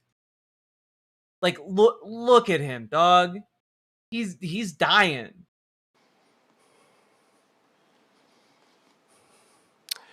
Good evening.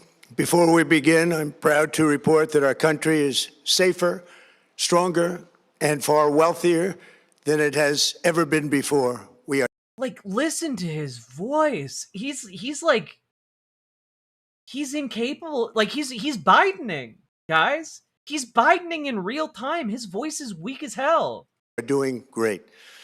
Less than 2 years ago, we inherited an economic and social disaster after the worst inflation in 40. Okay, we are gonna skip ahead though, because like he's just trying to recap accomplishments and make himself feel better.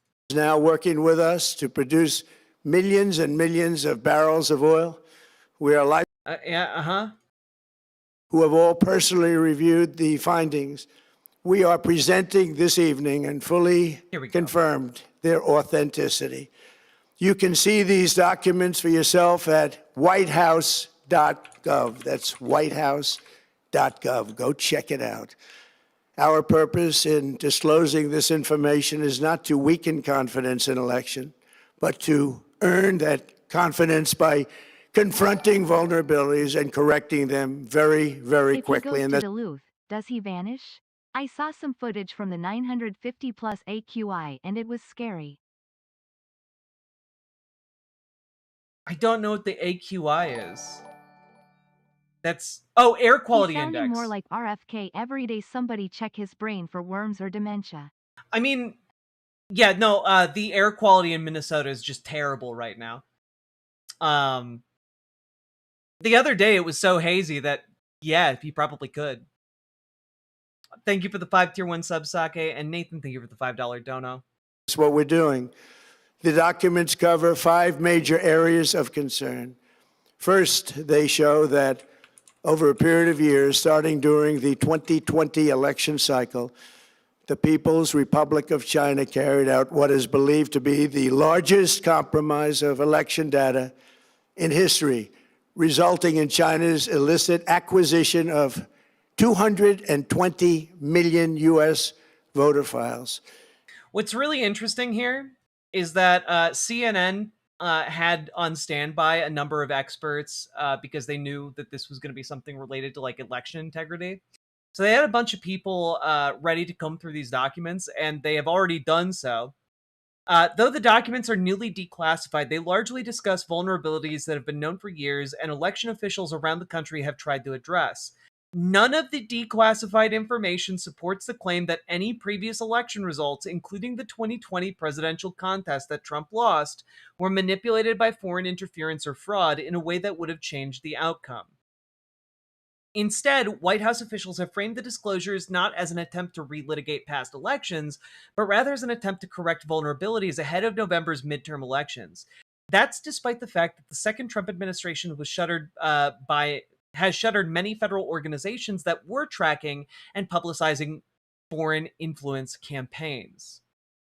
Now, what's interesting to me here is that not only has Donald Trump made our elections less secure, but of course,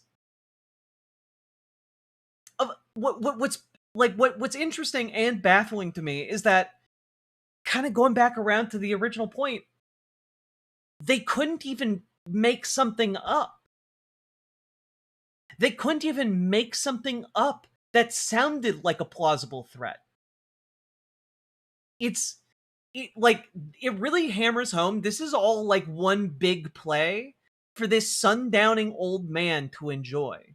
Everything that's happening right now is a bunch of people trying to appease the emperor that's not wearing any clothes, and while telling him how great his outfit is.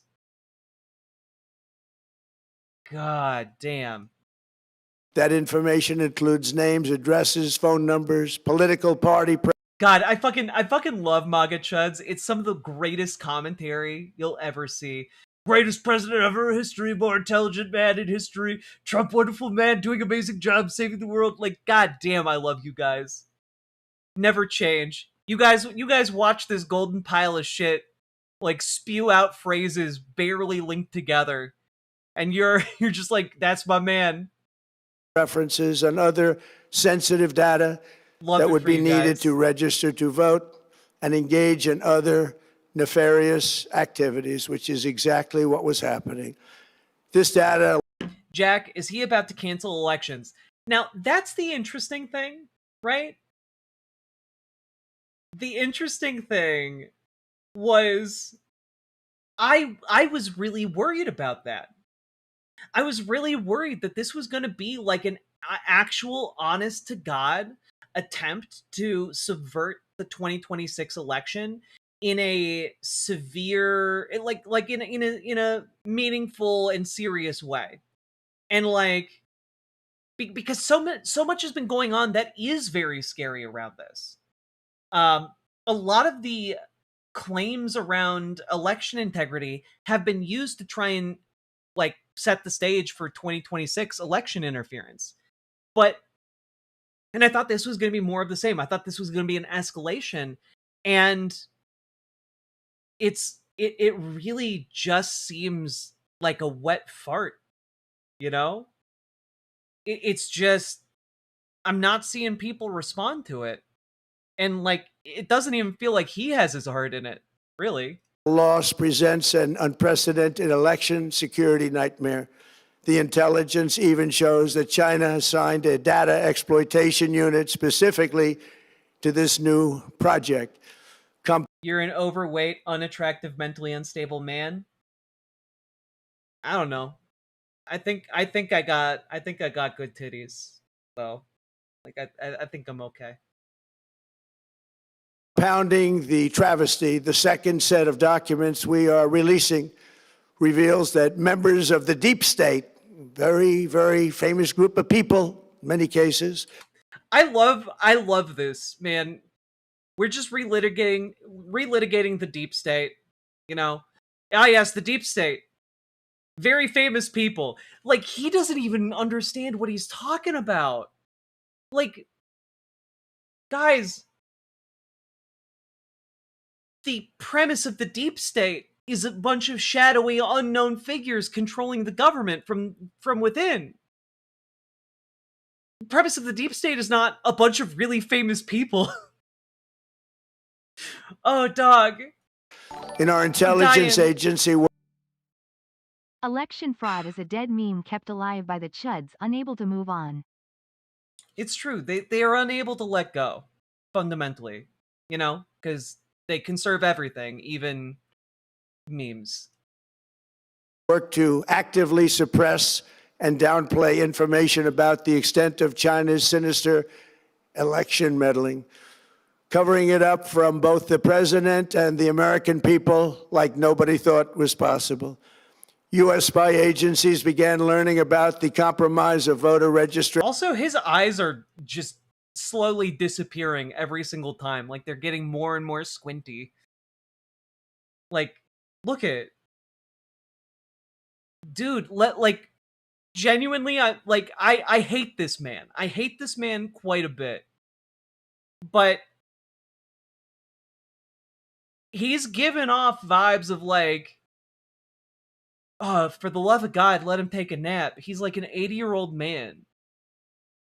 Let him take a nap. Like, the bags under his eyes are like obscuring his vision. Files in 2020. Take a nap and go towards the light. When they discovered that tens of millions of voter data, think of that, tens of millions of voters' data in 18 states have been bought, stolen, or hacked by China. Yet those responsible for sounding the alarm instead kept the information secret and hidden. They did not disclose to me as president or to anyone else, and to the best of our knowledge, they did not inform Congress. In fact, all they kept saying is, this is the most secure election in the history of our country. A standard, very pat line that was divvied out to say the cover-up of this colossal security breach. Genuinely, at this point, I am wondering if he thinks that Pat is a person. I wonder if he's thinking like Pat is Pat Sajak from Wheel of Fortune. You know, like I'm over here being like, which he said that with so much vehemence. Like, who does he think Pat is? Is even more disturbing in light of the additional information showing that China engaged in other election-related activities to undermine my first administration and our 2020 campaign. They did not want, and they just didn't want it. They fought like hell not to have it, Donald Trump, to win, and for good reason. As the documents we are releasing show, CIA reporting explicit. Also, he's lopsided. Like, he's holding on for dear life to this podium, and he's like he's slanted. That's weird. Explicitly stated, and I quote, in mid-2018, the Chinese Communist Party's policy was to leverage all domestic and... Okay, I also just don't really care about these claims. I'm wondering... Stunning. Today, I'm asking the Office of the Director of National Intelligence, the Department of Justice, the FBI, and the CIA to investigate how and why such crucial information was hidden, to fire those involved in the cover-up, and to file criminal charges, if appropriate, against these people. Yet concealing China's... I don't know who that is.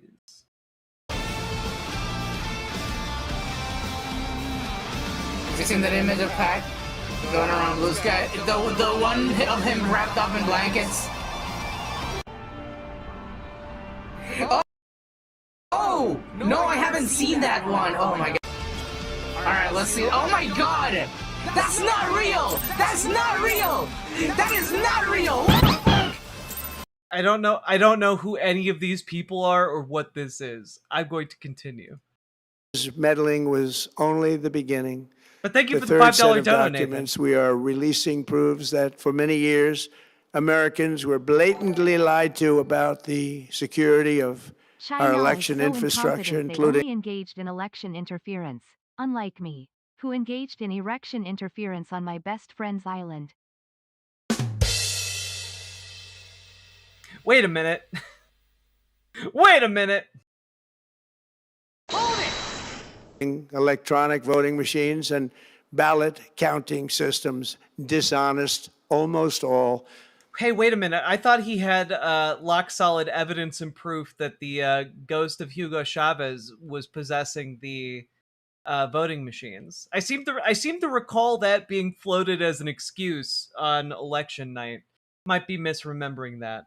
They're vulnerable and they're easily compromised, and people within our government knew that. Tonight, we're publishing a series of. Would it be fair to say, after a decade of Trumping in politics, as he has plain and simple fatigue from the public has set in with him? Well, yeah, but also he wasn't like a particularly sharp dude from the get-go. You know, like he wasn't working with a full deck of cards. And like he has less cards now. Of previously classified U.S. intelligence community assessments and other reports proving that our government has long known these machines are extremely exposed to attack. As one assessment states, we judge that the United States adversaries, including at a minimum Russia, This China, clip is Iran, funnier and shorter.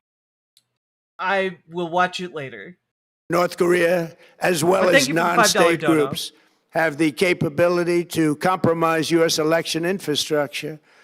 That's unquote, but that's some statement, isn't it? Made by supposedly great patriots of our country.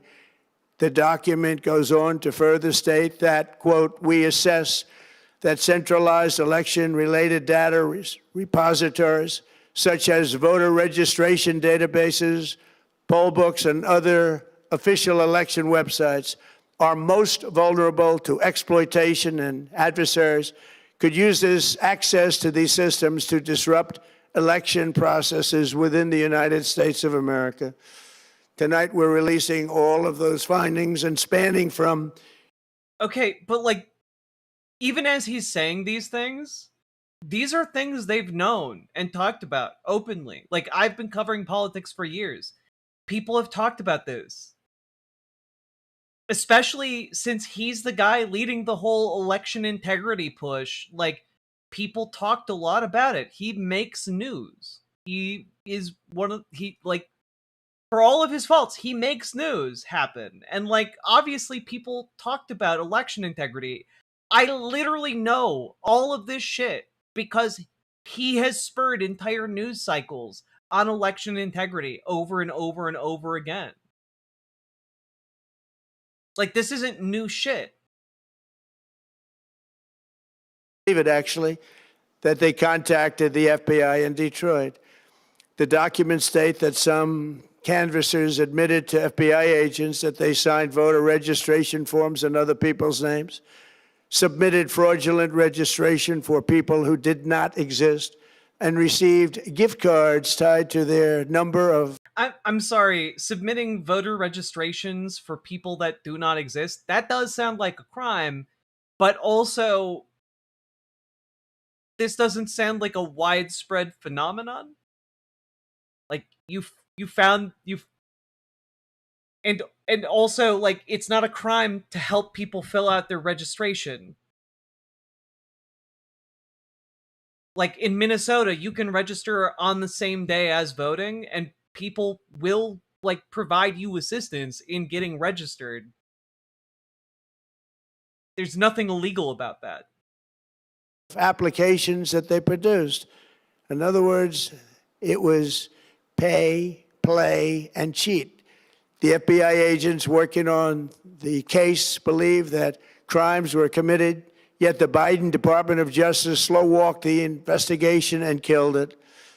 Tonight, I'm asking the FBI director to ensure that the matter is fully investigated and to work with the Department of Justice to prosecute those responsible for any crimes. Finally, yeah, man, we got to get the federal government on the real crimes in America. You know, the real criminals in America are the people who volunteered to knock on doors to get people registered to vote. Those roving bands of criminals. Everything is insane. All right. A stolen election again. Tomorrow, the Secretary of Homeland Security will hold a briefing to outline his department's recent work confirming cyber vulnerabilities in our electronic voting systems. They are bad. We're in the process of informing governors, senators, and members of Congress. Okay, I think this is about as much as I can handle. Like this is fine, but like to wrap this up here, you know, you've got some members of Congress like Tommy Tuberville over here going along with this nonsense, but like it's so clearly hollow bullshit that like even Republicans are having trouble selling this. But if you look at what we have, Ed, in terms of what happened in 2020. The video and the audio are a bit desynced in this one. We know President Trump, they put the screws to him. You know, there's no doubt. You know, I've seen the evidence. The same thing with, we probably have 4 or 5 senators that didn't legally win. They shouldn't be up here. And it's just unfortunate that that's happened. But again, slowly the information's coming out. I think you'll hear more tonight from President Trump. I don't know exactly what he's going to talk about, but the American people need to know how crooked these Democrats are. They lie, they cheat, they steal. They've tried to kill. Yeah, they tried to kill the president 3 times. They killed Charlie Kirk. It's unbelievable. By the way, I love these arguments of like the Democrats tried to kill the president 3 times. They killed Charlie Kirk. It's like conservatives did that. Conservatives have tried to kill Donald Trump 3 times.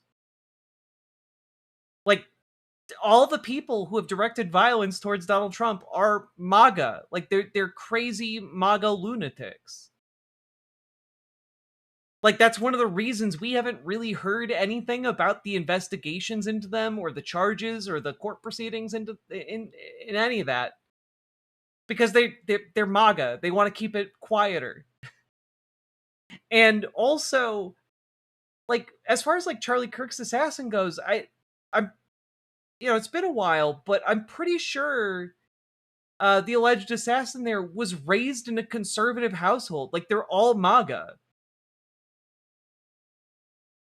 Like, in what way is any of this related to left-wing values at all? Look to the fucking plank in your own eye. Unbelievable. Yeah. And we need to fight back. And thank goodness for President Trump. Well, yeah, there we go. Thank goodness for President Trump. Yeah. He's such a spry young thing. Anyway, speaking of Tommy Tuberville, just as like a little bit of a, you know, aside. Bad stuff can only happen to conservatives, and Dems are behind it all, and they're both terrifyingly powerful and incompetent. Sounds familiar? It does. It sounds like fascism. Anyway, one thing that Donald Trump and Tommy Tuberville have in common is it's all a gigantic grift. And that's kind of the entire thing that I think is kind of consuming MAGA politics right now at the highest levels.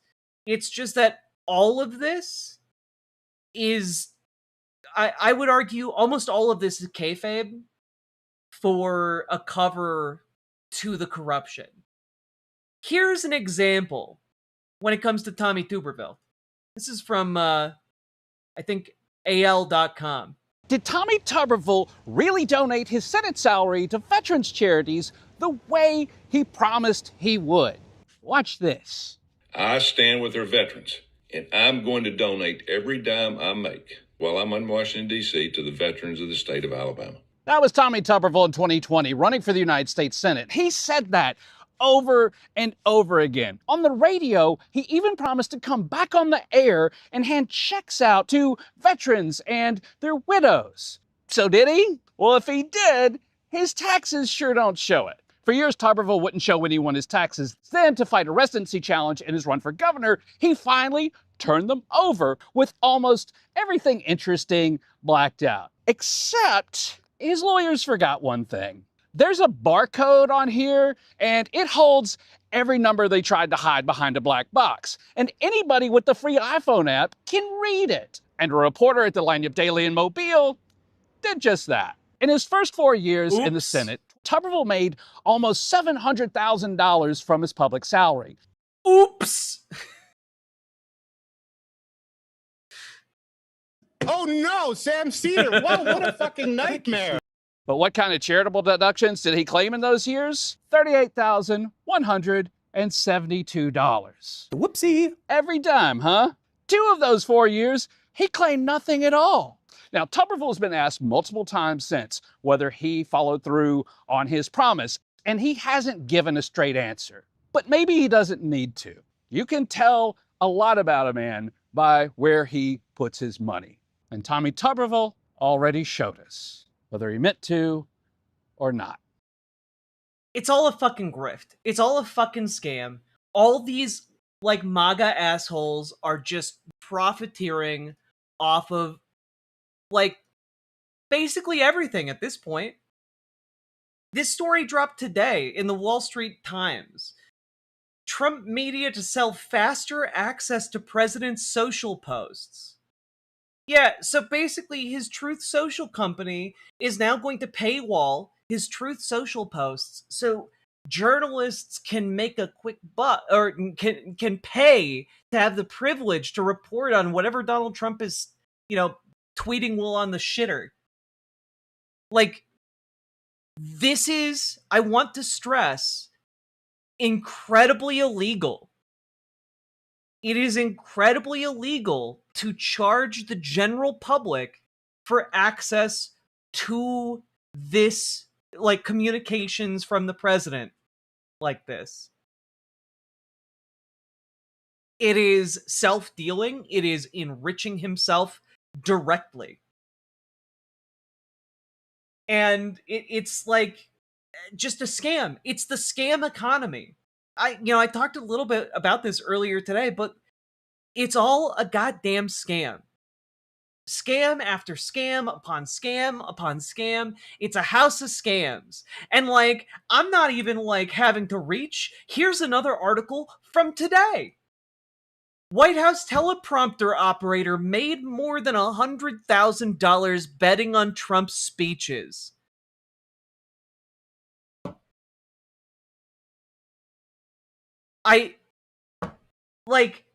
It's everybody. Everybody around him. Everybody in his orbit. Everyone in a remote proximity to, like, the MAGA movement in Washington, D.C. is running a goddamn scam. Like, this is the things that I'm mentioning to you guys are from, like, today. That Tommy Tuberville thing, that was from last month.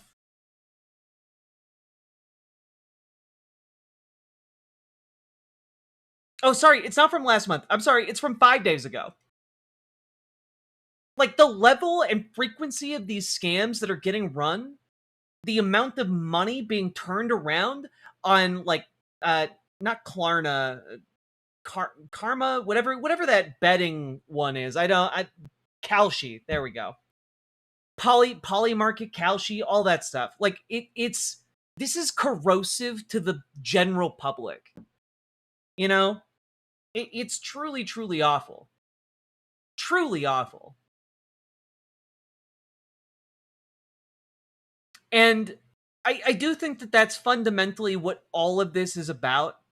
All of this boils back down to, he's running a scam, but so is everyone else in his orbit. Everyone is running a game, and no one actually believes anything. No one actually gives a shit about anything. It's all just a ploy to get more power and more wealth, and preferably both. And it's just...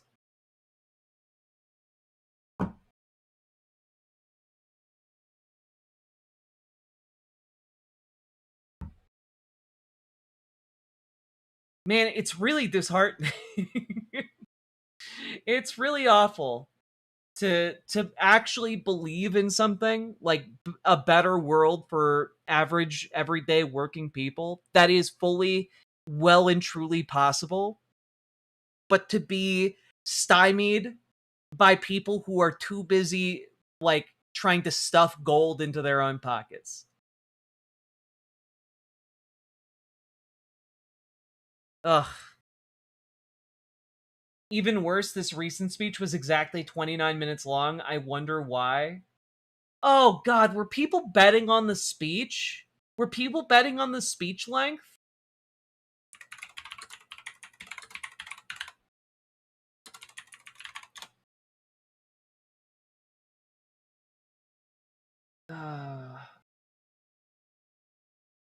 I mean, genuinely, that is the kind of thing that's happening now.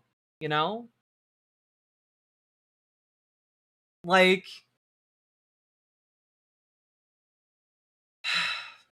it's truly just devastating to the psyche to see this level of corruption playing out over and over and over again with no ramifications for basically anybody.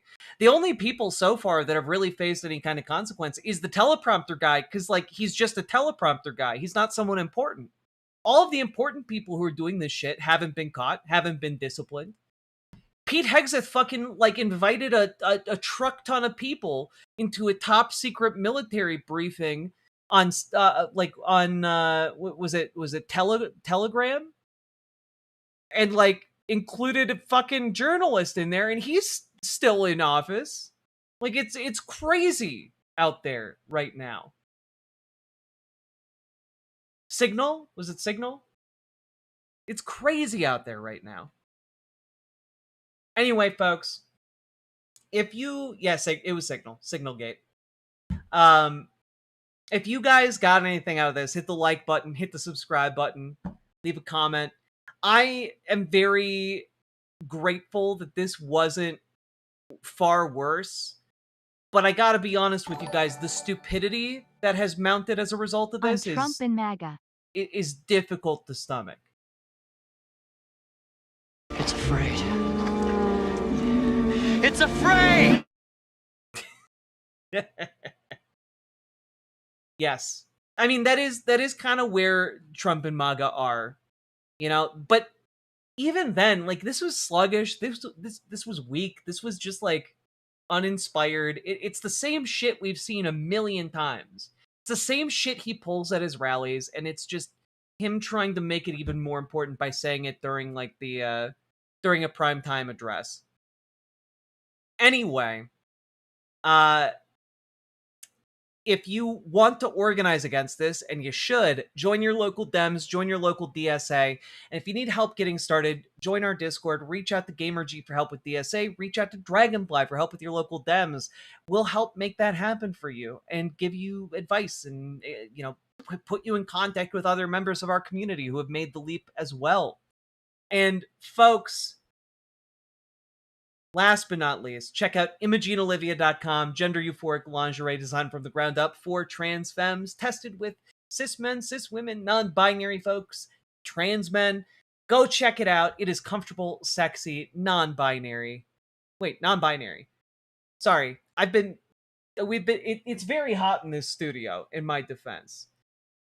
It's comfy, it's sexy, and it's, you know, non-tucking lingerie. Check it out.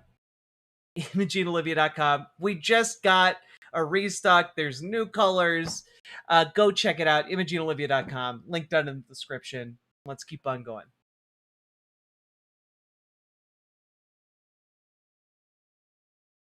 I'm seriously wondering if Trump's heart can't handle stimulants anymore. I mean,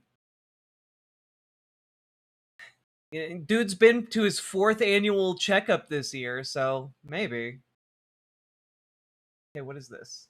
So there you go. Nailed it. Gaming helps you as an adult. Prepares you. So take that.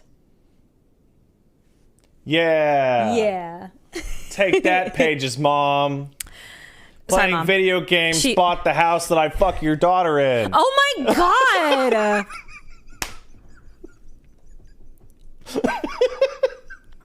Sorry, Mom. I have never. I wouldn't. I'm pure.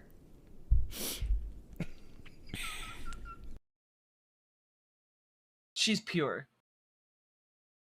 I don't. I died. You gotta stop sending me clips of people. I just have. I have no context for this whatsoever. I have no context for that whatsoever, Nathan. Oh, God. Fuck. I don't know if we need context. Yeah, that could be. This is the only prime time I need. Oh, hell yeah.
That was awesome. Wait, Jack, DMCA? No, usually video game music is okay. There are only a handful of big exceptions. Sonic Mania had such a good soundtrack.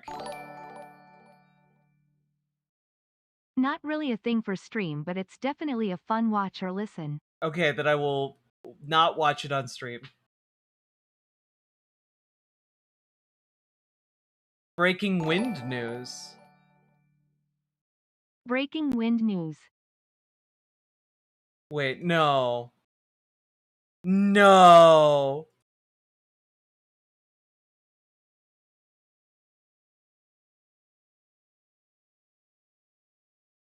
Okay, wait. There's no. Did I mute the TMZ site at some point? That could be. Here we go. Senator. Senator Jacob with TMZ, did you fart yesterday on the Senate floor? Thanks,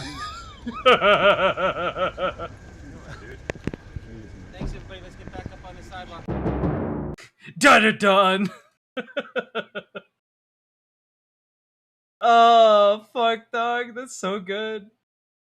That's so good. And we need a complete investigation that's independent. Now on Iran and the NDAA. When all the Trump administration, complete investigation that's independent. Now on Iran and the NDAA. When all the Trump Dog! administration, now on Iran and the NDAA. When all the Trump administration, NDAA. When all the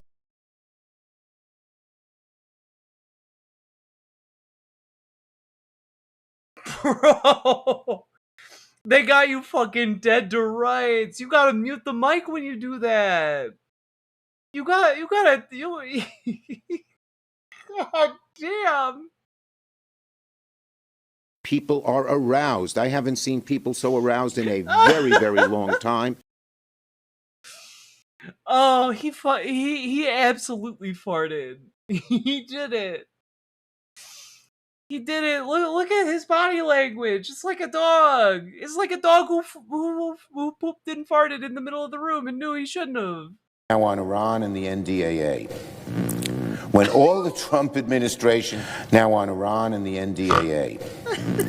When all the Trump administration, DAA.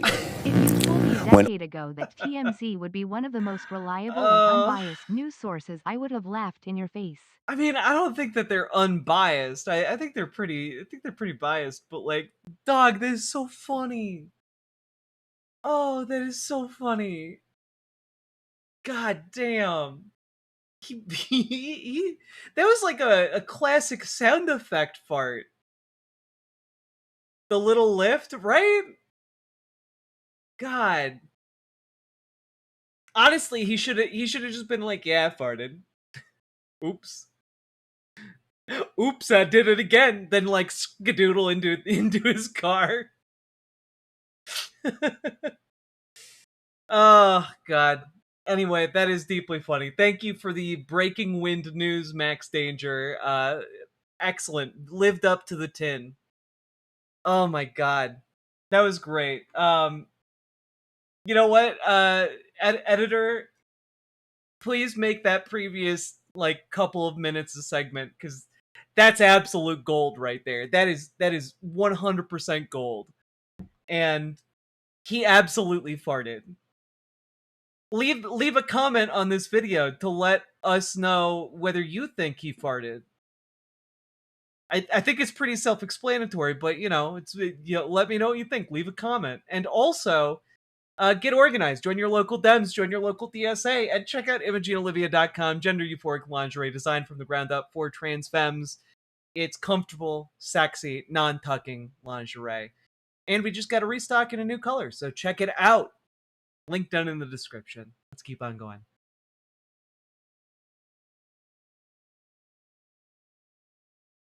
Whew. That was fucking funny. Holy shit.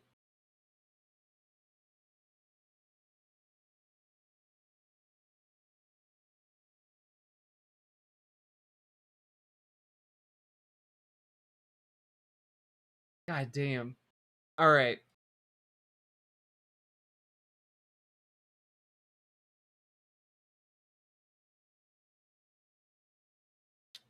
See, 1 second. Okay, nothing important there. Gotta close some tabs. Excellent.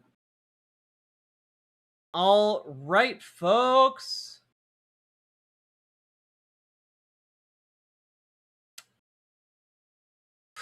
We do have a couple. I have like 1, 2, 3, 4, 5 segments.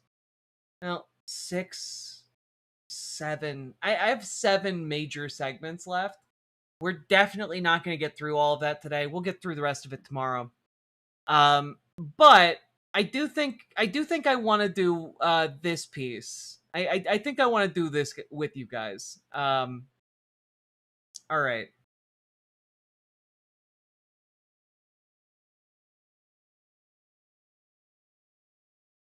You guys aren't going to like this one. The U.S. Senate chamber was not enough of an Iron Dome to handle that weapon of mass distraction and chemical warfare. Chuck Schumer used a grotesque amount of chemical warfare in the Senate. Not since January 6th has the Senate been attacked quite like that. All right, here we go. So, folks, we gotta talk about how scuffed and broke the Daily Wire is these days. And I think they're just truly out of ideas and are circling the drain. That's like my feel of the situation over there, is that there's a lot that is not working. And nothing quite nails that feeling more than what I'm about to show you. This is a recent Michael Knowles vid from yesterday. And you know, I'm just gonna play this clip. And it's gonna hurt. Okay, without further ado, we are now joined by former Daily Wire 2 sports correspondent Jeremy the God King Boring.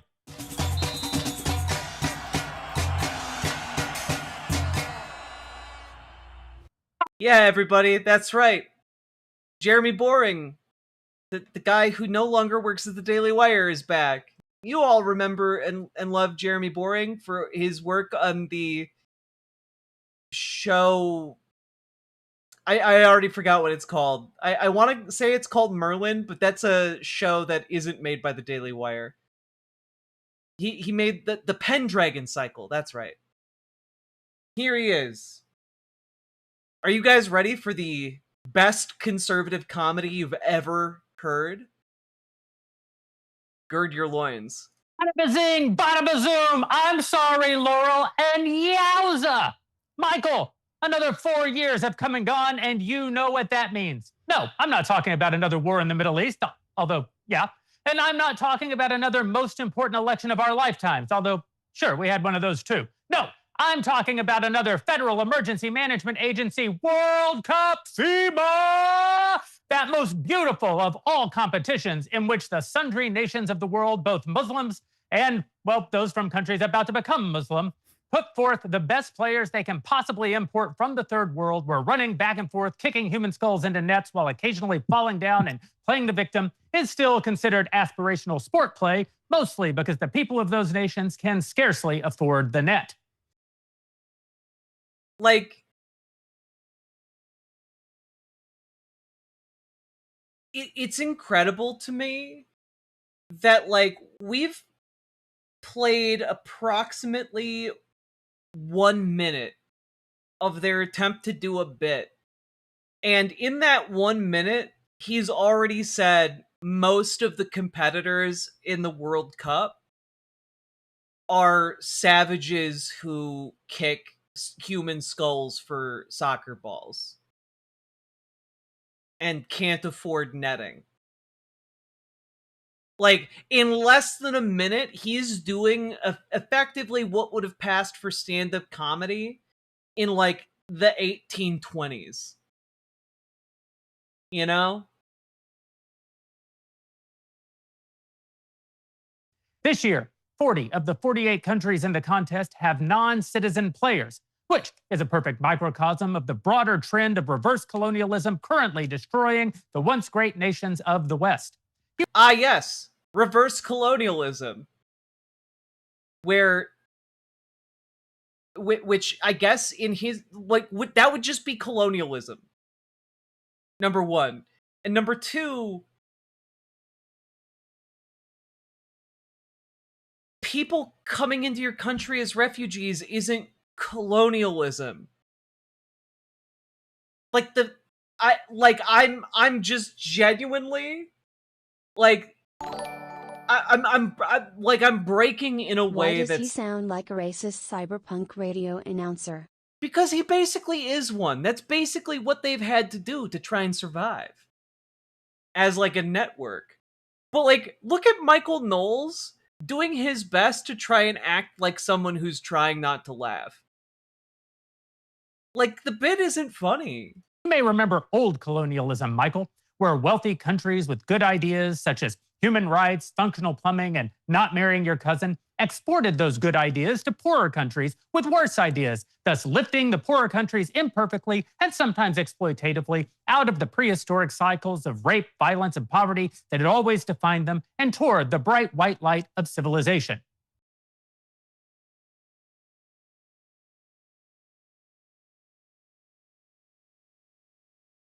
And now we get to the point where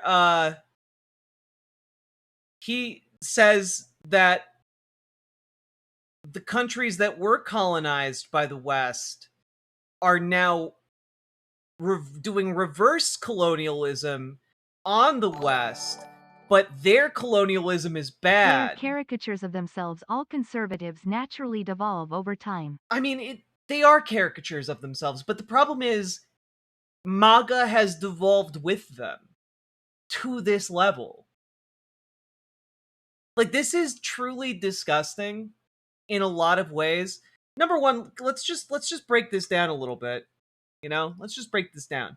And perfectly good ideas to poor human rights, functional colonialism, Michael, where wealthy countries with good ideas such as human rights, functional plumbing, and not marrying your cousin. And just want to point out the idea of not marrying your cousin was not a core Western value at the time colonialism began. Just to be very clear, folks that were colonized were already very comfortably not marrying their cousins, but folks in the West, like you open up like some kind of like Victorian romance novel or something, and like, goddamn, they be marrying their cousins all the time. This is what passes for comedy in the MAGAverse. This is absolutely what passes for comedy in the MAGAverse. All right. Also worth noting that, like, when we talk about functional plumbing, just real quick, I am curious here. Broad Street Pump. Okay, all right. So just as an FYI, the Broad Street Pump disaster took place in 1854, well after colonialism and had taken place, or had begun taking place, rather. And just want to remind y'all that folks in the Beacon of the West, which at the time would have been considered, not the United States, but rather the British Empire, they were solidly confused as to why people kept getting sick around the Broad Street Pump. Why there just came waves of cholera throughout all of London.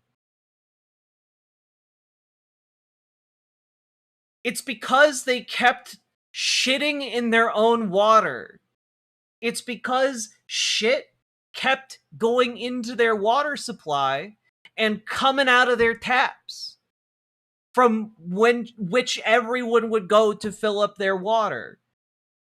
Now, I will say this to folks in colonized countries: they were smarter than folks in the West who were shitting in their own water supply.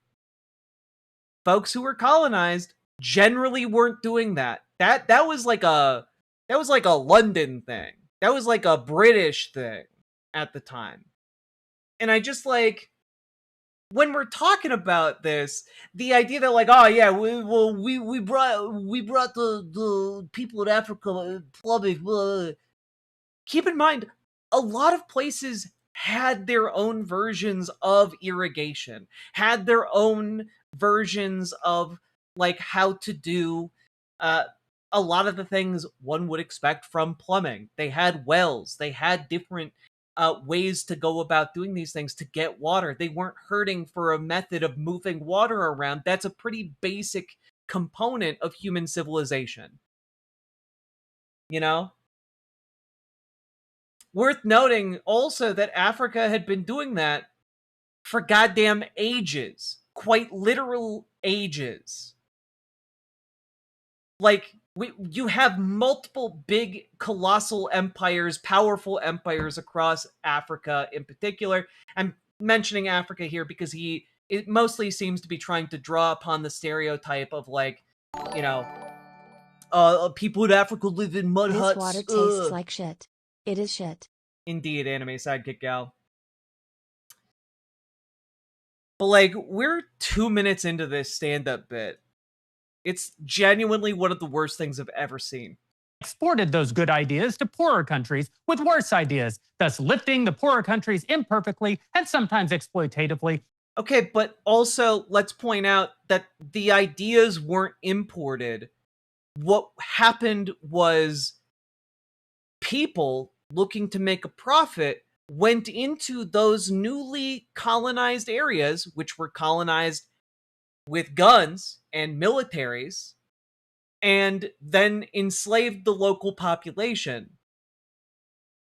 not to bring them good ideas, but so that they could get rubber or gold or other natural resources.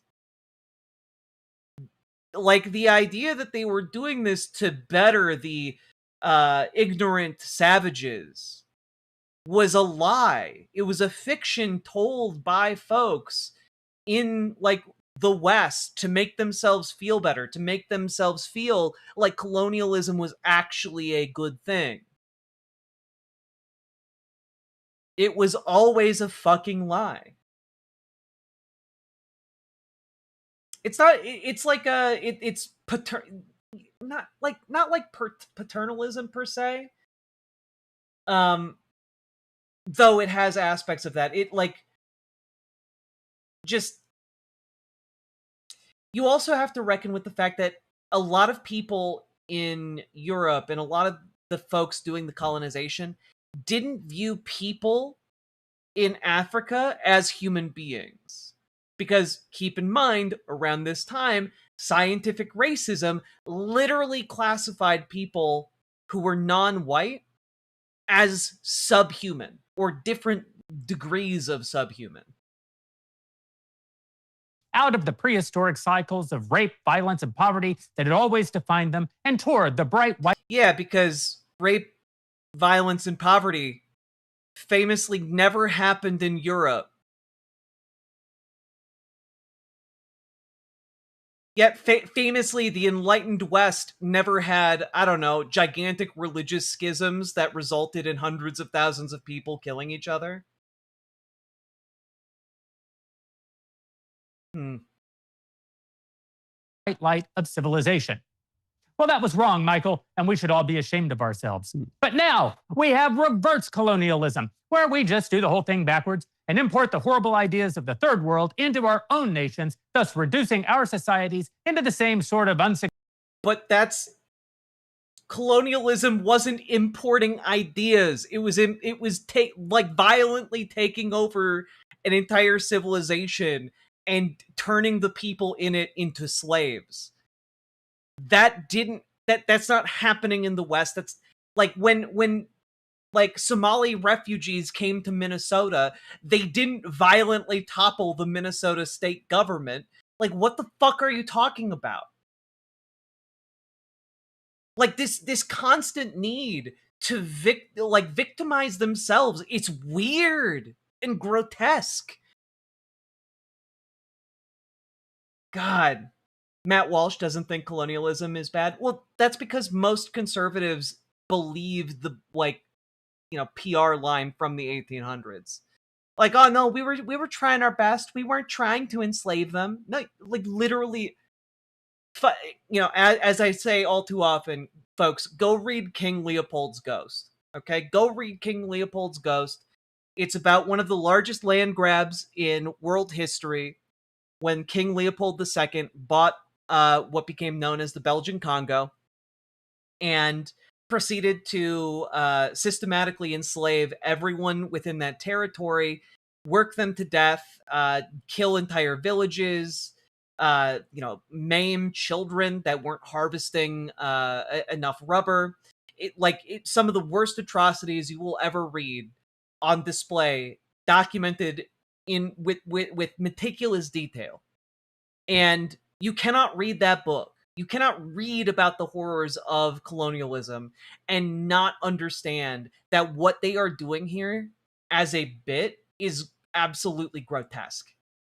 Successful and demonic hellholes that we used to conquer like gentlemen would. And unlike old colonialism, new colonialism is fully Christian housewife approved. As soccer, the British rape gangs, and Candace Owens' ratings make disturbingly clear.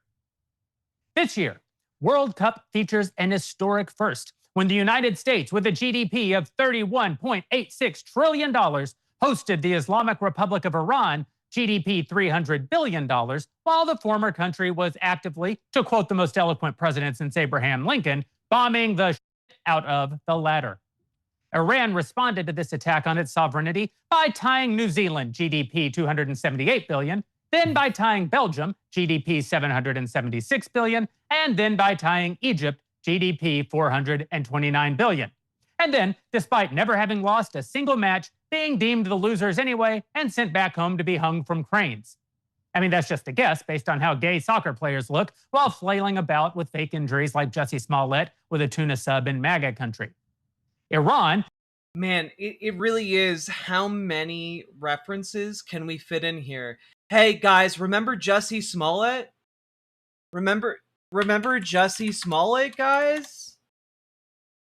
Hey, remember that scandal with Jussie Smollett? Do you remember it?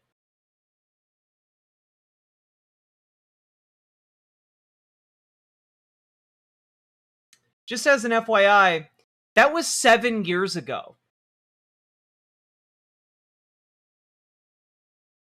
That's such a topical 7-year-old reference.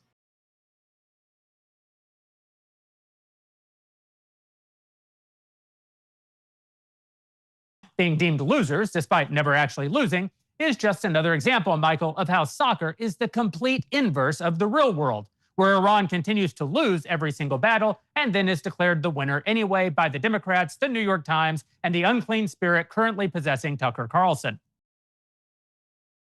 Okay, but they are winning because they're achieving the strategic goal of choking off the Strait of Hormuz. It doesn't, like, they could lose every single military engagement, but as long as they maintain control over the Strait of Hormuz and choke it off, it doesn't matter. It doesn't matter because immense economic damage is done not just to the United States, but to the global economy. That's the entire point.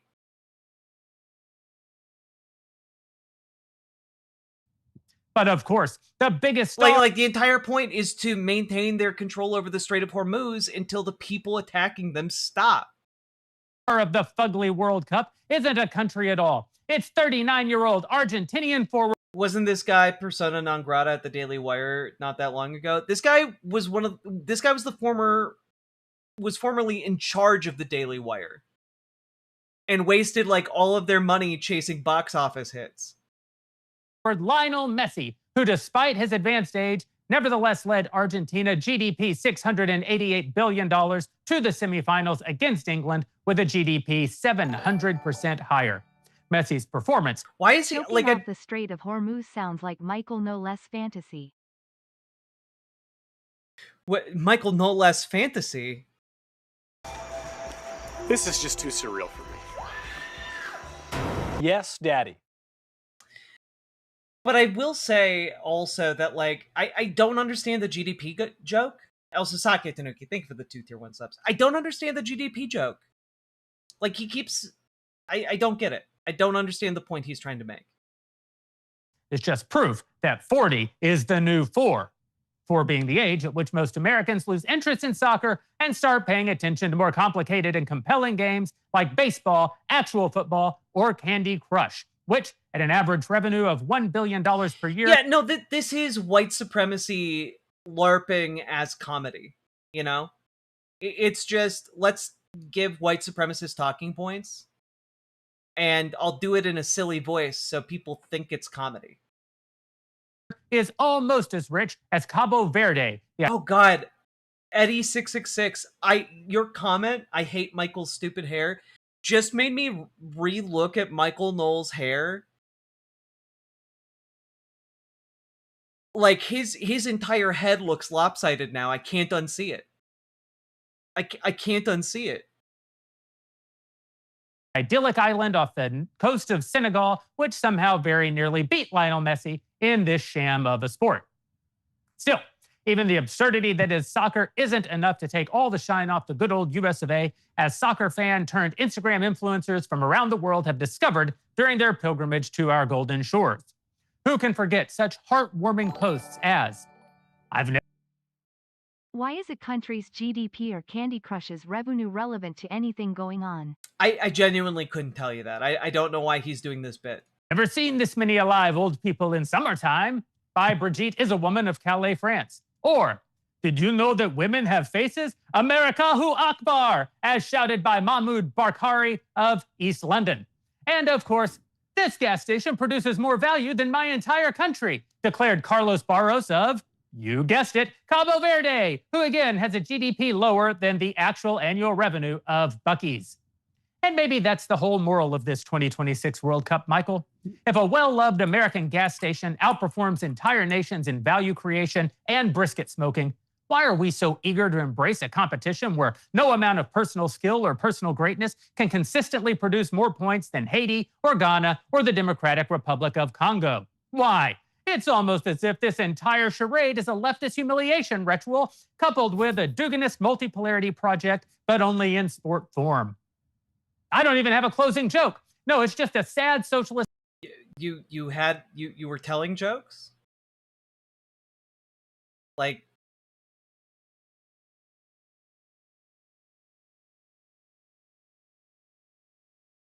I am truly baffled here. Egalitarian self-flagellation, we should be ashamed. And the Israeli team failed to even qualify, so you can't even blame the Jews. Yowza! Jeremy, before I let you go, really dazzling update. I need a little personal color, though. Which team are you rooting for? Yowza! Jeremy the God King Boring, everybody. Former Daily Wire 2 sports correspondent. I personally am rooting for the Danbury Little Kickers. I think they're my top soccer team of them all. I will say, Michael, get some like better air conditioning or something. Like the sweat on your upper lip has been distracting me. Like it's gross. That was physically harmful. It was. It was truly awful. Like I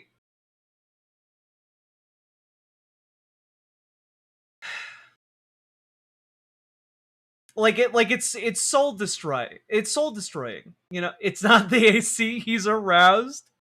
Sometimes I wish the elderly would just die. Indeed, indeed, indeed. God.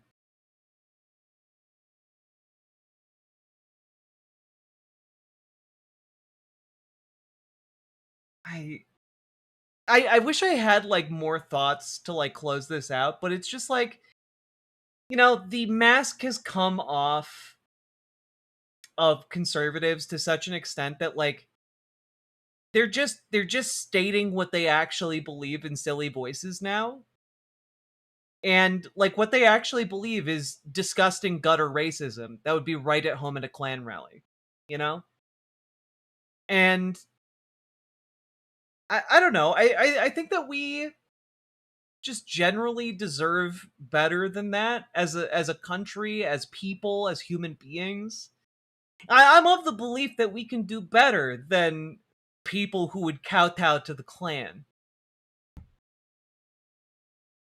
And I'll leave it at that.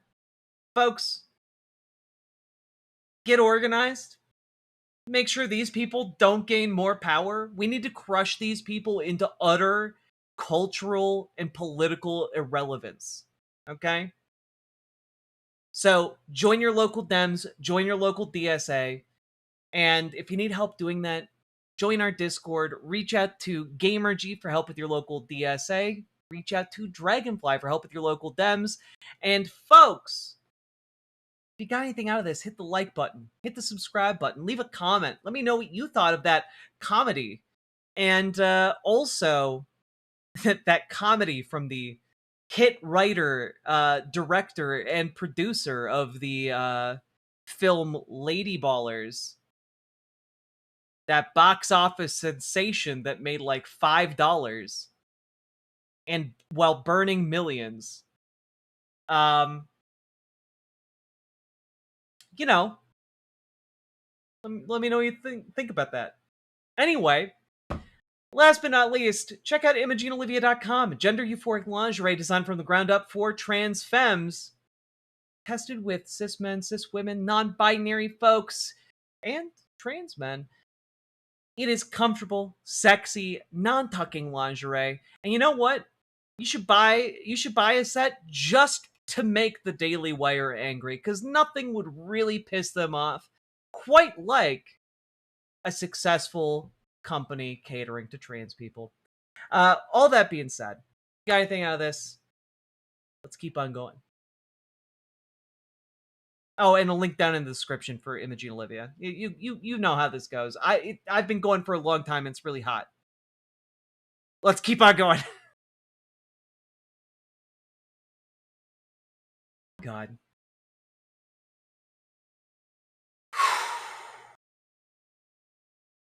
In the doobly-doo, indeed. Let's crush them so hard the Overton window shifts and DSA becomes centrist. Hell yeah. I love that idea. Jack, can we add Yowza to the soundboard? I don't know. If one of you does it, I will eventually update my soundboard. I haven't been able to do it because I haven't been able to spend much time in front of my computer lately, other than to do this show. And to do the other show that I did today. For the record, in case you guys don't know, I also did like a 3-hour-long show earlier today. So you guys have gotten like almost 9 hours of me talking at you guys today, which is, I would like to point out, a lot, because that doesn't include the amount of time I spent putting together these segments. What's that horrible video called? It's called Jeremy Boring Breaks His Silence on Recent Drama.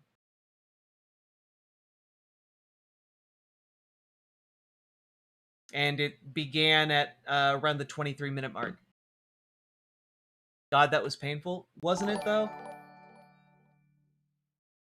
I will never stop sharing things with zero context.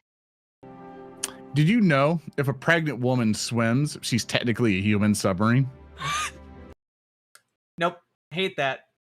Hate that a lot. Nathan, thank you for the $5 dodo. You gotta be careful with your linking powers, though, because at some point I might go, no, I'm not clicking that. Soundboard love this movie way more than I should. Sake Tanuki, thank you for the 5 tier 1 subs. What is this?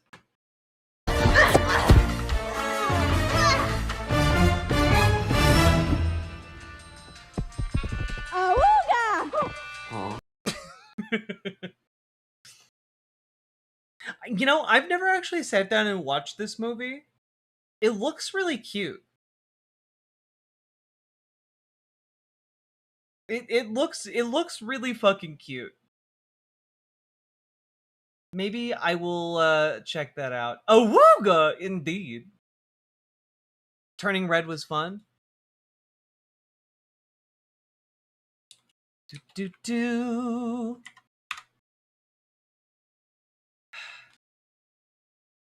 Sake is a fed that tries to get every leftist copyright nuked. I think I'll be okay.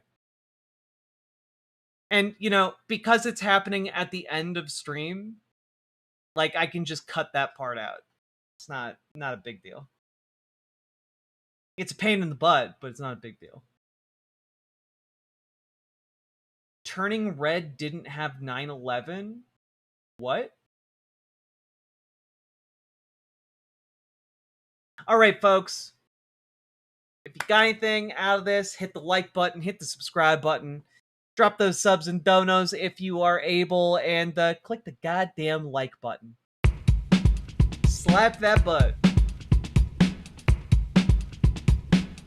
Go. Click the button. Click the button.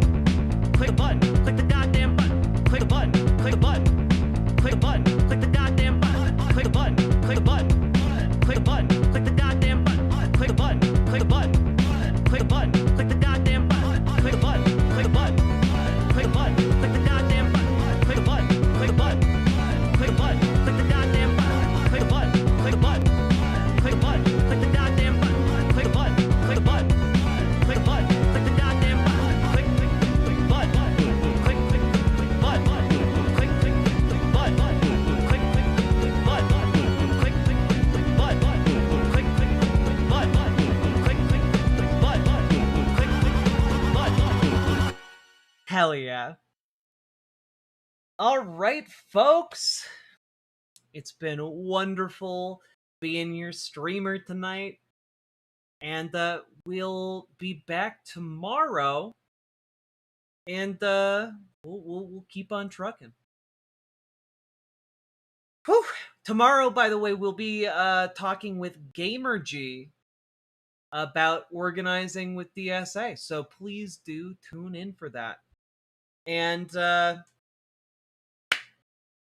see you all tomorrow. Bye.